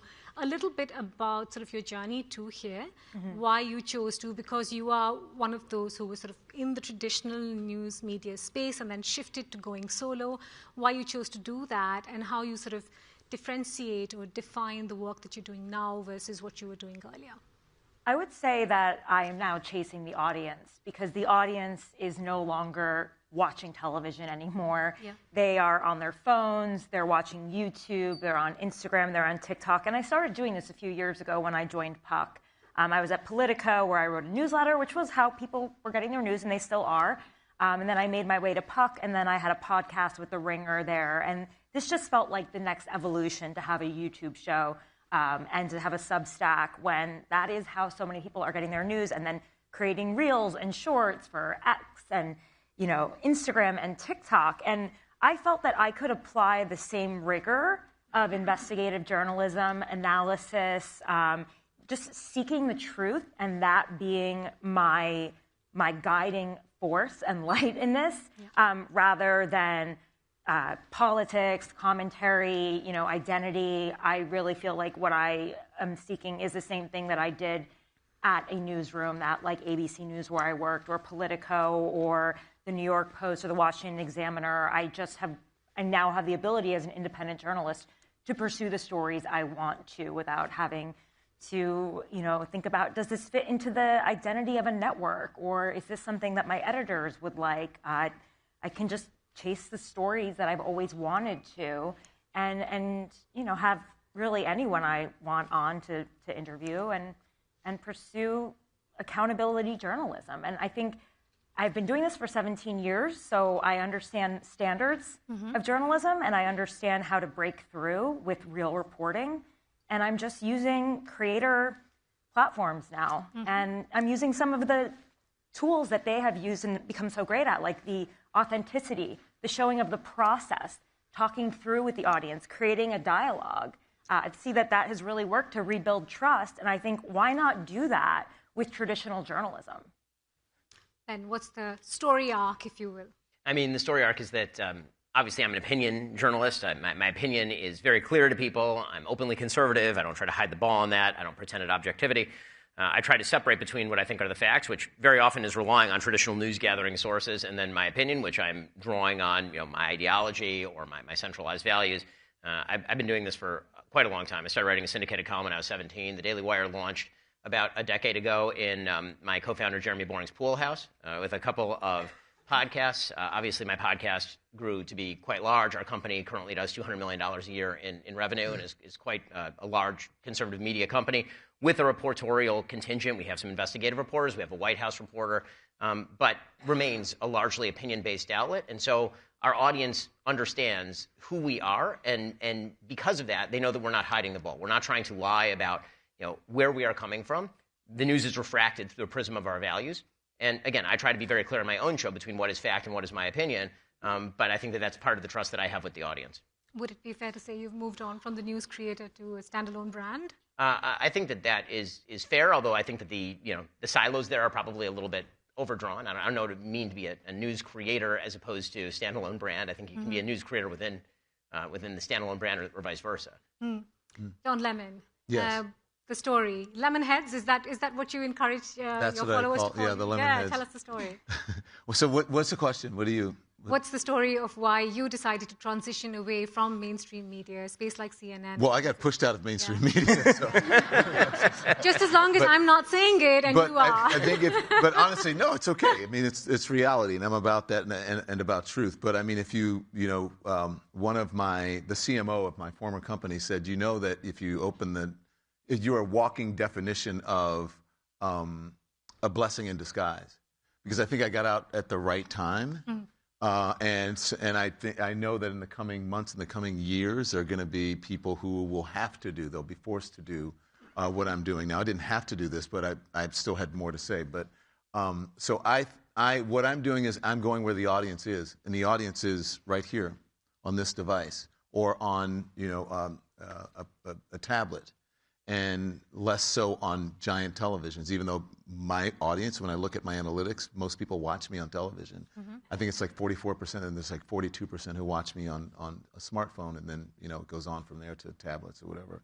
But I'm going where the audience is, and I think that people want personality now. They're not getting news from a brand or letters or whatever. They're coming for people who are authentic, people they trust, people they like, and they don't need the filter of a face full of makeup or a cocktail dress or a suit or hair that's over hairsprayed and a shiny desk and flashing. They want to get their information from people they like and trust without all the filters. And so that's what I'm doing right now. I'm just leaning. I don't even have a desk anymore because I don't want that between me and my audience. No barrier. David, were you thrown out? Did you write a newsletter when I you were wasn't 17? thrown out, no. Very different path. I wasn't quite thrown. I was like pushed. No, I came more from the business world, actually, and I saw a lot of my MBA colleagues becoming bankers, financial advisors, private equity people, and that did not appeal to me. So I was able to take a year and say, I'm going to try to see if this could be a viable business, and if it's not, maybe I'll end up as a financial advisor after all. And fortunately for me, that didn't happen. And I started early enough that it's been interesting. You talk about the desk. There's been this transition where there are these communicators of authority and credibility that have really changed over time, because there was a point when I started where if it didn't look like you were on a CNN set, there was an instant judgment from the audience that this is not credible, and that has really changed over time. In fact, to the point where audiences like mine and maybe some of yours, they see that kind of more traditional staid look, and they say, this feels stuffy. I actually want something different. And I think that we've benefited from timing and also technologically widespread high-speed internet access, a 95% reduction in the cost of the audiovisual equipment that we used. All of those things happened for me at an incredibly convenient time where I was able to take a shot at this that would have been impossible 20, 30 years ago. My channel was stagnant when I started. I rented this big studio in Midtown and spent all this money on cameras and lights or whatever, and so it was fine, but it wasn't growing. And one day I said, you know what, I'm just going to sit in my living room in front of the fireplace, and I'm going to do a show every day called Live at 5. It wasn't new. Anyone remember Sue Simmons and Chuck Scarborough back in the 80s or whatever, 70s, doing Live at 5. And that's when the audience started to grow, when I put on a sweatshirt and sat in front of my fireplace and just started talking, not at them, but kind of with them, and taking the comments and doing stories that they were interested in doing. And that's when my channel started to grow. Do you have a sense of the demographics of your audience mix? What does it look like? My audience is heavily women, mostly women, but probably it's about 60% women, maybe even 70% women, the rest guys. The interesting thing is that people in traditional media, corporate media, they're constantly chasing the young demo, which is great because I do have a young demo, but I guess a blessing for me is coming from cable news where the demo is much older. So now when we have like open enrollment for healthcare, they're looking for me, or in Medicare, they're looking for someone who has an older demographic. So I just think right now is a boon and an opportunity for us, and I don't think I know it's not an opportunity for people who are in traditional corporate media. Yeah, and I want to keep dipping into our research just to provide some perspective to this conversation, which is that in the US as a market, around a quarter of the audiences that we surveyed said that they turned to news creators for the news, which is almost equal to the number of people who said they turned to traditional news brands. So very much neck and neck in the US as a market. And that still puts it in the middle of the range. There are markets where news creators have sort of outpaced. And of course, there are markets where news creators still remain far behind from traditional news brands. But Ben, let me ask you this. If you were to drill it down to what you think is the USP of what you present and what's resonating with your audience, what would you point to? Values authenticity. So I think that the word authenticity has come up a lot, and obviously I think that is the correct word. The problem with authenticity is that it is not really a substitute for credibility, meaning there are lots and lots of people on the internet who are authentic and who are absolutely non-credible and spew bullshit all the time, for lack of a better word. And their authenticity can be pure. I mean, absolutely pure. They absolutely believe the bullshit that they're spewing at any given time. And so if an audience links up with that, they're going to get a bunch of bad information. And so actually, I think that the sort of moral duty of people in our space is actually higher than maybe it would be in a system that has more checks and balances, like a major news network or some sort of outlet. And so something that I personally try to take very seriously is the idea that I do have an audience. I'm speaking to them. It's my job to make them smarter, not stupider. It's my job to provide them with some level of context and knowledge, and not just to say the things that may affirm their worldview, even if it feels good to them and feels good to me, and may even, in fact, be helpful to the numbers to sort of just reaffirm whatever the viewer wants to hear. How do you construct that firewall, if you will, of what sort of the rules of the game are, or what the moral rules are, and are you transparent about communicating that to the audiences? Is that something you sort of work at? I mean, sure. I mean, my audience, I think, has known me for a while. Again, I'd be sort of the legacy side of the new media because my company is now a decade old, which means it's actually one of the older new media companies in many ways. Because of that, I think that, as I said, my broadcasting and my coverage is refracted through a set of values. I prize my values more than I prize political victory. And so what that means is that I'm willing to call out my own side when I feel that that's necessary. I obviously am conservative. It means I'm going to be more critical of people who are on the left because I disagree with their ideas more. But I think that what my audience expects from me and would be disappointed in me if I did not do is speak the truth even when it applied to figures who are purportedly on quote-unquote our side. Tara, talk to us a little bit about the platforms and this video storytelling, which happens even in sort of very audio native formats. It's still streaming live on YouTube while you're doing a podcast. Was that an interesting shift to make? Why do you think there is the need to do that, to sort of play to both tracks while speaking to the audience? I think Tara's streaming now, aren't you? I am streaming. I am streaming right now, yeah. I think... One wave. I mean, if you're already recording a podcast, why wouldn't you just put the video on? Yeah. People don't really demand, like Don said, a higher quality in terms of... I mean, I do it out of my house as well. I actually got the advice from Don, don't get a studio. It's a waste of money. I have some lights. Could pack them up in a car, and you could do a traveling studio. I do think that the audience, they appreciate seeing you in your home. I mean, I'll get notes about my plants and stuff like that. But they see pictures of me, of my journey through life behind me, my ancestors, my trips, my reporting journeys. I just think it's a way to get into your world. I mean, they're kind of buying into you whether you like it or not. And since I'm newer to the independent media world, people are still getting to know me. And sometimes I think like the audience can be disappointed if they think, oh, well, you seem to be too tough on someone who was on the left or too tough on someone who was on the right, and they're confused. And I think like the audience is trying to understand. I'm like, no. I'm not here to reaffirm your worldview. I'm not here to feed you content that you want or only present facts that reaffirm your point of view. I'm just going to interview the person in front of me the same way that I would no matter who they are. And whatever the facts bring me, I will, bring to you. And this is the problem. Like, you can chase an audience, and you can tell them exactly what they want to hear. But is that ethical? I mean, not to me. If that was the only way that I could have a channel, then I wouldn't do it. But I believe there are people out there that do want information that is based in, just actually traditional journalism, but without the corporate hierarchy and all of the politics that you have to go to just get a story actually published. I mean, I've worked in newsrooms before, some of the biggest newsrooms in the world. It can be really hard, and they are very timid when it comes to the facts. And sometimes you just need to be able to say the facts. And the audiences, they'll figure out if you're for them or they're not. But last time I checked, there are millions, 200 million people on YouTube. They'll find you. It's the largest TV network. It's number one TV network. I'd rather be there than on TV. To piggyback on what Ben and Tara said about making a choice about authenticity, feeding the audience what they want, et cetera, I had kind of a tough moment with a part of my audience in the lead up to the last election where I think it must have been September or something like that, where I looked at the polling and I said, listen, we can kind of feel whatever we want about the way this is going, but the polling is worse for Kamala Harris in the 7 key swing states than it was for Biden in 2020. It's worse than it was for Hillary in 2016. I'm just doing, it's not even arithmetic, it's just I'm looking at numbers and telling you what they are. And a very loud, but I think probably small slice of my audience said that we need positivity, that this is not what the moment calls for.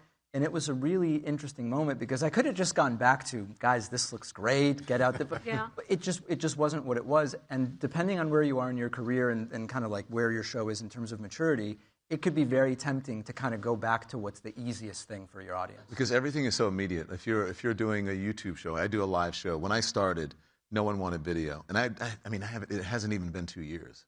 That I started about a little over a year and a half ago, and I was pitching my show around, and no one wanted video. And then now everyone wants video. Now people are open to live. People are doing lives, and before it was like, taped content. It monetizes better, and you can, edit it, and it looks better. Now people are open to live. So it's everything is evolving. So I just think that you have to adapt. And he's right. During the election, I would go out because I wanted to hear what people were saying. And I didn't get to do that when I was sitting on a big, shiny anchor desk unless they, teleported you into a certain place. And so I went out to the swing states, battleground states, and just talked to people. And then I started getting calls from Fox News and Newsmax and, oh my gosh, you're getting a lot of Trump out there. You must be really sad. I'm like, no, I'm not. It's a lot of Trump. People are saying they're voting for Trump in places and demographics that you didn't think would be saying that. And I got the same thing. Don, are you curating that? We don't want to hear that. And I say, I'm sorry. I've got to give you the facts. So you can be pressured into having a bias towards just feeding people what they want, whether that's left or right, and you have to fight against that. In the short term, it's a hit, but in the long term, it's actually an asset. A recipe for because in the short term, the easy incentive is to go for the sugar high of giving the audience precisely what they want, but you actually lose your authenticity. You lose what you are when you do that. Because after the election, people say, Don, you saw it, you called it, right. and they respect you for that, and they come back because then they realize you're actually telling them the truth. Yeah, let me ask you this, David, and then I can get thoughts from all of you and you, Ben, specifically. One of the other things that we see in the US as a market is sort of the polarized nature of how people identify with some of the creators. So if you were to draw down a list between how people identified politically, they would name a wholly different list of 15 personalities if they were, right-leaning versus when they were left-leaning. Do you think that's reflecting an industry dynamic, or do you think that's how the ecosystem has developed online? Well, I think it's both. I think from the creator perspective, you're starting with what are your values, and hopefully at least, if it's not contrived, what is authentically you, and then that's going to put you somewhere on the political spectrum. I think without a doubt, the way that algorithms engage directly with what triggers the most emotional response is a direct driver of the hyperpolarized nature. And, I'm guilty of it to a degree because I'm in this space. I also try to be honest with my audience about when it comes to things like gas prices and whether a president controls them. I'm very honest that this is overly politicized. It becomes a political football. And the truth is presidents can do a couple of things related to gas prices, and it's mostly not about that. And so I try to balance the fact that I do have a perspective, I do have an opinion, from a moral standpoint about what I think is best, but at the same time, I'm trying to be upfront about the fact that there are things that are completely political, there are things that are outside of that, and hopefully the audience appreciates that over the long term. Yeah. The algorithms are destroying America. This is my informed view. Sounds like it should go ahead. Yeah, I mean, there we go. Don, look at us come together. As soon as the reason I say this is because the TikTok and X algorithms in particular program for virality. Yes. And so they are programming for what is the strongest response, the strongest emotional response. Absolutely can be manipulated by outside actors. You've actually seen quite a bit of this on both TikTok as well as X. But people who are then in the real world use that as a substitute for polling. For example, so you see politicians, and if they get a lot of retweets, they think what they're saying is popular, and then they do more of it. And so you'll see it bleed over into the real world. Trends that you would never get if you just walked around and talked to normal humans suddenly start popping up when you talk around with normal humans because they've been watching it online and it's been really, really pushed. And so when people say, how do we get back to normal, my first recommendation is to do something that actually is the opposite of what our industry should be saying, which is get offline. Like actually turn off your phone and go to a place with actual human beings and have conversations with those people. And this is where I make my non-religious religious pitch. Everybody needs a form of Sabbath. You should get off your phone on Friday night. You should get back on your phone on Saturday night and just be completely disconnected from everything that's going on and be in a place where everybody who is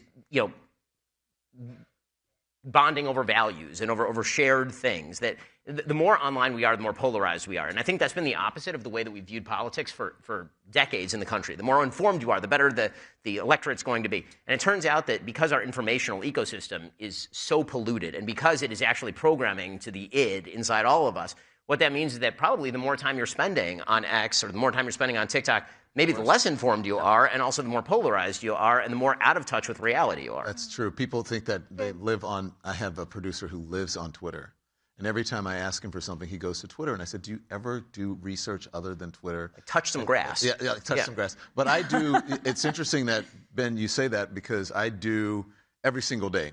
I tell people, because I go live at 10 and 5, and I tell them between that, they can be informed without being inundated. They can read. And until then, I tell them, until I see you at 5 o'clock, turn the TV off. And only watch you at 10. But I mean, turn the TV off or turn your and read and pick your moments. But I rarely do content. Every once in a while, I'll do weekend content because I think it's important to give people a break. And I do think that people should be in community with each other, and that's something that we should all be pushing. It doesn't, you don't make that much more revenue or become that much more successful by constantly pushing, even on the weekends, content. Yeah, I think you give people a break and make them want you, And the two big platforms in the US are X and YouTube. That's kind of the spaces where people are driven to the Although most. TikTok's enormous. TikTok's enormous, but it's probably got a bit more. It's not sort of hardcore news, if you will. It's people looking at lifestyle, culture, other things as well. And within X and YouTube, there is sort of a primary preponderance, if you will, of right-wing identified voices. Is there a reason you think for that? Do you think they've sort of moved ahead of the curve and there's more faces emerging from the left? What do you put that down? I mean, I think that you see this quite frequently in terms of new technologies, that the right is the first to adapt because they feel shut out of traditional spaces. So, for example, the right was very shut out of TV spaces. Cable emerges, Fox News emerges because the right's like, okay, we need some place to go. And then after cable becomes more balanced, MSNBC comes up and CNN. And once you have all those outlets, then the right is like, okay, well, maybe we'll have to try talk radio. Talk radio is now going to be our new things in the 90s, the early 90s, you get that. So the timeline's off here, but that's basically the idea. When the right feels squeezed in a particular legacy space, they're the first to adapt to a new space. And so for me, my op-eds weren't going to be appearing in the New York Times. And so the idea of start your own online outlet is a lot more attractive than somebody who is going to have access to the New York Times. I mean, I'm old enough to remember when Tara's former employer, Politico, invited me to write a newsletter for Politico, and there was basically a riot in the newsroom because how dare I write the holy and sanctified Politico morning newsletter. And so the right is the first to adapt, and then what happens is that people realize there's a market there, and they move into that market, and then a new market emerges. So I think there's definitely something to that for sure. I think that's true, but the left has also been very hesitant to really fund a lot of these operations at a bigger level. And that, I think, has held back also the independent left spaces, where it's mostly people like me who are just building slowly over time. And there really hasn't been any large influx, or especially with younger people as they get into the age where you might think about starting to produce content. It's been missing, and a lot of my colleagues have said we all could have gotten going far more quickly on some of these platforms if someone had recognized the potential more quickly, had come in more rapidly to fill the gap that was then subsequently created as the right came in. There just really hasn't been that funding. It's a short side on the left, or even center. If you're on the right, what is it? Red Seed Ventures or something like a Red Seed. You're talking about the company that's associated with Fox Red Seed Ventures, now. and you have pouring money into conservative spaces, and you don't see that on the left or even center left or even center right. They're starting to. They have these like PACs now. What is it called? All of these creators are a part of Chorus. They're all getting supported through these But PACs. not nearly to the... No, they're behind, but they didn't need it because they could just go to cable news and get interviews over and over again. This is really the key, is that a lot of people who would be funders for these sorts of enterprises are like, well, why do I need to fund that? We already own CNN or MSNBC. That's true. I think they were behind the curve in realizing that the power of that was diminished. I totally agree with you. Yeah. Tara, one question to you before we move from sort of context setting to challenges, which I'm sure there are many of. What also sort of comes through in a lot of our research, and this isn't unique just to the US as a market, is that if you were to map out the top few creators, most often it would be men. And particularly with sort of the political op-ed style of communicating to audiences. Is that a challenge as you see it? Is it a kind of a state of play? How do you approach it? I just don't think there are as many women doing this yet. I hope to be, there's Megyn Kelly, Candace Owens, there are some on the right, and now there are women on the left that are doing it. The Spare is like a huge star under the desk news. I just think it's maybe taking a little bit longer, and I think eventually it'll be more balanced. I think there will be more women. But all of the polling and everything says that men still will listen to women. Actually, a huge audience of mine is men. I was going to. It's actually disproportionately more male than female. Men like politics. That's correct. So I hope that in a few years from now, it's way more balanced. But I just look at it as the news industry evolved as well. It started off with all men. And I think if you were to widen from news creators to alternative news creators, people who do other things but also talk about the news, you'd probably have a wider mix gender-wise there. Yeah, you're also asking us to go out on our own and create our own businesses, create our own platforms, independent media, small businesses essentially is what you're starting at. And so, women have to be incentivized to see that there is revenue there for them. And I think they are seeing it, and I hope to one day be a model for other women who want to do this. I think you are already. I think you're really a trailblazer doing this. Thanks. It's interesting, though, because in America you don't see a lot of women on the news side. You do, you have like Alex Cooper, right, who does, sort of entertainment. No shade to, but it's a whole different thing. It's more of a creator than a journalist. But I find that, I think in Turkey and in other countries, women who give news and information are huge, have independent voices and independent roles, and they're doing really, really well. It's just interesting here in the United States. it hasn't really happened. So I think when cable news starts to lose more and more journalists, when they, as they continue with their layoffs, as they seem to do, more women who have. I had a unique background. I was a White House correspondent for a network. I already knew how to do broadcast journalism. I was a podcast host. I wrote a newsletter. It made sense. For a lot of people, they may have only been a print reporter their entire life, or they've only been a broadcast journalist. So it was an easier leap for me to do this. And I just think that you just have to take the leap. And I think it's cool to see women doing it all the time. Who knows, maybe we'll create a lady collective or something. I'm only smiling because I can pick up a trend here. Cable news is on the wane. Stop watching TV. Listen to me at 5. There's a mood here. Let's talk about the challenges. David, maybe start with you and pick up on something that Tara said. It's a treadmill in many ways, isn't it? It's monetization. It's how do I put out more content? How do I get more engagement? How do you manage all of that when you're kind of a one-man, one-woman machine? Yeah, I mean, there's a couple of options. One is you really do everything yourself, and you kind of have to enjoy the business side of it. The other is you start to take on a structure that is a little more corporate, and you start delegating in that way, or some combination of the two. I enjoy the business side of it, but I also can't do it myself anymore, so I have a team. There are a lot of people that don't.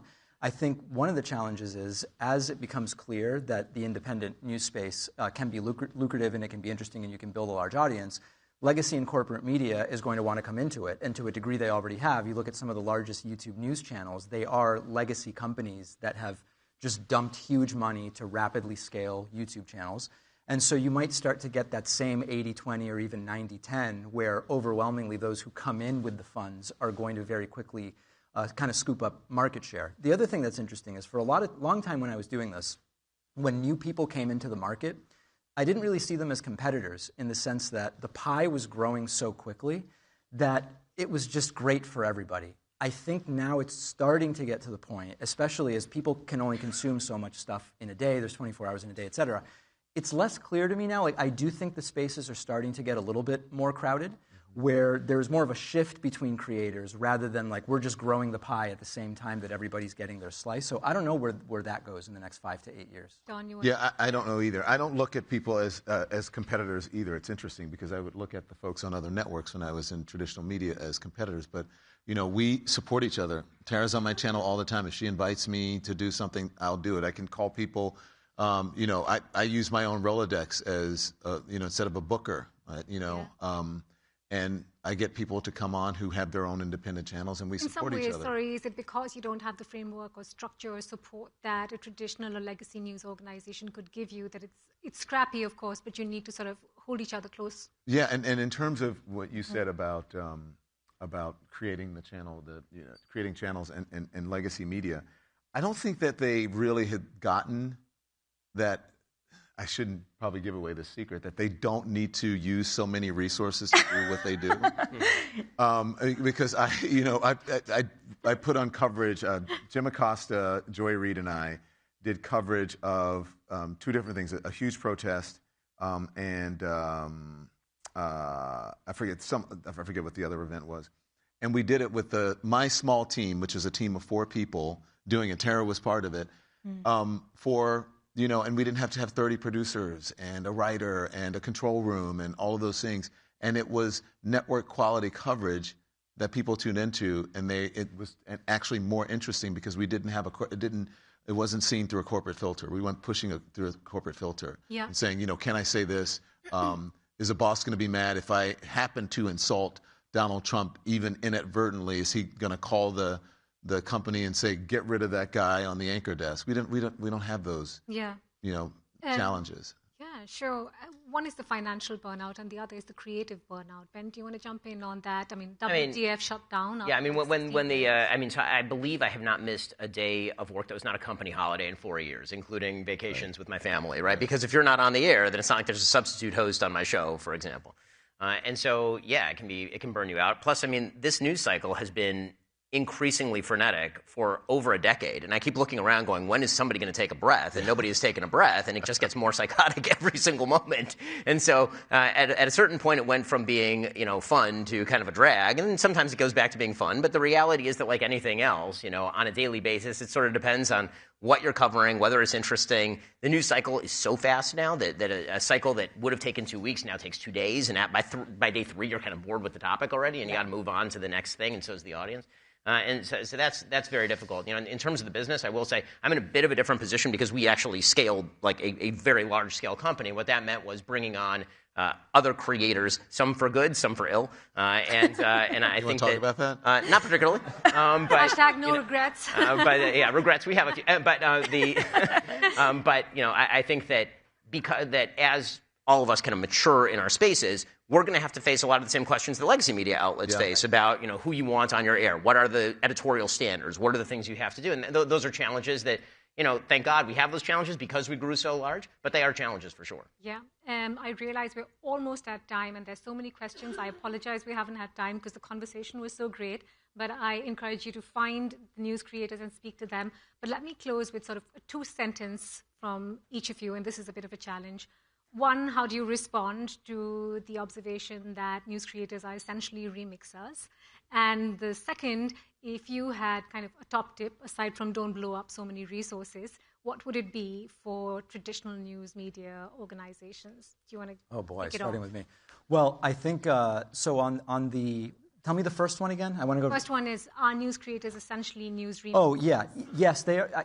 Yes, absolutely. But I see that as a feature rather than a bug. And I think the audience appreciates that there is still this kind of underbelly of close to straight news reporting. And we're layering opinion, hopefully, in an authentic and genuine way. And I think that's actually the appeal and sort of like the parasocial relationship. And does a person's personality resonate with the audience? I think that's a feature rather than a bug. And tell me the second part. Top tip. Top tip. Okay, the top tip is just start creating the content right away. Okay.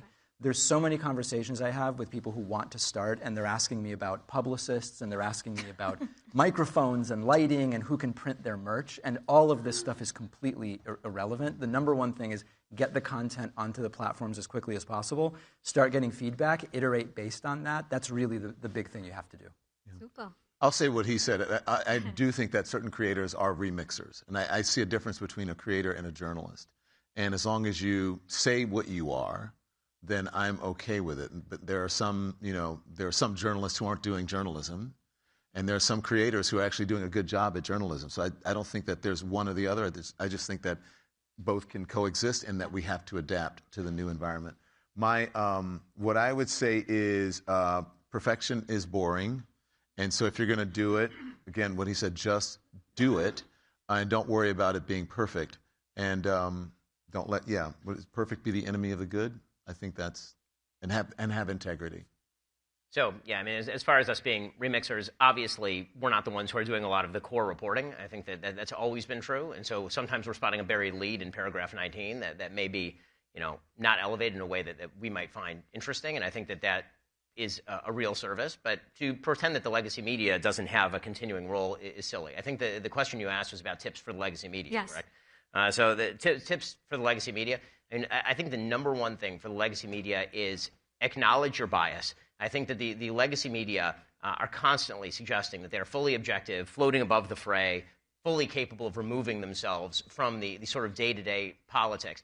And I admire the attempt by many people to do that. I actually do think that that's a useful thing, and I think journalistic practices are necessary. But it also happens to be that if you want to know the number one critique of legacy media from the right, and this has been true for decades, all the errors fall in the same direction, and yet we keep hearing about objectivity. If all the errors are going in one direction, and we keep hearing how objective the journalists are, we start to doubt that you're telling us the truth, not just about your own objectivity, but about everything you're saying.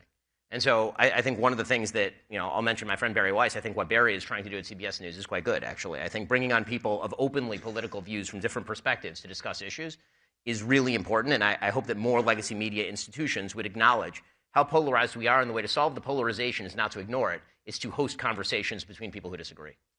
Tara, yeah, I would say I still do think about I still think about what I can offer that's new, that hasn't been reported, and why you might find value in my channel. So I do actually call sources. I do try to break stories. Some days they're big, some days they're not. Some days it's news analysis. Some days I'm just calling sources on the Hill and trying to make sense of the last election. And you know, I'll write something on Substack and I'll host a show. Obviously, the Epstein story has been really big, but I also was covering that really closely when a lot of people weren't for the past 6 years. So I've been able to offer new reporting, new analysis, and exclusives. But yeah, I believe the legacy media has a huge value. I do use their reporting as support for my reporting, and often it leads to future reporting. And in some ways, yeah, we're remixers. But like you said, people want to feel like there is, they like you. They like your personality. They like the way you call shots. I think we need more referees, honestly, than we need to have people on tribes online. And I try to be a referee. That's how I see myself in this game. And yeah, I'm a person. Of course, we all grow up with our biases just by the fact of, you know, being a first-generation American. I'll have a bias because of that, and it's subconscious. But I try not to bring it, you know, into everything. So that's my angle for this world. And my tip is to do it. Exactly. You know how many people? I'm sure it's the same thing. People ask all the time. I want to do what you're doing. Okay, well then just put a camera in front of your face and start talking. That's the first step. I didn't hear the question. You said what was to legacy advice to legacy media. Oh, well, my advice. I agree. Don't fire non-lemon. I agree somewhat. Well, that's true. Thank you very much. We agree on a lot.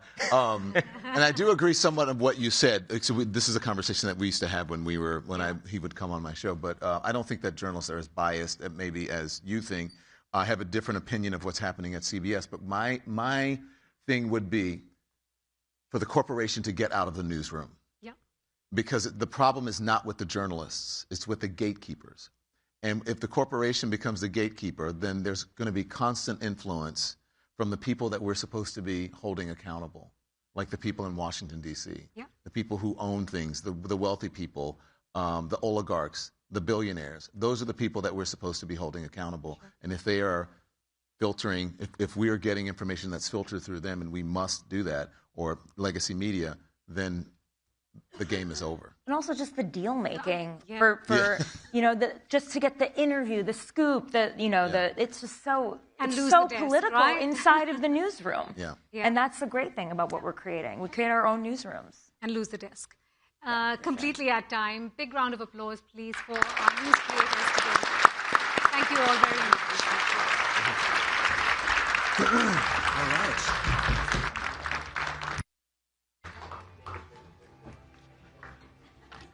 Wow, amazing discussion, everyone. I want to mention that the Reuters journalists have to adhere to the Reuters trust principles, which is something that, having come from many years as a broadcast journalist behind an anchor desk, has been very impressive to me. And I would even point out, I spoke to a newly appointed reporter who covers the beauty beat. She can't even receive like an eyeshadow for free. That's how committed we are to making sure that we are free and fair in our reporting. Next up, a fantastic discussion, more to come. Next up, we have Reuters editor-in-chief, Alessandra Galloni, who is returning to the stage, this time in conversation with Wikipedia founder Jimmy Wales.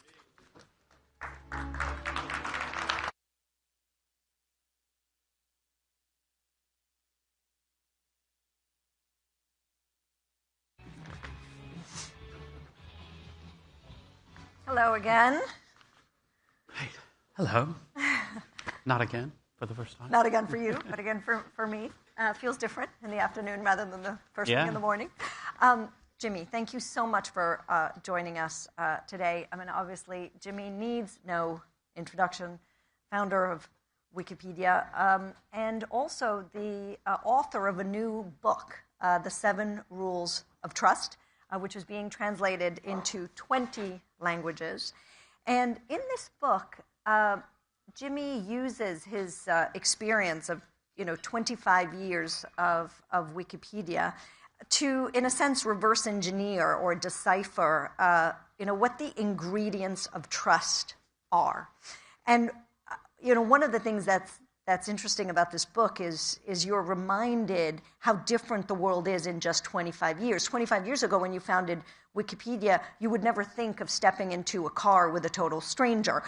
You wouldn't give your credit card, to a site to buy something, and God forbid you would not hand over your home to a perfect stranger. And yet now, Amazon, Uber, Airbnb are part of everyday life. So, the world has really changed, and this book kind of tries to distill what it is that is the basis of trust in human relationships, in corporate relationships, and in society.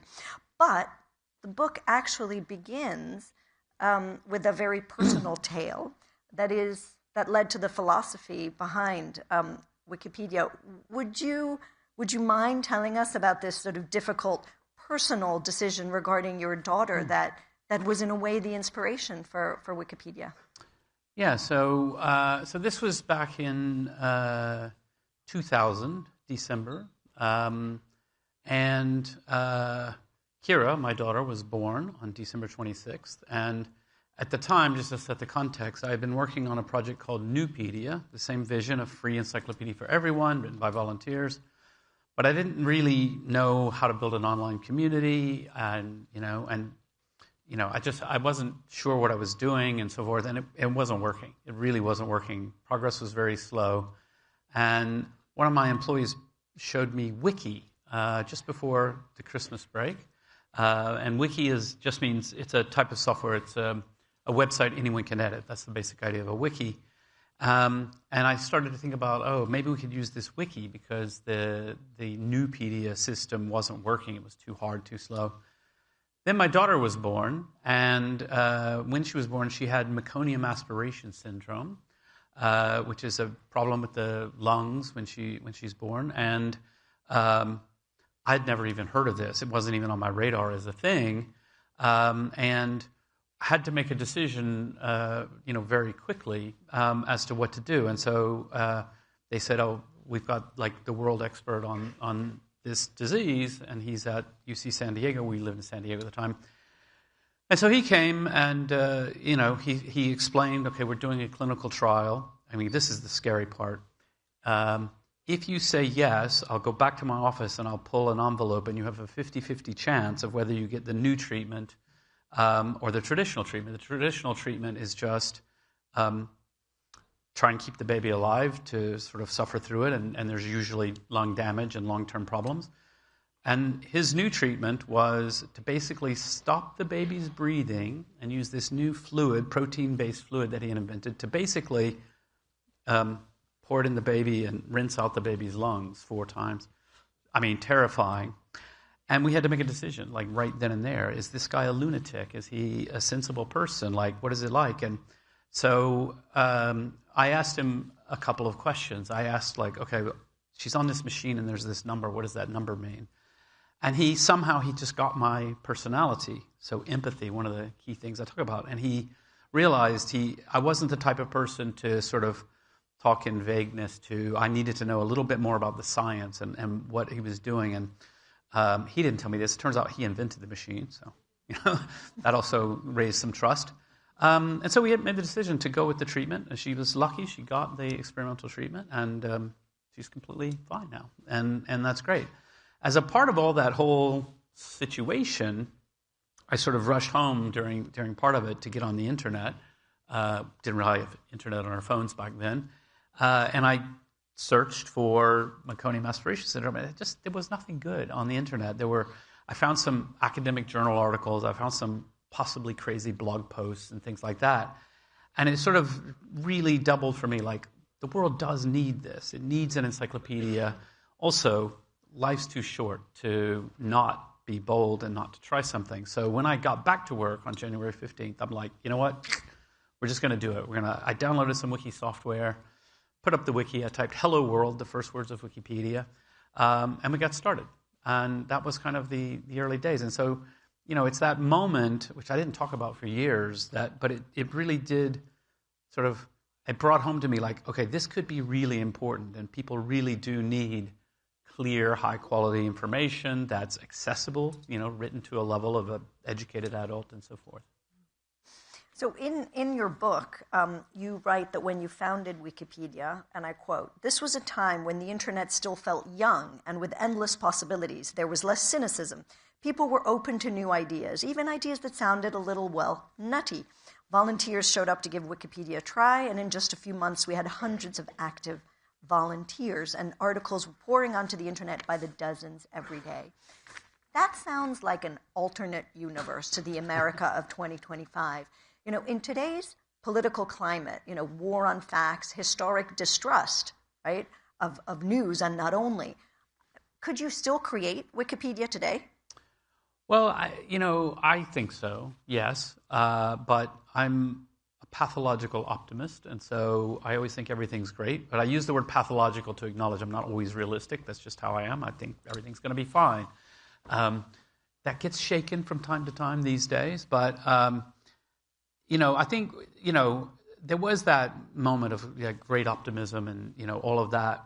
But we also have to remember, even going back before Tim Berners-Lee invented the World Wide Web, there was this giant message board system called Usenet, which was mostly unmoderated and unmoderatable because it was a distributed system on lots of different mainframe computers and so on.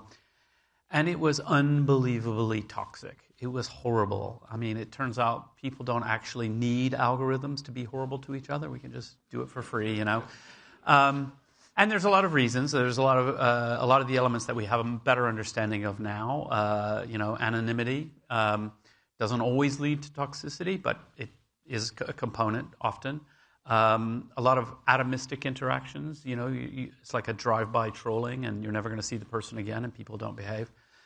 So there was that moment of great optimism, but you could already see actually the internet could be a horrible place as well. And so, when I reflect on this, I just it's really hard to think about, okay, what if Wikipedia hadn't started? Could you start it today? Well, gosh, what would the world be like without Wikipedia today? I mean, what would the internet be like? It's become such a part of the infrastructure of how things work from, searching online. You search because you're going to find something. And when you find something, it's probably Wikipedia. And AI is being trained on Wikipedia and all of that. And so it's hard for me to even imagine a world without Wikipedia now. So. I'm going to go off script here. How many people use Wikipedia in this room more than 10 times a day? Oh, more than 10 a day? Oh, come on. More than 5 times a day? You're slackers. You're all slackers. Not curious enough, people. In the book I quote DVF, Diane von Furstenberg, who told me, she says it all the time, actually. She says, we all use Wikipedia more often than we pee. That was pretty good. I don't think that's 10 times a day, but I mean, if it is, go see a doctor. But maybe people aren't drinking enough water. Is the moral of the story here. Anyway, but it's interesting in what you're talking about, sort of toxicity on the internet and with people you cannot see. That is a theme that you explore in the book, which is it's very easy to be toxic, just sort of in an ether, as opposed to people who are next to you and human beings. And that, I mean, I don't know if you ever thought you would be in agreement with Ben Shapiro, but that sounds remarkably like what Ben was just saying just in the panel before us. Yeah, I was backstage listening, and I don't know much about Ben Shapiro. I've heard of him, and I just thought, oh, well, what's this guy going to say? And I sort of tune in and start listening. I'm like, oh, yeah, that actually completely makes sense. And in fact, when he suggested doing a sort of non-religious Shabbat and taking Saturday off from social media, I chuckled because because I'm a geek, I've just been redoing my internet at home and a new network and I've got a new router and a new blah, blah, blah. And I said to the children, I'm like, oh, look, I was thinking about maybe I can set a schedule. And I'm thinking maybe we'll do like a family Shabbat, and every Saturday we'll automatically block all social media. And they nearly threw me out the window. Like, it was a very conscious. They're like, what? Saturday is our only day that you're allowed to. Da, da, da. So I'm like, okay, well, just take it easy. Maybe we'll just try 1 or 2 things, or an hour on Saturday morning or something. But anyway. I think it's not a bad idea. These are the same kids, by the way, who just now, behind the scenes, Jimmy was online fixing internet for them back home remotely. Yeah, That's the last time you're going to do that. I mean, it's I am sort of IT support at home. Once my wife was on a call with Sadiq, the mayor of London, and her internet was messing up. And so Jimmy, come and help with the internet. And I'm like, oh, hi, Sadiq. I'm just IT support, you know. So in the book, you talk about several controversies, you know, that have sort of played out on Wikipedia, and that, you know, extreme positions that have been debated and battled on. But one thing I found interesting is you say that often it's not the biggest, most controversial issues, you know, like, I don't know, like abortion or, you know, big ticket, hot ticket issues that get the most off kilter because, and this proves your point about community, lots of people pile in and there's a balancing out. It's the smaller, sort of more obscure topics that become these big issues.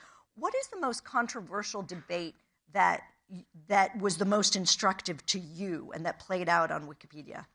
I mean, there's one that I think not many Wikipedians would actually remember, but I remember it very well because it caused me to think about things in a slightly new way. Someone said to me, oh, you've got to go look at this article because there's a massive fight and it's been brewing for a week and people are really getting upset and so on. And it was about a particular breed of dog. And it was a breed of dog that has not been recognized by the American Kennel Association or whatever it's called. But some people are trying to get it recognized as a breed, and some people think it's nonsense and it shouldn't be recognized. And anyway, these people were having a huge fight. And I went in and I'm like, this is really unusual. And what was unusual is as I looked through it, I was like, oh, I don't see anybody I know. I don't see any regular Wikipedians. And, you know, the people who are real regulars at Wikipedia, who are there all the time, they're quite good at conflict resolution and trying to calm people down, talking about policy, talking about, you know, like, it's not up to Wikipedia to decide this issue, so what you need to do is write fairly about the controversy and so on. And I thought, oh, that it's really interesting because where did these people come from? Turns out they came from, I don't know, I don't remember now. It wouldn't have been Twitter. This was too early on for that, but some dog forum somewhere. And it's like, oh, people don't automatically come to Wikipedia understanding what it is. And we still see this today. Like, it's very common. Somebody will sort of launch an attack on us on Twitter or somewhere, and then all these people rush in, and oftentimes they're just completely confused about what they're doing, and they're completely misguided about how to talk to people and how to sort of think about these issues. And you know, like the classic kind of example is, I can't believe Wikipedia has an article about this person. We hate this person. Let's get their article deleted. We'll go and start a vote, and we'll all vote and get it deleted. And the way we vote in Wikipedia is we call it a not vote. It's like we don't vote. We have these discussions that look something like a vote, but when somebody comes to close it, they actually just look and they say, are there policy-based reasons being given and all of that? And so you can come and say, you know, delete, this person's a jerk, and whoever's closing it will go like, that's not a reason in Wikipedia. Like, you know, there's a lot of jerks, and they're, you know, Adolf Hitler, he was a jerk, and he's listed in Wikipedia, so that's not really how you do it.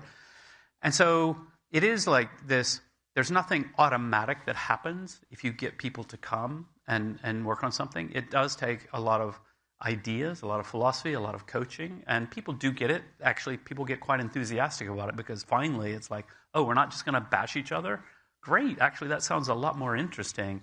I think I heard Ben Shapiro talking about the need for, you know, a diversity of opinions and discussions and discourse as opposed to just whacking at each other. It's very instructive, even though it was about a silly dog breed. Yeah, exactly. So, I shouldn't say a silly dog breed because half of that group. You're going to get into trouble for that. Clearly, Ben Shapiro has made an impression here. But Wikipedia has often been the target of conservative critics, right-wing influencers, many sort of Republican congresspeople. Accusing it of being too liberal, accusing you of being too liberal. How do you respond to that? Yeah, so I mean, I think broadly, if you, like when Elon says that we're Wokepedia and that the site's been hijacked by left-wing activists, this is just not true. Like, I know the Wikipedians, they're mostly like super nerdy people, not particularly political and so on and so forth. And so broadly, no. However, my sort of approach to this is to say, like, okay, anytime we get a criticism, our response shouldn't be just to be defensive and say, no, we're neutral. No. We should say, okay, let's talk about it. Let's help us figure out how do we improve? Like, where have we got it wrong? What are the issues that we may have? And, some of it can be, the way Elon puts things is always a little dramatic. But when he says things like, Wikipedia just reflects mainstream propaganda, I'm like, that's a really odd pair of words to put together, mainstream propaganda. But if you say, gee, the media broadly may have a left-leaning bias, lots of people think that, therefore Wikipedia would naturally also be susceptible to that. And that's like, yeah, okay. Like, actually, we should grapple with that. We should make sure that we're not doing that, make sure we're getting it right. Then there are other cases where, in the case of really difficult emotional conflict in the wider world, then obviously it's harder for people to be sort of that calm, reflective, neutral Wikipedian because it's really personal. So I think you wouldn't be surprised if you sort of looked very closely at Ukrainian Wikipedia, and probably it's a little bit more negative about Russia than it might have been otherwise, and that's just human. That doesn't mean I think that's okay, and I don't think the Ukrainian Wikipedia shouldn't just go crazy and start bashing Russia everything. But you can understand it, like it's human. And so it takes time. I mean, when we've had Wikipedia volunteers killed in the war, probably on both sides. I don't know about Russians. But actually, the community tends to do a pretty good job, even under those tough circumstances. But that's where it gets really hard. We're going to come to some of the questions from the audience, but just quickly turn to AI. You and members of your organization have complained about AI models that are training off the backs of sources, like Wikipedia. And in your case, it's almost like a double whammy because humans are contributing information to Wikipedia, and you have an infrastructure that can handle traffic when there are spikes, as there's huge interest in one topic. But when you have bots crawling, not only are they taking information from those people who have voluntarily, given it, but also it costs you to manage that spike in traffic. Mm-hmm. So, and you're having to pay for that. I know you've signed a deal with Google, which now pays you. Are you working on other deals with the big tech? Yeah, we are. So we've got our enterprise product, which you can buy a feed from Wikipedia. We actually have the ability to clean it up a bit, so it's sort of more trusted volunteers. The most recent edit might be vandalism, so we give you the most recent edit, that sort of thing we can do.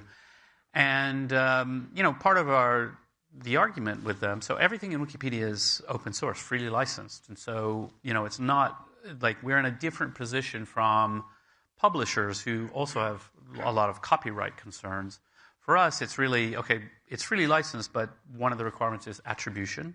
Also, just from an ethical point of view, attribution is really important. Like we teach teenagers this. It's like, you use something, you should put a footnote and say where you got your information from. Like, that's important. And the large language models are pretty bad at attribution. But also that traffic spike thing is actually worth just going a little bit deeper into because it is kind of interesting. So the way humans, use Wikipedia and big traffic spikes that we get are typically to very famous articles that are in the news at that moment. So we just put out the list of most read articles in Wikipedia for 2025. I mean, I guess to date, because we don't know what people are going to read in the next few weeks. And number one, Charlie Kirk. So Charlie Kirk would not have been in the top. He would have been, he's a known person and all that, but obviously spike up after his tragic assassination. But that was like millions of people all coming to read the same page, which means we generate the page once, we hold it in memory, and we just fire it out. It doesn't cost us a huge amount.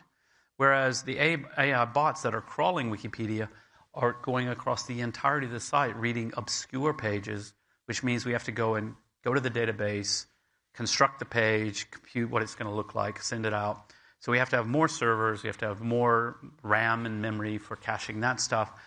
And that costs us a disproportionate amount. And, the thing that's really in terms of fairness, like simple human fairness, like Wikipedia is supported by volunteers. We're a charity. And the average donation, I was just told this the other day, the average donation to Wikipedia is $10.26. So don't quote me on the figures exactly, but $10 and something. So the people who are donating Wikipedia, they're donating because, like people in this room, you see a banner once a year and you're like, oh yeah, Wikipedia. I love Wikipedia. And, the theme of banner that we have found works the best over time is a reciprocity type of message of like, hey, you use Wikipedia all the time. You should probably chip in. And people are like, yeah, I probably should.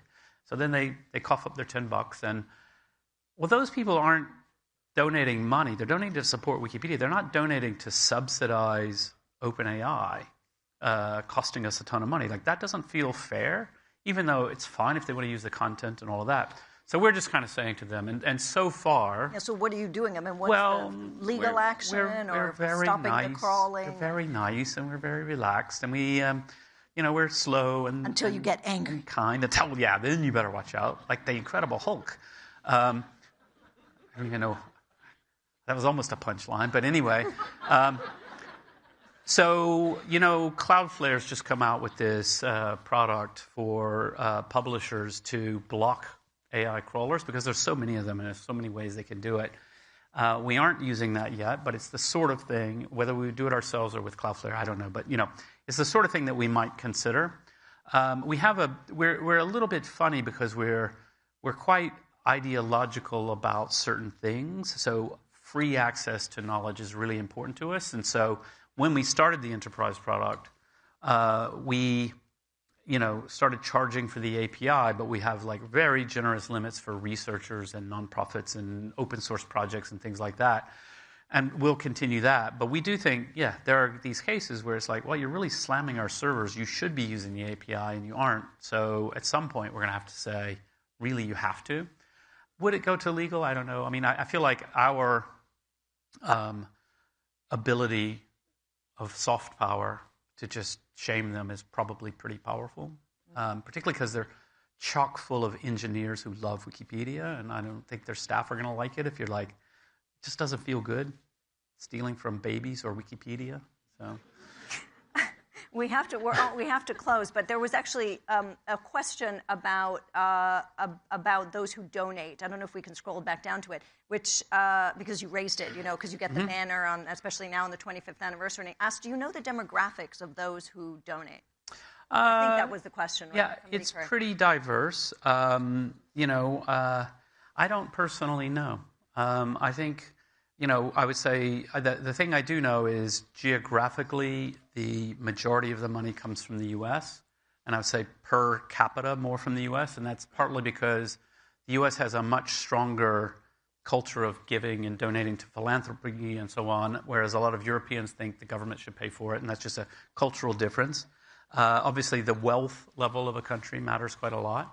But in terms of age demographics and things like that, not so much. Now, I want to answer this other question because I like it.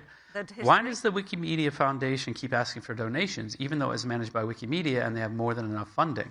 Well, so the Wikimedia Foundation is a nonprofit, and we don't have more than enough funding. We are doing okay. The typical advice for nonprofits is to keep between 1 to 2 years of money in reserves in case of any issues or problems. And the last time I checked, we were at like 20 months. And then we also have a separate endowment fund, which is more like a university type of idea of an endowment fund, which is really money that's for keeping Wikipedia safe for the long term. It is true, of course. We could completely stop asking for donations, and we would run out of money in 18 months. We could also stop most of our activities and just keeps the servers running. But people need to understand, we do a lot of work supporting volunteers, recruiting people, talking to the press and all of this kind of thing, accounting, finance, legal, and all that. So I very much defend our fundraising strategy. And so the question, if you were to start Wikipedia today, would you pursue the nonprofit route? I think so, yeah. I mean, it's an interesting thing. I used to joke when people would ask me this, when reporters would ask me this, I would joke and say, well, it was either the smartest thing or the dumbest thing I ever did. And then there were a couple of headlines, Jimmy really regrets putting it in a nonprofit, but I'm like, that's not my point. It was a joke, I think Wikipedia is something that I hope will be remembered, in 500 years, people will look back on this time and they will say, that was a pretty horrible time, and people were really mean to each other at the beginning of the internet. But there was this one group of people, and they were doing something really nice, and they were working together, and they argued a lot, but they tried to do the right thing. And I think that's great. I mean, I think it's really a wonderful thing to be a part of. And so, yeah. And the perfect way to end. Unfortunately, we're out of time. Thank you. Okay, Thank you great. so much. Thank you. Okay, thank you.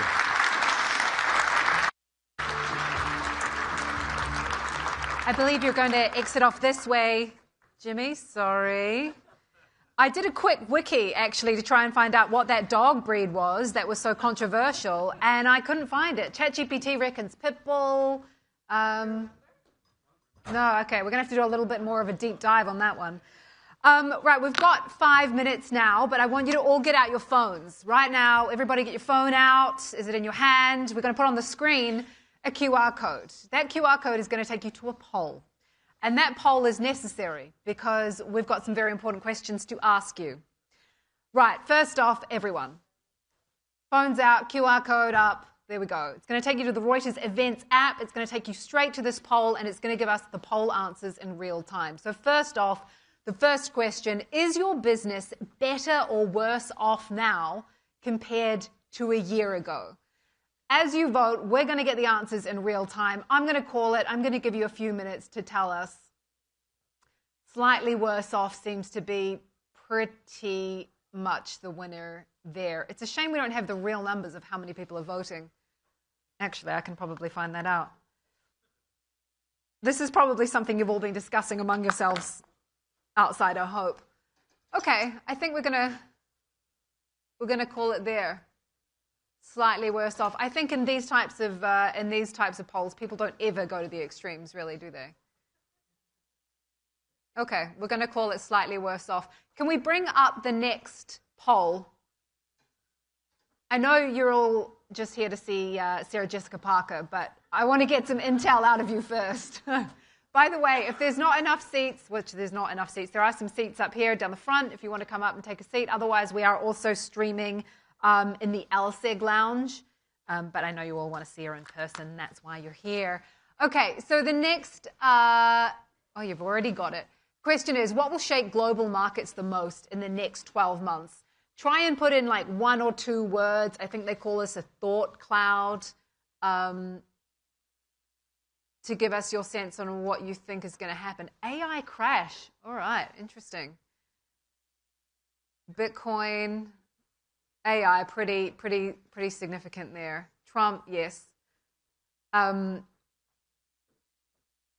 don't mean to just fill time, but also, Reuters World News is a great podcast, and if you're not already listening to it, make sure you do, wherever you get your podcasts. Actually, earlier, Don Lemon was saying perfection is boring, and interestingly, we segued from doing audio to video in the space of about a month, and it now is recorded in my back garden, in a shed in Wanganui, New Zealand. And you wouldn't know it. You wouldn't know it. But you can watch us on Spotify. So check that out if you think perfection is boring. Okay, yeah. AI, Trump, war. It all makes a lot of sense. I'm going to go on to the third and final poll question of the day. This one, we need a little more info from you.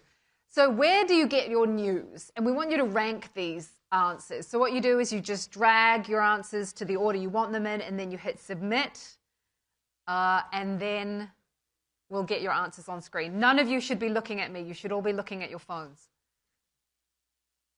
Which brings me to another point when I think it was Don saying, we don't want to see cocktail dresses or over hairsprayed hair. I was kind of like, oh, God. Okay. Am I in the wrong place? Okay, so we're still going to traditional news outlets. We're also, I want to see podcasts and video channels a little higher. But it makes sense, traditional news outlets, that we also want, trust in our news. Okay, we're almost ready. Yeah, traditional news outlets. I think we're going to call that as the winner. Fantastic. Thank you. Thank you all for participating. Give yourselves a round of applause. Thank you. I appreciate it. Before we move on to our new session, our last session, a few reminders. we have drinks in the gallery at 5:10 in the Grand Gallery, so please join us for that. Tomorrow we have a packed agenda again. We've got NBC Universal Chairman Perlina Igbokwe and the producer of The Good Stuff and Parks and Rec. If you're interested in that, if you like that show, I love it, Mike Schur. We've got discussions on the geopolitics of space. We're talking about luxury, how that market is expanding. Is it AI ethics? We've got insights from the CEOs from Estee Lauder, The Honest Company, Tapestry, SAP, Cohere, and many more. So that is going to be a fantastic day as well. I'll be helming the tech and AI stage. So that's everything dedicated to those two things. Sure to be a really interesting morning. We wrap up there at about 2 p.m. tomorrow, I believe.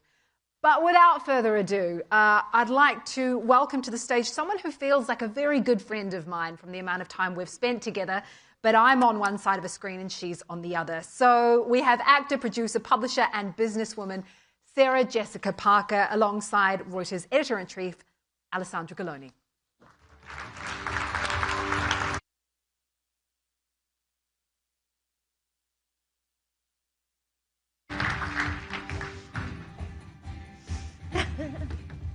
Hello. Welcome. Thank you. Thank you for having me. What a treat to have you here. I'll see how you feel afterwards. Oh, yeah, we'll see. Well, I'll see. So, obviously, Sarah Jessica needs no introduction, but those of you who have been living under a rock for the past many years, Sarah Jessica Parker is an actor, entrepreneur, book publisher, Booker Prize judge, film director, style icon, and mother of three. I didn't miss somebody. 3, but not a film director, just a producer. But, yes. And of course, books are a major character in Sex and the City. Yes. You know, basically by the end of the sequel, which finished this year, Carrie Bradshaw, the main character, has written 7 books and spends a lot of her time in the series writing, admiring the smell of old library books, attempting and failing to get married in the New York Public Library. Yes. So books are a big theme in Sex and the City. Yes. And so in a way, it's fitting that your first foray into documentary production, right? We've done a few, but we've done 2 this year, and this one's sort of just been birthed. So it's of the moment. Of the moment. So is The Librarians. And it focuses essentially on a group of resistance fighters, if you will. Freedom, F-R-E-A-D, librarians who are fighting against book bans by local school boards and in school libraries. And in some case, you know, coming under extreme duress because of refusing to ban the books. And of course, I don't know. I mean, I did a bit of research on this. Actually, there's a rich history in the U.S. of book banning back to the Puritans.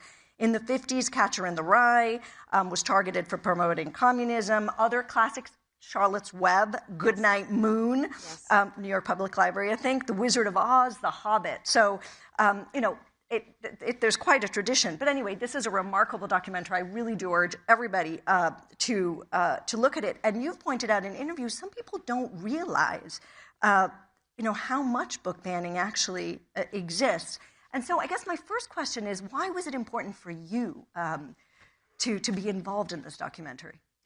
I think, first of all, because perhaps like many of you in the room, I was sort of raised in a library. I lived in Cincinnati, Ohio until I was about 11 years old, and we had a wonderful public library. We went a couple times a week. It's where all of our books came from. We didn't have a television in our home.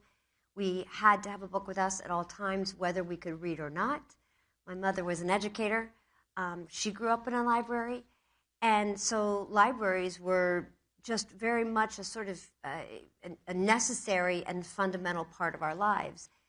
And the idea that there would not be available to me books that I might reach for, want, need, you know, don't even know about, that might change the course of my life, or, I don't know, maybe cultivate compassion, curiosity, interest, help me know people far away, people who are different religions, political beliefs, ideologies, any number of things, all the ways in which information and access to information can change a person's life, the idea that that wouldn't be a possibility for perhaps millions of readers in our country seemed devastating and dangerous. And so when the filmmaker came to me with a producer and asked if our company at HBO would participate in producing and fundraising, I was immediately interested. They had some footage. There was a representative in Texas in the State House who, a man named, I think his name is Representative Krause, who had released a list of, I believe it was 850 or 880 books that he deemed inappropriate and therefore was banning from public school libraries. And it was at that point that these librarians in Texas got together and decided on their own, in the face of, yes, danger, personal risk, professional risk, to fight for the fundamental right for freedom of information. And thus the story began. It took us across the country back and forth to the state of New Jersey, to Florida, I mean, every place in between. And I think the film probably finished, it was edited and done by December 9th of last year. And in that time, there's only been more book bans in our country. I think as recently, fairly recently in Tennessee, with the exceptions of Nashville and Knoxville, we have some pretty draconian book bannings happening. One of the things that's remarkable about this documentary is the books that are actually banned, and because many of them are children's books, so we're talking about schools, right? And cartoons even. And I was struck by even the Diary of Anne Frank. Can you tell us what the issue was with the graphic novel of the Diary of Anne Frank? I think there was something that they deemed explicit in her entries in her diary. I think just about her own feelings about her body or the way she felt about another person in hiding with her, if I recall correctly. I don't want to get that wrong because it's too important. But that might illustrate how insignificant this kind of idea is. If it's not something that I can recall specifically enough to say correctly here today, I think that kind of indicates how we're deconstructing books and deciding that what is inappropriate for you is therefore inappropriate for me. And I think, the irony, or perhaps that's not the right word, the thing that most confounds me is that nobody is pressing these books into anybody's hands. We're not forcing anybody to read a book. We're not, no librarian that I've ever met, and certainly I've met many librarians at this point just through, the work on this movie. No one's forcing anybody to read a book. It's the availability of the book. And that's what I think we all thought was kind of who we were as a country. This idea of access to freedom, the freedom to read and know other people and perhaps know ourselves better. I think in the documentary, if I recall correctly, and I may be wrong here, there is an image from the Diary of Anne Frank of Anne, and you see her back, but she's in a garden, and there's classical and I think there's, kind of Michelangelesque statues or something, naked. Yes, and they're interpreting that as lewd. Is it? Yes, something like that. I think that was I think you have to question the person who's seen something like that. Maybe that's the concern. I don't know. I think it's fair to say that many institutions right now in the United States are coming under attack. As we discussed, libraries, universities, cultural centers, the press. What concerns you about this? Is it a concern, and why? Where to begin? There's a laundry list of concerns. Cultural institutions, it's problematic because when you start defining what is art and what's appropriate, and then you threaten dollars, and you threaten access, and you threaten what can be produced and how, and the kind of language that can be used, not just on stage or on a canvas, but the way we talk about it. I just think it's really dangerous, and I think it doesn't allow us to be this rich culture that we should be. Cultural institutions are one very specific thing. Nonprofits are one specific thing. University, it's so it's so complex that I don't want to take a stab at all the ways in which it's been handled poorly. And I think in some instances there are people that might, that have concerns for probably legitimate reasons that they think are sensitive and compassionate, humane. I think it's the way in which we've gone about talking about it, and I think maybe one of the most consequential concerns is the way in which we just talk to each other, that there's, that everything is black and white, that the nuance and the hardest parts of things are not being discussed. And my experience as a parent, as an employee, as an employer, as a sibling, as a daughter is like the most productive things come from that part in the middle, where things are much more complex. But that's not the way we're talking about any of this. And it's not been helpful to students. It's not been helpful to academia. It's not been helpful to institutions. It's not been helpful, to what we, I don't know. I think we were a country that exported a lot of really exciting things, and art being among them. And I think it's just really limiting people. People are afraid. People are afraid in classrooms. Professors are afraid. Artists are afraid. And it just feels like it's paralyzed us. And I just think it's going to take a long time to course correct. And I don't know how one begins to do that. I'm not equipped, but I'm worried. Yeah. I mean, in the documentary, the librarians who were standing up against these book bans, one of them, in fact, her face is obscured. They talk of online abuse. They talk of these horrible things, being said to them, taking precautions. There's this one of the librarians talks about having her brother sleep, I think, near her door because she was afraid. And then their lives have been threatened. Right. And so was this a consideration in the making of the documentary, how to keep the subject safe, but also the maker? I mean, you were involved in it, the director. I never felt that I was on the front lines and in danger, but certainly everybody wanted to do anything possible to, to keep them safe. I think documentaries are that very peculiar thing where you can't impose yourself on a subject. But if anything, I'm certain if anything had ever felt dangerous or unsafe or threatening in some way, everybody would have been there to provide the kind of shelter that would be required to keep those subjects safe. But I think it really is a portrait of how very real these threats are. And in many instances, inside their own communities, they didn't have support. They didn't have support even if they had just been, awarded best librarian, not just in the county, but in the state. All of a sudden, they were alone with nobody speaking up on their behalf and allowing them to be called all sorts of unthinkable names.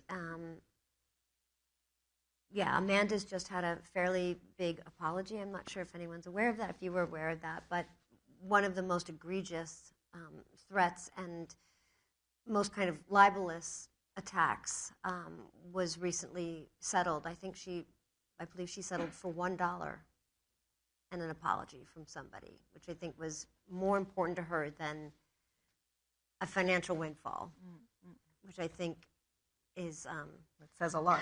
Says a lot about her character. Yeah. And what has been the reception been? So I think you're presenting it this evening. Yeah, there's screenings everywhere. It was just accepted as an Oscar contender, which is wonderful, and we're very, very proud. It's all because of these extraordinary librarians. So there's a screening this evening. We'll do lots of screening for Oscar voters. And then it will premiere. It's been in theaters and it was held over here for 3 weeks in New York City at Film Forum. And then I think it's going to be available on Independent Lens on PBS, if PBS can keep their funding, but they will. And these librarians are 12 or 13, I think. We tell the story of, I can't recall if it's that many or less, but there's many more like them. And there's been a lot of support for them because of people seeing the movie all over the globe. You know, in the UK, it's had a huge, wonderful reception because of their own political climate that they're also dealing with. It's not unique to us anymore, unfortunately. Just checking if there were any questions, you know, in the audience on this. What would you say to the next generation of librarians? I mean, my mom was a librarian, you know. Yeah, my mom was a librarian, and now, and I think it's a beautiful thing in Italy. In a public library in Italy. Wow. Yeah. When I was where? Born. In Rome. Well, I'm from Rome. Yeah. So, you know, but what would you say to a new generation of librarians? I hope that they're all willing to put in the time. It's really, really difficult to become a librarian. That's a very hard degree. It's much harder. My mother wanted to do it once she had finished having children, and she said, I'm not up to it. It's a really hard degree. So I hope that more people continue to be interested in it, and that you know, we do right by them, that the ways in which we can support our local libraries, our local librarians, also supporting American Library Association is an amazing organization that stepped in, especially in the last 4 or 5 months, with cuts to libraries and librarians, cuts to hours and services. Libraries are, in many cases, the heartbeat of a community. You know, I always say they're warm in the winter and cool in the summer, and they're not just for books. They're nerve central, and to lose time, to lose the kind of smart, inspired thinkers that choose to be librarians would be a loss for all of us. So ultimately, as we've been discussing, Librarians is a documentary about First Amendment, about culture wars in the U.S., and I think it can be said that, you know, you've waded right into those culture wars throughout your career. I mean, well, maybe not as Annie on Broadway, you know, but of course, you know, Sex and the City was such a huge success in part because it tackled, sometimes vividly, the concept of women treating sex more like men do. And now your publishing company, SJP Lit, recently published a book called I Am You by Victoria Riddell, which I've read and is also brilliant. And it's this beautiful sort of searing novel that takes inspiration from the story of the Dutch painter, Maria van Oosterwijk, and the complex relationship she has with Gerta Peters, who's her maid, her assistant, her lover. What did you love about this book? Oh my gosh. Why did you want it? I know you wanted everything. it. Yeah. I got that book. It was submitted. I stayed up all night reading it. It was submitted by an agent who I admire so much, and I knew it was dead serious if he was submitting it, and I knew we'd have a lot of competition. I think the period of time is so exciting. You know, it's the golden age in Amsterdam, the greatest painters. And this woman moves there to try to be a painter. She brings her servant from home who is behaved as a boy in order to work from a very, very poor family, is revealed to be a girl. This young servant becomes her mixer, which at that time in Amsterdam was a very skilled and very hard job. She becomes incredibly skilled at it. And over time starts painting for Maria van Oosterwijk, whose first painting was just hung in the Rijksmuseum in Amsterdam, who was a massive success in all the courts across the globe and had great success, but becomes ill and can't paint. They have this really colorful relationship. There's a plot twist I'm not going to tell you because it's pretty amazing. But just Victoria is a researcher. She's a poet. So, you know, she spent so much time. These are two real people. All the research is there, but it's so effortless and it's so vivid and it's such a dramatic story, but it's based on real lives in a real time. And I think it's just spellbinding because of her talent. She's just an incredibly talented writer, and I think the book is a great achievement. And it's had so much success, and I'm so thrilled for her. And how do you now choose? You know, you've obviously done a lot, you know, on stage and publishing and judging the booker. How do you now choose your ventures, like your next ventures? You know, do you, you know, what do you think about primarily in saying, yes, I'll do this, and, you know, no, I won't do this? I think things that are completely foreign and scary, you know, what is going to take me away from my children and for how long, and is it worth it? And I feel very fortunate that I can ask that question because I know millions and millions of working parents cannot make decisions that way. They don't have that freedom. So I take it really seriously. And, what feels like something I haven't done? And where do I get to go? What food do I get to eat in another country? And things like that. Who will I be working with? Is it somebody new? Is it someone whose work I've admired? Will it ask something different and new of me? Kind of a curiosity that seems like never quite sated is, kind of the way I make decisions. Sex and the City, of course, in the sequel, and Just Like That, just ended. Yes. And I know it's very important for you because it's been such an important part of your life.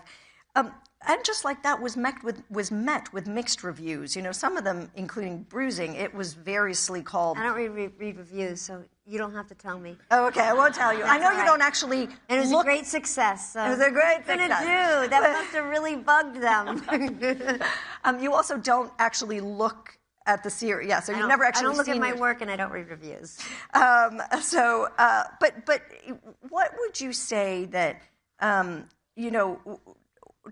do you think that And Just Like That, just putting it into the context of now, right? Because and sort of some of the culture wars that we've been talking about, in a way, would you say that Sex and the City, the first one, was easier than putting out something that dealt with... No, the first one, people always shared with me how poorly it was received and how much people didn't care for it and how much they enjoyed, bickering over its merits. It's just, I think, the nature of particular kinds of programming and originally had never been done, and women weren't talking that way, behaving that way, being intimate in that way. And it was very curious this time round that people didn't want women of a certain age on television, and they didn't like the kind of problems that they were communicating or the kinds of conversations they wanted to have.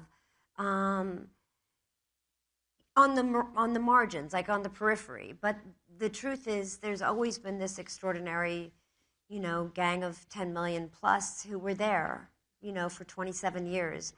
And I think it's hard to ignore that there was a real connection, and I think that's kind of the greatest gift of all. You don't want to work for yourself. You're doing something every day, 16, 18-hour days, 100-hour weeks, because you're wanting it to be as good as it possibly can be and make a connection with somebody. And so much work as an actor doesn't get seen, it doesn't kind of cut through all the noise. So we always felt so lucky and so touched and so appreciative of the kind of connection the show made, and didn't really pay attention to the peripheral chit-chat because it didn't really penetrate what we were doing every day. So notoriously, you got to keep all the outfits. I did. I mean, that lawyer, we should all have that that agent who's a judge. That was my lawyer. And I imagine that it's a hard question to ask you, sort of, which outfits you loved the most. So I'm going to ask you, was there one sartorial faux pas or wardrobe malfunction, something that you were like, well, you don't look back, but you don't look at them, but was there one that you think, No, because even the ones that I can recognize might be considered a miss, I loved all of it. It was such a wonderful circus, and those fittings were 4 hours, 5 hours long, at wrap at 2 a.m, and there was so much that was interesting and yet to be done and new ideas. And so if you did something that was ridiculous, who cares? I mean, Carrie loved fashion. She had a fever relationship with all of it. And that kind of person does things that people have a lot of opinions about. And I might not wear it. I probably wouldn't have the courage, and not really physically, I don't really feel like a person that can do that. But she could, or tried, or wanted to, and so I sort of enjoyed the whimsy of all of it, even the ones I knew people would be like, what are you doing? I didn't care. I mean, I was legally, contractually obligated to put all of it on. Okay, so that explains. It was my My pleasure. The real answer comes Yes. out now. So there's a lot, obviously AI has been a big topic. We have just a few more minutes, but AI has been a big topic of today. And there were a number of questions on AI. And so I'll try, the AI boom is clearly reshaping how people consume content, what they choose to read, driving lots of sweeping changes, in the entertainment industry as well. What are your thoughts on the impact of AI-generated characters, the Tilly Norwoods, on the future of entertainment? How do you think about that, or what do you think about it? I think I don't even understand actually how that is multiplied. I think it's a real concern because I don't really understand, when do we fade out and that becomes, and also I don't know that I completely understand the human appetite for that versus what we know to be a real performance. Even if it's been through an editing room and even if it's been touched up, we're still, I think a majority of us are relying upon a human exchange. So I don't know if it's just time and erosion where our eyes adapt, but I do think it's a concern because I think there is something so unpredictable about the human and the inability to repeat. And I think that's what makes the theater so special, is that it's completely out of control in many ways. There's an audience and there's an actor and they rely on each other, and one day you have a great show and one day it's lousy and one day you forget a line or all sorts of things. And even on film, even though I know that there's so much now that can be fixed and made prettier or better or tighter or faster, there is still this human element. And when we talk about the movies that we love, we typically talk about the performances by great, great actors or brilliantly funny actors. And I'm not sure yet that AI will be able to replicate that kind of live nerve, living kind of thing. So I don't know. I'm very uneducated about AI. It terrifies me. Long answer to a short question. No, that's no. I mean, I think we all, part of what we've been talking about today is, it's still the unknown. It's a question still for all of us and for all of our industries. For media as well. So I think all of us are in the same book. There are lots of questions, but I'm going to end with, I'm actually not going to ask the last question. Okay. No, and that is because in a recent interview, I heard that you would have liked to, or perhaps would still like to be a diplomat, that you would love to work in an embassy.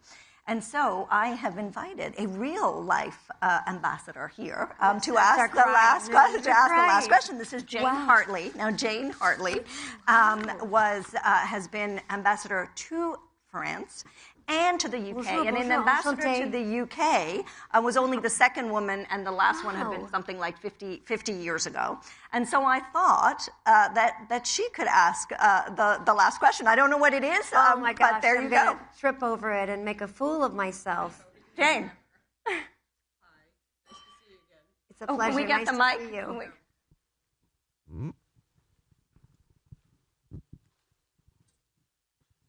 We're not going to discuss Russia and Ukraine. We're not going to discuss. It's easy.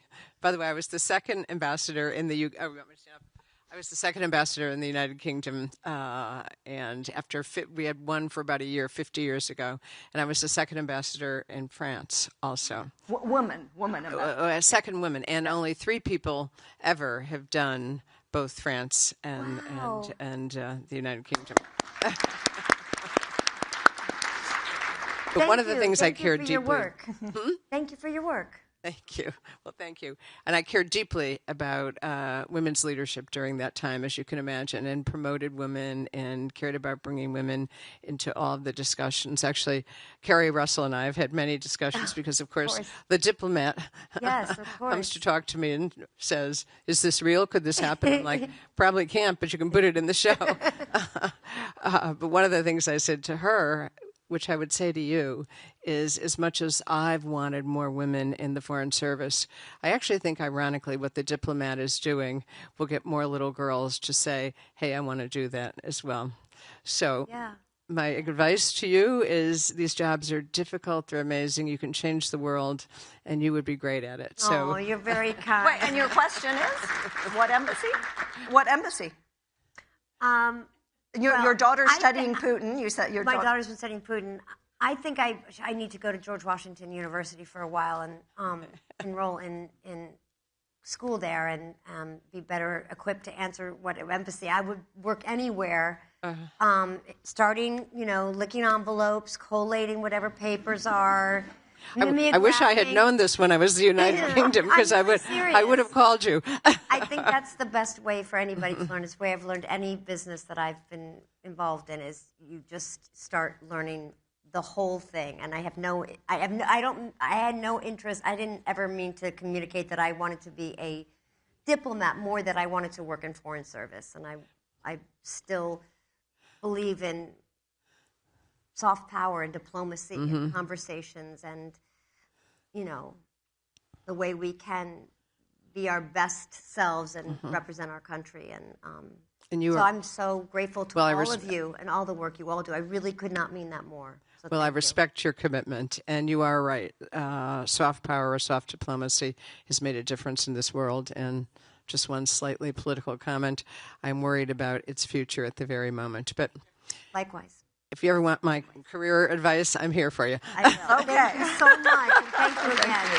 Thank you. All right. And with that, we have gone way over time. No. That's my fault. And so thank you to everybody. With that, we are closing the first day of Reuters Next. And we're back tomorrow. But for today, we are done. Thank you so much. And so thank you so much for joining us. It's been a real pleasure. Smart, intelligent questions. Thank you. Thank you. Happy holidays, everybody. Thank you. Can I ask everybody just to stay in your seats just for a few minutes? And Ms. Parker, if you do need a diplomat job, New Zealand would be a great first place to come. Very easy, very straightforward. Oh, well, it's a beautiful country. You're welcome. No more hurt am I, anytime. Now, everybody, thank you for coming. What a fantastic day it's been. We've had some incredible speakers. I hope you've taken a lot away. I've also just had some very important news that not only are there drinks in the Grand Gallery, there are also oysters. So join us for that if you are interested. A reminder that the sessions start tomorrow at 9 a.m. Obviously, some big speakers here on the main stage, but also the technology and AI stage, where I will be from 9:40. So I hope to all see you tomorrow. Thank you very much. Round of applause. Let's close it off.